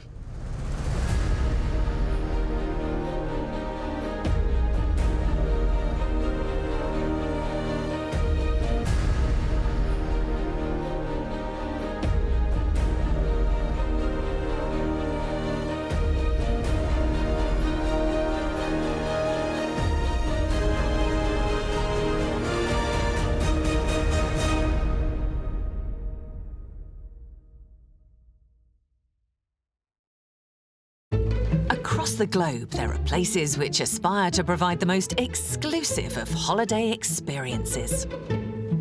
Luxurious. What I am doing is the best you can get in the moment. Adventurous. Oh my God, lions! Oh my goodness! And sometimes quirky. He is one of the most famous guests, and he has a fan club. He has an Instagram of over 10,000 followers. But what challenges do these hotels face, and how do they strive to be a top destination? Anybody could have bricks and mortar in the right location, but in order to stay relevant, I do think it's important to innovate. With exclusive access, we go behind the scenes. All right, now let me take you to one of our specialty suites. Following the staff who work around the clock. Guys, we need to be fast, yeah? The guest is waiting. To deliver to their guests whatever it takes to impress. When you go from one room to the other, you go into another piece of art. Notice the view is like no other in the world. Our guests love fantasy and happiness. We take care of every guest and make them feel like kings. From Asia to Arizona, Kenya to the Caribbean, Dubai to India. Step behind the scenes of some of the world's most incredible hotels.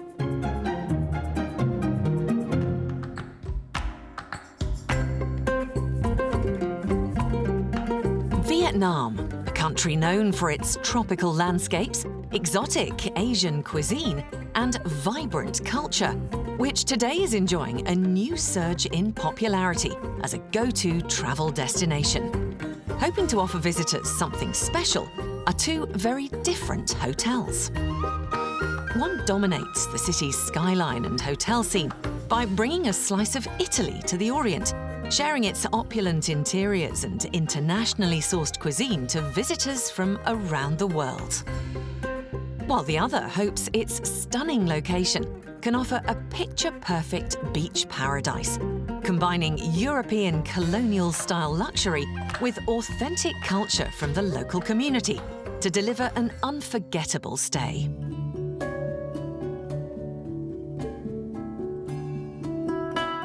The Annam Resort is located on a tropical white sand beach in the peaceful coastal town of Cam Ranh, and only 1 hour by plane from Ho Chi Minh City. Guests who arrive here are welcome to what locals describe as paradise. Annam is the name for Old Vietnam. And this was selected by the owner's family. It's very nice, it's easy to remember. And it's also Annam, Old Vietnam. It fits perfectly into our concept. Opened in 2017 and overlooking 300 meters of its own private beach and crystal clear turquoise waters, the Annam Resort's 213 colonial-styled villas and suites are designed to echo old-world values. They aim to offer 5-star luxury and beachfront relaxation to guests who come from all over the world. First of all, we are a colonial beach resort. Everything is based on this colonial idea.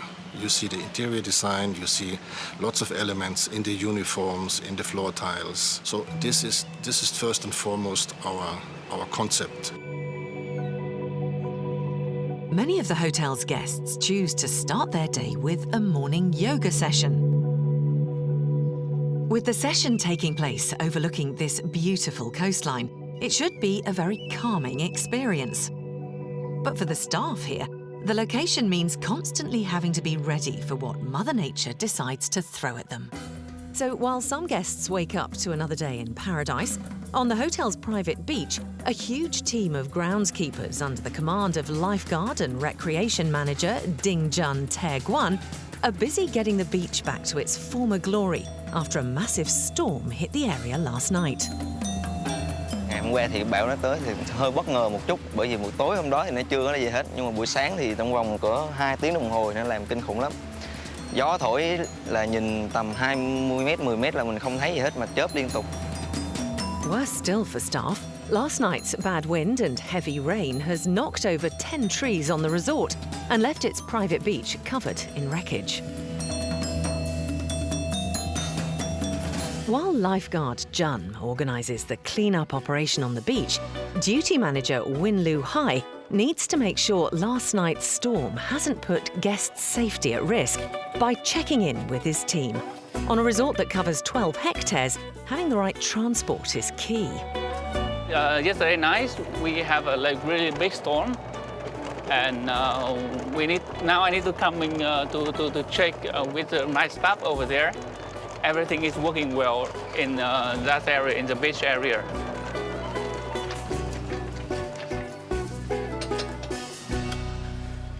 So you can see it's a little bit damaged here, and all the sand is have thrown out. Now I need to check and inform to the gardener with the team to to fix it, like this area and this area also. There was a lot of rubbish at the beach this morning, and my staff with the team already taking to here. With his inspection over, Hai needs to rush back for his daily meeting with resident manager Norbert Meyer. You can imagine that there are so many things to be done in a resort like this, and there are every single day special requests from guests. There are last-minute arrangements to be done. I'm going to meet my department heads now and to provide a truly 5-star experience for our guests and to ensure that the guests are happy. Hello, Sing Chao, good morning. How are you today? So every day there is a departmental briefing, so it's very well structured that we go from the top down to the bottom. So it's a little bit like a military base, you know. All the troops know exactly what to do.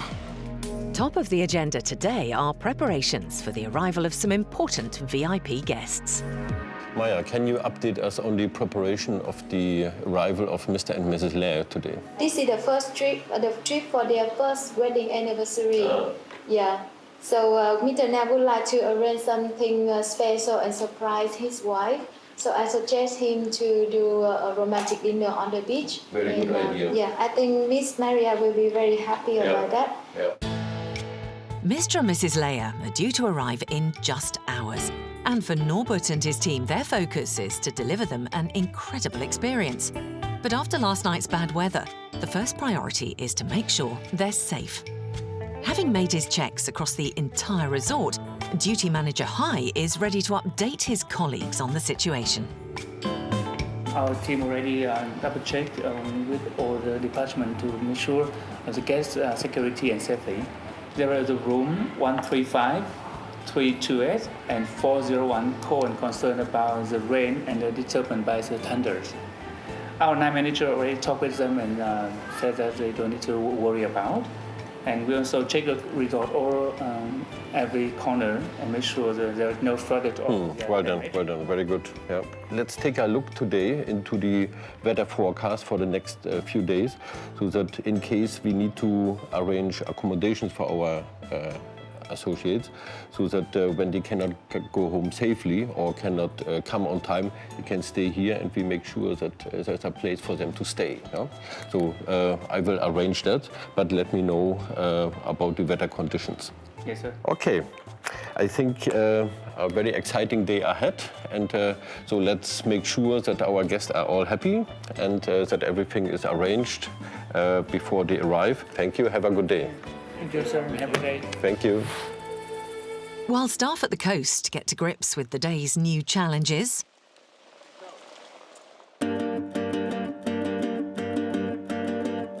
just under 400 kilometres to the southwest of Vietnam, in Ho Chi Minh City, is another hotel that's trying to make a name for itself on the country's hotel scene, the Reverie Saigon. It made its grand debut in 2015 after a 7-year building programme.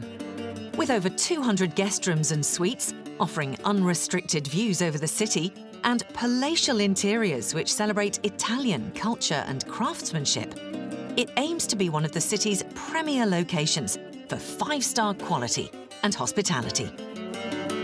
Of course, we have a wonderful spa, we have a couple of restaurants, and yes, a swimming pool and gym. Yes, and a helipad. Today, the hotel is also expecting the arrival of several VIP guests and is playing host to some important events. As if this wasn't enough, the kitchen team are also responsible for preparing food for all 5 of the hotel's restaurants. And it's here that executive chef Giovanni Perella believes he's established a reputation as one of the city's best venues for authentic Italian cuisine. I grew up in an Italian family, traditional Italian family, a large family with a lot of cooking passion. I took the passion from grandma while she was rolling pasta on Sunday. I was hiding under the table when I was a child, stealing stuff for the pasta. That's where I understand that this will be my job for my life. Giovanni serves up a real mix of family-inspired recipes for lunchtime diners, including everything from classical Italian salads to sandwiches and a range of pasta dishes. Another favourite with his guests is his take on another Italian tradition. I would like to talk about my pizza. Since I'm from Napoli and the pizza is the icon of my city. It is the best pizza in town as well, I would say. Our beautiful pizza oven from Acunto, Napoli. Acunto family is 3 generations pizza oven makers. The wood we use is acacia. That's beautiful because acacia wood gives a beautiful aroma to the pizza. Sorry. I love him. Apart from Giovanni's state-of-the-art pizza oven, the hotel has also chosen to invest in its own fleet of transport, one that's designed to give guests an idea of what might await them during their stay before they even reach the lobby. We have quite a wide range of limousines. We have a fantastic Rolls-Royce, which is a special edition, which is the Phantom Dragon. Then we have a Bentley. We have another Rolls-Royce, which is the Ghost. Hotel chauffeur Vu is making sure his Rolls-Royce is fit for service before he picks up his latest VIP guest from the airport. Cold water, dry food, turbo, newspaper, and the iPad. So one special thing for the guests. Champagne for welcoming the guests. For Vu's latest passenger, no matter how long their flight might have been, he hopes the Rolls can make the final stage of their journey to the hotel comfortable, even when outside in the city traffic is buzzing with the morning's chaotic rush hour.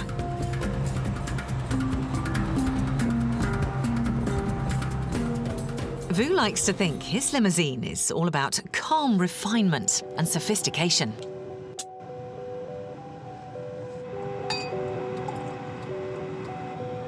While Vu starts his journey back to the hotel with his new passenger, on the 37th floor, executive housekeeper Wilbur is making his way to its top-of-the-range Visionaire suite. We are very unique in towards that we have 12 different room types where none of the rooms looks alike, and even there are some suites which also show a different designer within the suites. Many guests which come, of course, they see the interior design and say, wow. These designer suites can cost over £3,000 a night, so Wilbur has to check that every detail is perfect before their next guest arrives. Housekeeping. Let's go in. So this is the designer by Visionaire, very different, very one of the kind of the designer. So as you can see, still have very top welcome amenity for VIP. You can see the connection between the leather, the marble, and the glass. As you can see, there's nothing really around us which is blocking us. So there is no room with a bad view. This is a very special bedroom with a lot of masterpiece of the furniture. You can see the chandelier. And go together with the top standard linen from Frete, 600 T-Scott, together with the leather bed headboard, can make the guest very happy.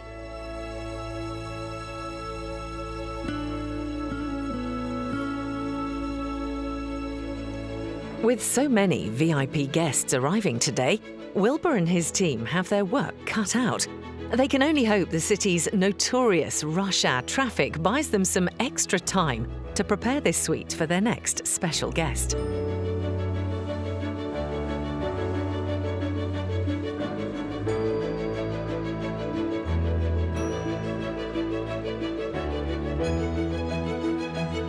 It's a lot of pressure, but it's the excitement to have your guests coming in. It is, yes, it gets your blood pumping. It's very exciting.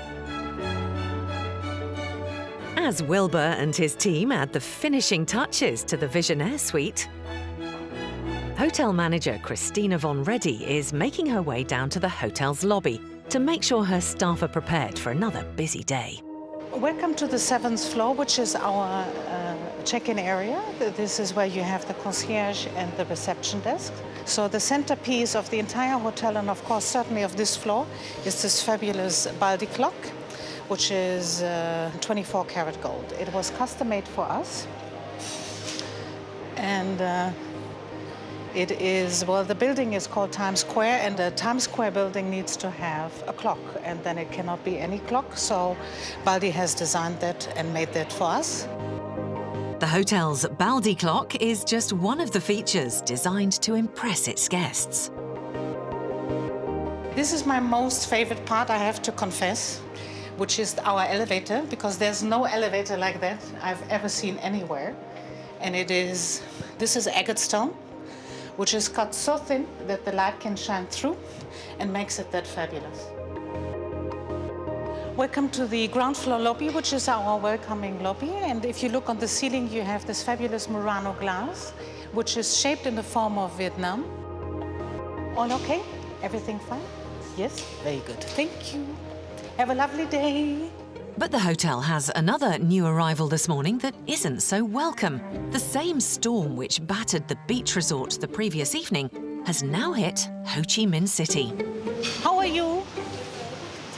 Guten Tag, wie geht's? Everything okay? Yes. Not very busy today because of the typhoon. Today we cannot go out and we cannot put the furniture out. So no terrace today. There is no normal day, but this is why I'm in the business since such a long time, because there's no dull moment, it's never boring and it's never the same. And you always have to adapt to new situations which come all of a sudden because it's so unpredictable. Yes, when the guests will come inside. Exactly, the guests will come inside. But you don't have to stand outside to get them inside. Okay. Thank you, ladies. Thank you. You can have a fascinating building, you can have a fascinating hotel, but if the team is not adapting to it or giving the work with it, then nothing is working. Having professional staff who can cater to the wishes of guests from across the globe is also essential to the success of the Annam Resort. Here, the solution is its in-house training programme. And today, new member of staff Z has arrived for his latest lesson. Hello, this is my first day of working here, so I need the uniform for the land week. Here's your uniform. Thank you very much. Enjoy your working day. See you.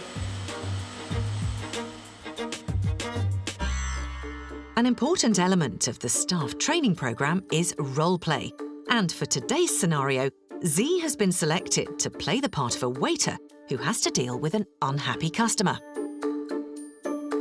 Hello, yes. I'm very angry because I ordered the food 15 minutes ago. Okay, sorry. Just a moment, let me check with the kitchen, okay? Yes. Okay, so I'm very sorry about your inconvenience. So because we had a problem in the kitchen, so now your food will be coming in 10 minutes. So would you like some tea or coffee? While some members of staff are learning how to deal with an upset customer, I'm very hungry, please. on another part of the resort, the housekeeping team are also working hard to make sure their guests have the best possible experience. Em vớt giùm chị cái này đi. As they work against the clock to get one of the hotel's 77 luxury villas ready. Phòng VIP đến, xong chưa em? Nhớ bỏ hoa trên này nha. At over £700 per night, guests can enjoy 267 square metres of palatial interiors and access to their own private pool and sea views. While guests have been enjoying the massage treatments available at the resort's 400 square metre Srimara Spa, down on the hotel's private beach, it's been a hive of activity as an army of staff have been working hard to clear up the wreckage from last night's storm. And thanks to their incredible effort, together with the perfect weather, lifeguard Jun is finally ready to welcome guests for a fun afternoon on the water. Thì mùa êm thì khách thường chơi thuyền buồm, rồi kayaking, rồi hồi có thuyền thúng nữa, rồi lặn, câu cá, vân vân rồi. With so many beach activities on offer, guests at the resort shouldn't have to worry about getting bored. Just too much to do. Yeah. Too much to do. You can't fit it all in the time we're here. Yeah, we would have liked to stay longer. Yeah, that's the only regret. Vào lúc 3 giờ thì sẽ có nhân viên mời khách và chơi với khách. Còn ví dụ ngày đẹp á, thì khách có thể bất cứ lúc nào cũng xuống chơi kayak hay thuyền buồm được hết, free tất cả.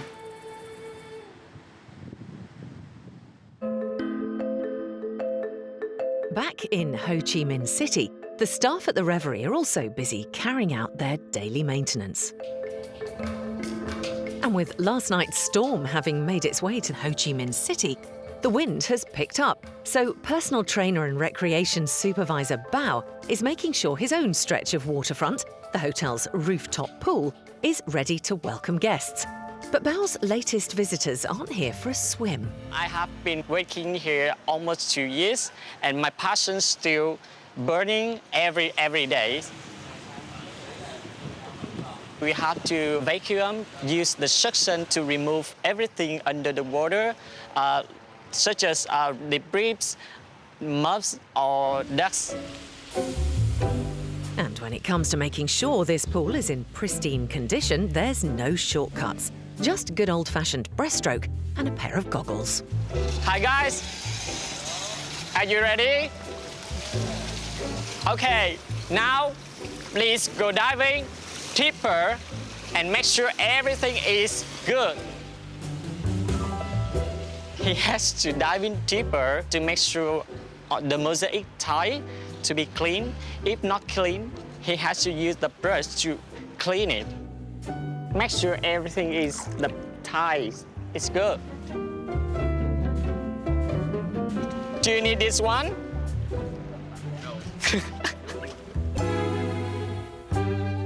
While Bao and his colleagues carry out their detailed inspection of the hotel's swimming pool, on the 5th floor, local Ho Chi Minh resident Lucy Wing has chosen its ballroom as a venue for some very important celebrations.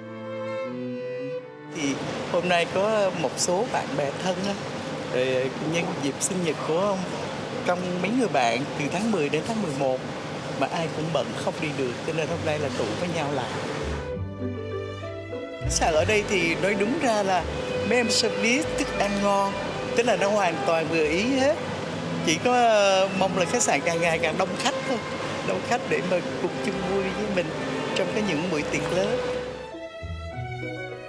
Khách sạn The Rivery này nó có cái view, cái khung cảnh đẹp, nhìn nó mới mẻ và nó có những cái mà nó làm cho tụi chị relax được.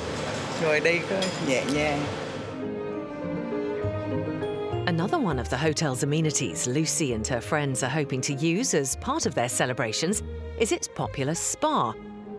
And it's here spa trainer Kitty Ma is teaching her team how to handle guests by revealing the secrets of Thai massage. Hello, lady. Hi. Good morning. How are you today? I'm fine, thank you. Are you ready for the Thai training for today? Yes. That's very good. All right, Lisa, could you please present yourself? My job responsibility is to help to train the spa treatment and of course sharing is the knowledge. This is what I love. With the scene set, Kitty Ma can begin the demonstration. We prepare the towel to cover Lisa. Yes, cover for you a little bit. Yes. You feel comfortable? The light, the music is okay? It is okay. The luxury hotel and the high-profile client, they are looking for something is above and beyond experience. With her Thai massage demonstration over, it's time for Kitty Ma's students to see how much they've learned. In each treatment, in each massage, the key important is consultation with the client and figure out what the aim of the treatment of your client need. This is a good begin and my staff are ready to serve the guests in this hotel and to make our spa is memorable for the experience. That's all. The spa is just one of several facilities available to guests. But as a hotel located in one of the most vibrant and exciting cities in Southeast Asia, many of its visitors are looking to enjoy all the attractions that come with it. Em thích mẫu này, mình có thể cho em xem vải được không? We have a prime location here. Everything is reachable by foot. There's no better place to stay, if you ask me. But for any guests who don't want to venture out onto Ho Chi Minh's busy streets and instead prefer the luxury of shopping from the comfort of their own hotel suite, fashion designer Lacey Wang is happy to provide a special service. And today he's delivering one of his latest creations, inspired by Vietnam's national garment, the Ao Dai. Riviera là một khách sạn rất là đẹp và nổi tiếng nhất ở thành phố Hồ Chí Minh. Và những vị khách đến ngủ tại Reverie thì đều là những người mà tôi muốn nói rằng là số 1. Guests at the hotel who specially commission an aodai from Le Si Wang are looking for something unique. But for a £1,800 price tag, they expect a one-of-a-kind garment with no expense spared. He hopes his latest design is up to the quality his clients at the hotel demand. Đây là một cái thiết kế hết sức là đặc biệt tôi dành cho người khách từ Reverie. Nó được thể hiện vẽ bằng tay, rồi sau đó được kết bằng những hạt đá Swarovski. Với một cái bố cục ở phần trên áo dài thì nó sẽ làm cho cái người mặc khi mà xuất hiện tại các cái sự kiện họ sẽ rất là nổi bật. For the Annam Resort's general manager, Herbert Laubischler-Pischler, promoting the country's culture and identity is key to a guest's stay at the hotel. So his first task was to offer them a taste of the real Vietnam. What I realized is that I wanted to bring in as much local color and as much local culture as possible. We like the Asian food and we want to see the culture, and we heard a lot about Vietnam from our colleagues on work. We love this resort and the Vietnamese people, also the very good food here. The more authentic it is, the better for you, because that's the reason why you go on holiday. You want to feel when in Rome, do as the Romans do, and when in Saigon, do as the Saigonese do. Soon after taking over running the resort, Herbert met local photographer Mai Lau, and they quickly formed a close bond over the local arts and crafts scene. I know Herbert, and he's a person who loves photography, and Herbert have contact me and have an idea to show to the tourists something about the real Vietnam, not only with the beautiful landscape, but also beautiful with the daily life, with the local people, how the people are smiling. To deliver this experience, Herbert has introduced local art tours so guests can get a real taste of authentic Vietnamese culture, thanks to Mai Lau's intimate knowledge of the local community. We want to give our guests the opportunity to make the most out of the holiday, to get this feeling, to get this experience. And the more we do this and the more we help them, the more we help the guests. And of course, we also help the country and we help our staff. Even when you go to the soul field, when you see how the hard worker, then you know the valuable of every salt you eat. And this is something Europeans love to see. Yeah, they like to see how the Vietnamese people living, how their daily life, that you would not see somewhere in Europe. Today, Mai has headed down to the docks in nearby Nha Trang village, a popular destination among guests at the resort who take part in his local tours, and his favourite location for capturing photos of typical Vietnamese life.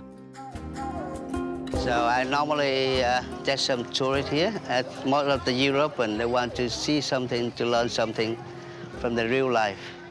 How the people living by the fishing village, how the people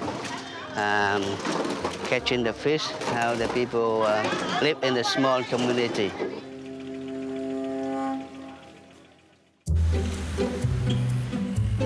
Back in Ho Chi Minh City, the Reverie Saigon also lays on unique local experiences for its guests. Beginning in their fleet of executive limousines, they want their day trips to feel luxurious. Today, staff are planning what they hope will be a special treat for two guests. My name is Thảo, so I'm the butler at the Reverie Saigon, a member of leading hotel tour. So today I assist the chef to prepare the picnic for the Mekong River. The experience, which costs over £1,500, includes a specially prepared gourmet picnic, which Tao has come to collect from executive sous chef Marcel Geraldini in the hotel's kitchen. Today we have a special request from one of our regular guests, and we have prepared a couple of things that he likes. We have the berries, hand-picked berries. We have the fresh strawberries, came in this morning. He's very particular about the cherries, came from Chile. For the seafood, we have the Amalfi Coast lemon, Scottish smoked salmon, Alaskan queen crab with the Vietnamese sweet basil, organic green leaves. And this one, please, is the caviar. You have to make sure it stays nice and cold. You keep everything here. If there's anything else you need, you let us know.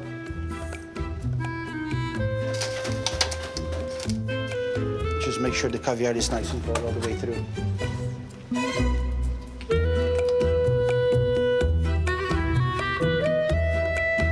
With the caviar on ice, there isn't a moment to lose as butler Tao jumps into a waiting car to take her straight to the pride of the hotel's transport fleet, a 60-foot Monte Carlo 6 private yacht.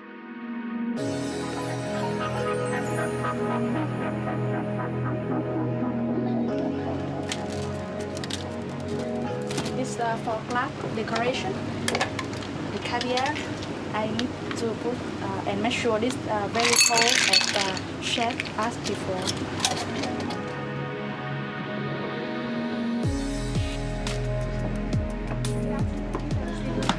So welcome to Reverie, so please take a seat. With guests finally on board, it's time to hoist the anchor and begin their special tour. As the main water supply for the entire city, this 5-hour cruise down the river cuts through the city in style, while its passengers enjoy a unique perspective of the communities and wildlife which thrive on its banks. So the champagne for you.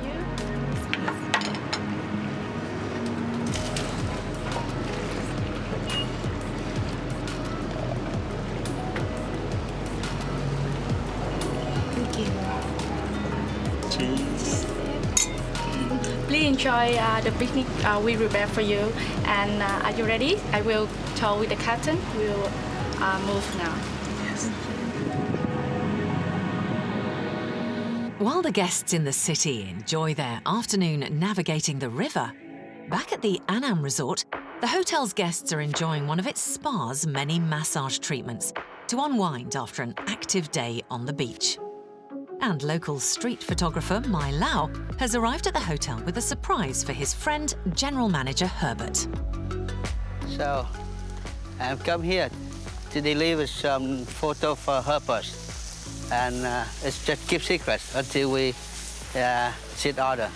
And as Herbert, he loved us, so I want to make him to be surprised. Good morning, Herbert. Oh, yeah. Morning. How are you? Yeah, just come. The coffee prepared already. Yeah. For you. Come sit down. I hear you went to the fish market yesterday. Yeah. I have some new photo. Just want to show you, pick up something. Show me, please. You see, This one is nice. Yeah. Yeah, that's the shark and the fish. Yeah. Okay, let's take this one. Yeah. I will frame it, put it up. Thank you. Mai's photographs are not the only taste of local authenticity to arrive at the hotel today. With preparations for this evening's dinner service already underway, the hotel's popular Lang Viet restaurant is hosting some very special visitors, a group of local women carefully selected for their skills in authentic Vietnamese cuisine. The mama cooking is something which is really, really exciting. The mamas, they hold all the secrets when it comes to Vietnamese food. They are the ones that get you to really experience something new about Vietnam in the way of flavors. They've all got their own little recipes. They also bring their smile, their sort of personality into the food. What they bring to the Annam just allows us to sort of bring the outside into the resort so that guests can experience more. We bring them here and they cook for our guests, and this is the most successful idea and concept I've ever developed in my entire career. It's very, very good. Every time I think about it, I get emotional because I feel, you know, it's so nice when you come home to your mother. Just enjoying the taste that each of them bring, it's overwhelming. I mean, I enjoy it very much every day, especially on my days off. Finally, the moment all the guests have been waiting for has arrived. Even busy General Manager Herbert has found the time to go to tonight's authentic Vietnamese feast, courtesy of the mamas. You can hear the music. It always changes at 6 o'clock in the evening. And now we have a look at the mamas, what they cooked so far. And I will try one of the things if they let me try. Okay, you never know. Good evening, Mama. How are you today? Everything okay? You did well so far, I hear. I don't speak Vietnamese and they don't speak English, but we know each other now because I go every time when they come. I go there and I shake their hand and they laugh at me and they are happy when I eat their food. Can you give me a plate, please? My plate over there. Okay. Thank you. This is my tasting plate. Okay, I always take this one. One with a little sauce. So let's see.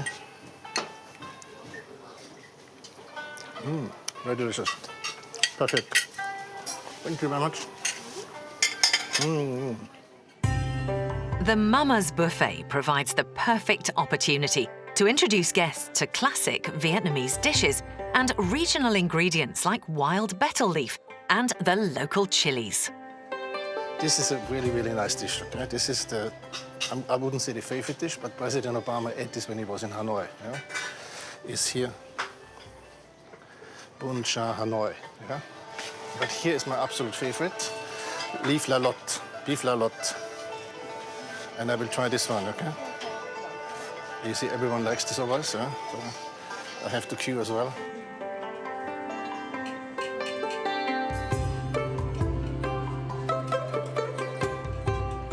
When I see the interaction with our guests, then I say, okay, that's the thing I wanted to achieve, and I've achieved it. So I'm satisfied with the things I see there. Yeah? This is how it makes me feel. Back at the Reverie Saigon, the storm has meant the hotel's bars and restaurants are getting busy as visitors take refuge from the bad weather. But that's not the only reason. We have the Long Bar, which is the longest bar in Ho Chi Minh City. It's stretching over the entire building. At 48 metres, the Long Bar is the perfect venue to unwind with one of its signature cocktails.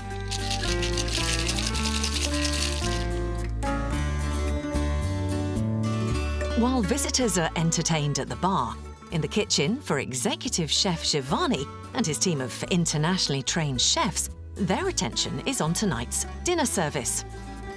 There are 5 restaurants on site and all offer a varied menu, so guests choosing to eat in have plenty to choose from. And Giovanni's Italian flavours offer something a bit different to holidaymakers looking for food with a bit less spice than the local cuisine. I will say refined Italian cuisine, without any doubt, one of the best in town. I can guarantee that. This actually is our kitchen of Romeo and Juliet, our specialty restaurants, Italian restaurants. Here we do prepare a lot of Italian specialties. This evening, a signature dish on the menu includes a classic Italian cheese, burrata. But like all the ingredients in Giovanni's kitchen, it's a cut above the usual, specially flown in from southern Italy for the restaurant's diners. Our beautiful burrata,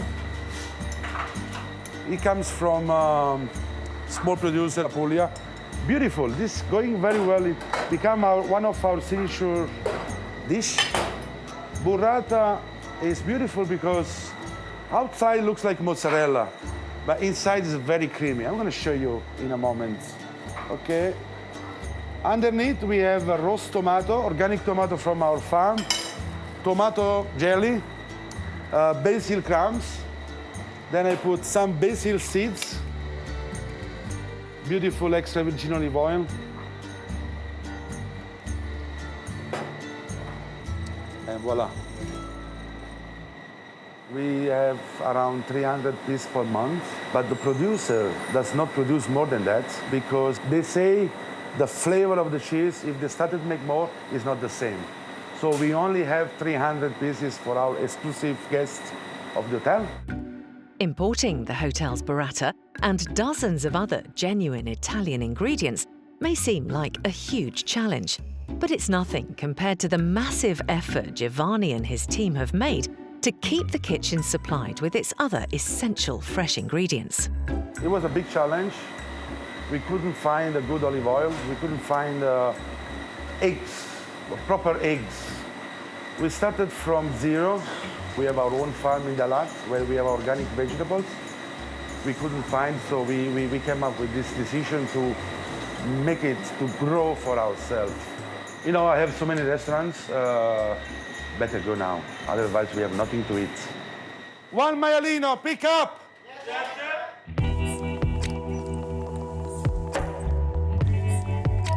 Annam Resort and the Reverie Saigon both aim to provide accommodation that they hope delivers the perfect combination of luxury, warm hospitality, and memorable experiences.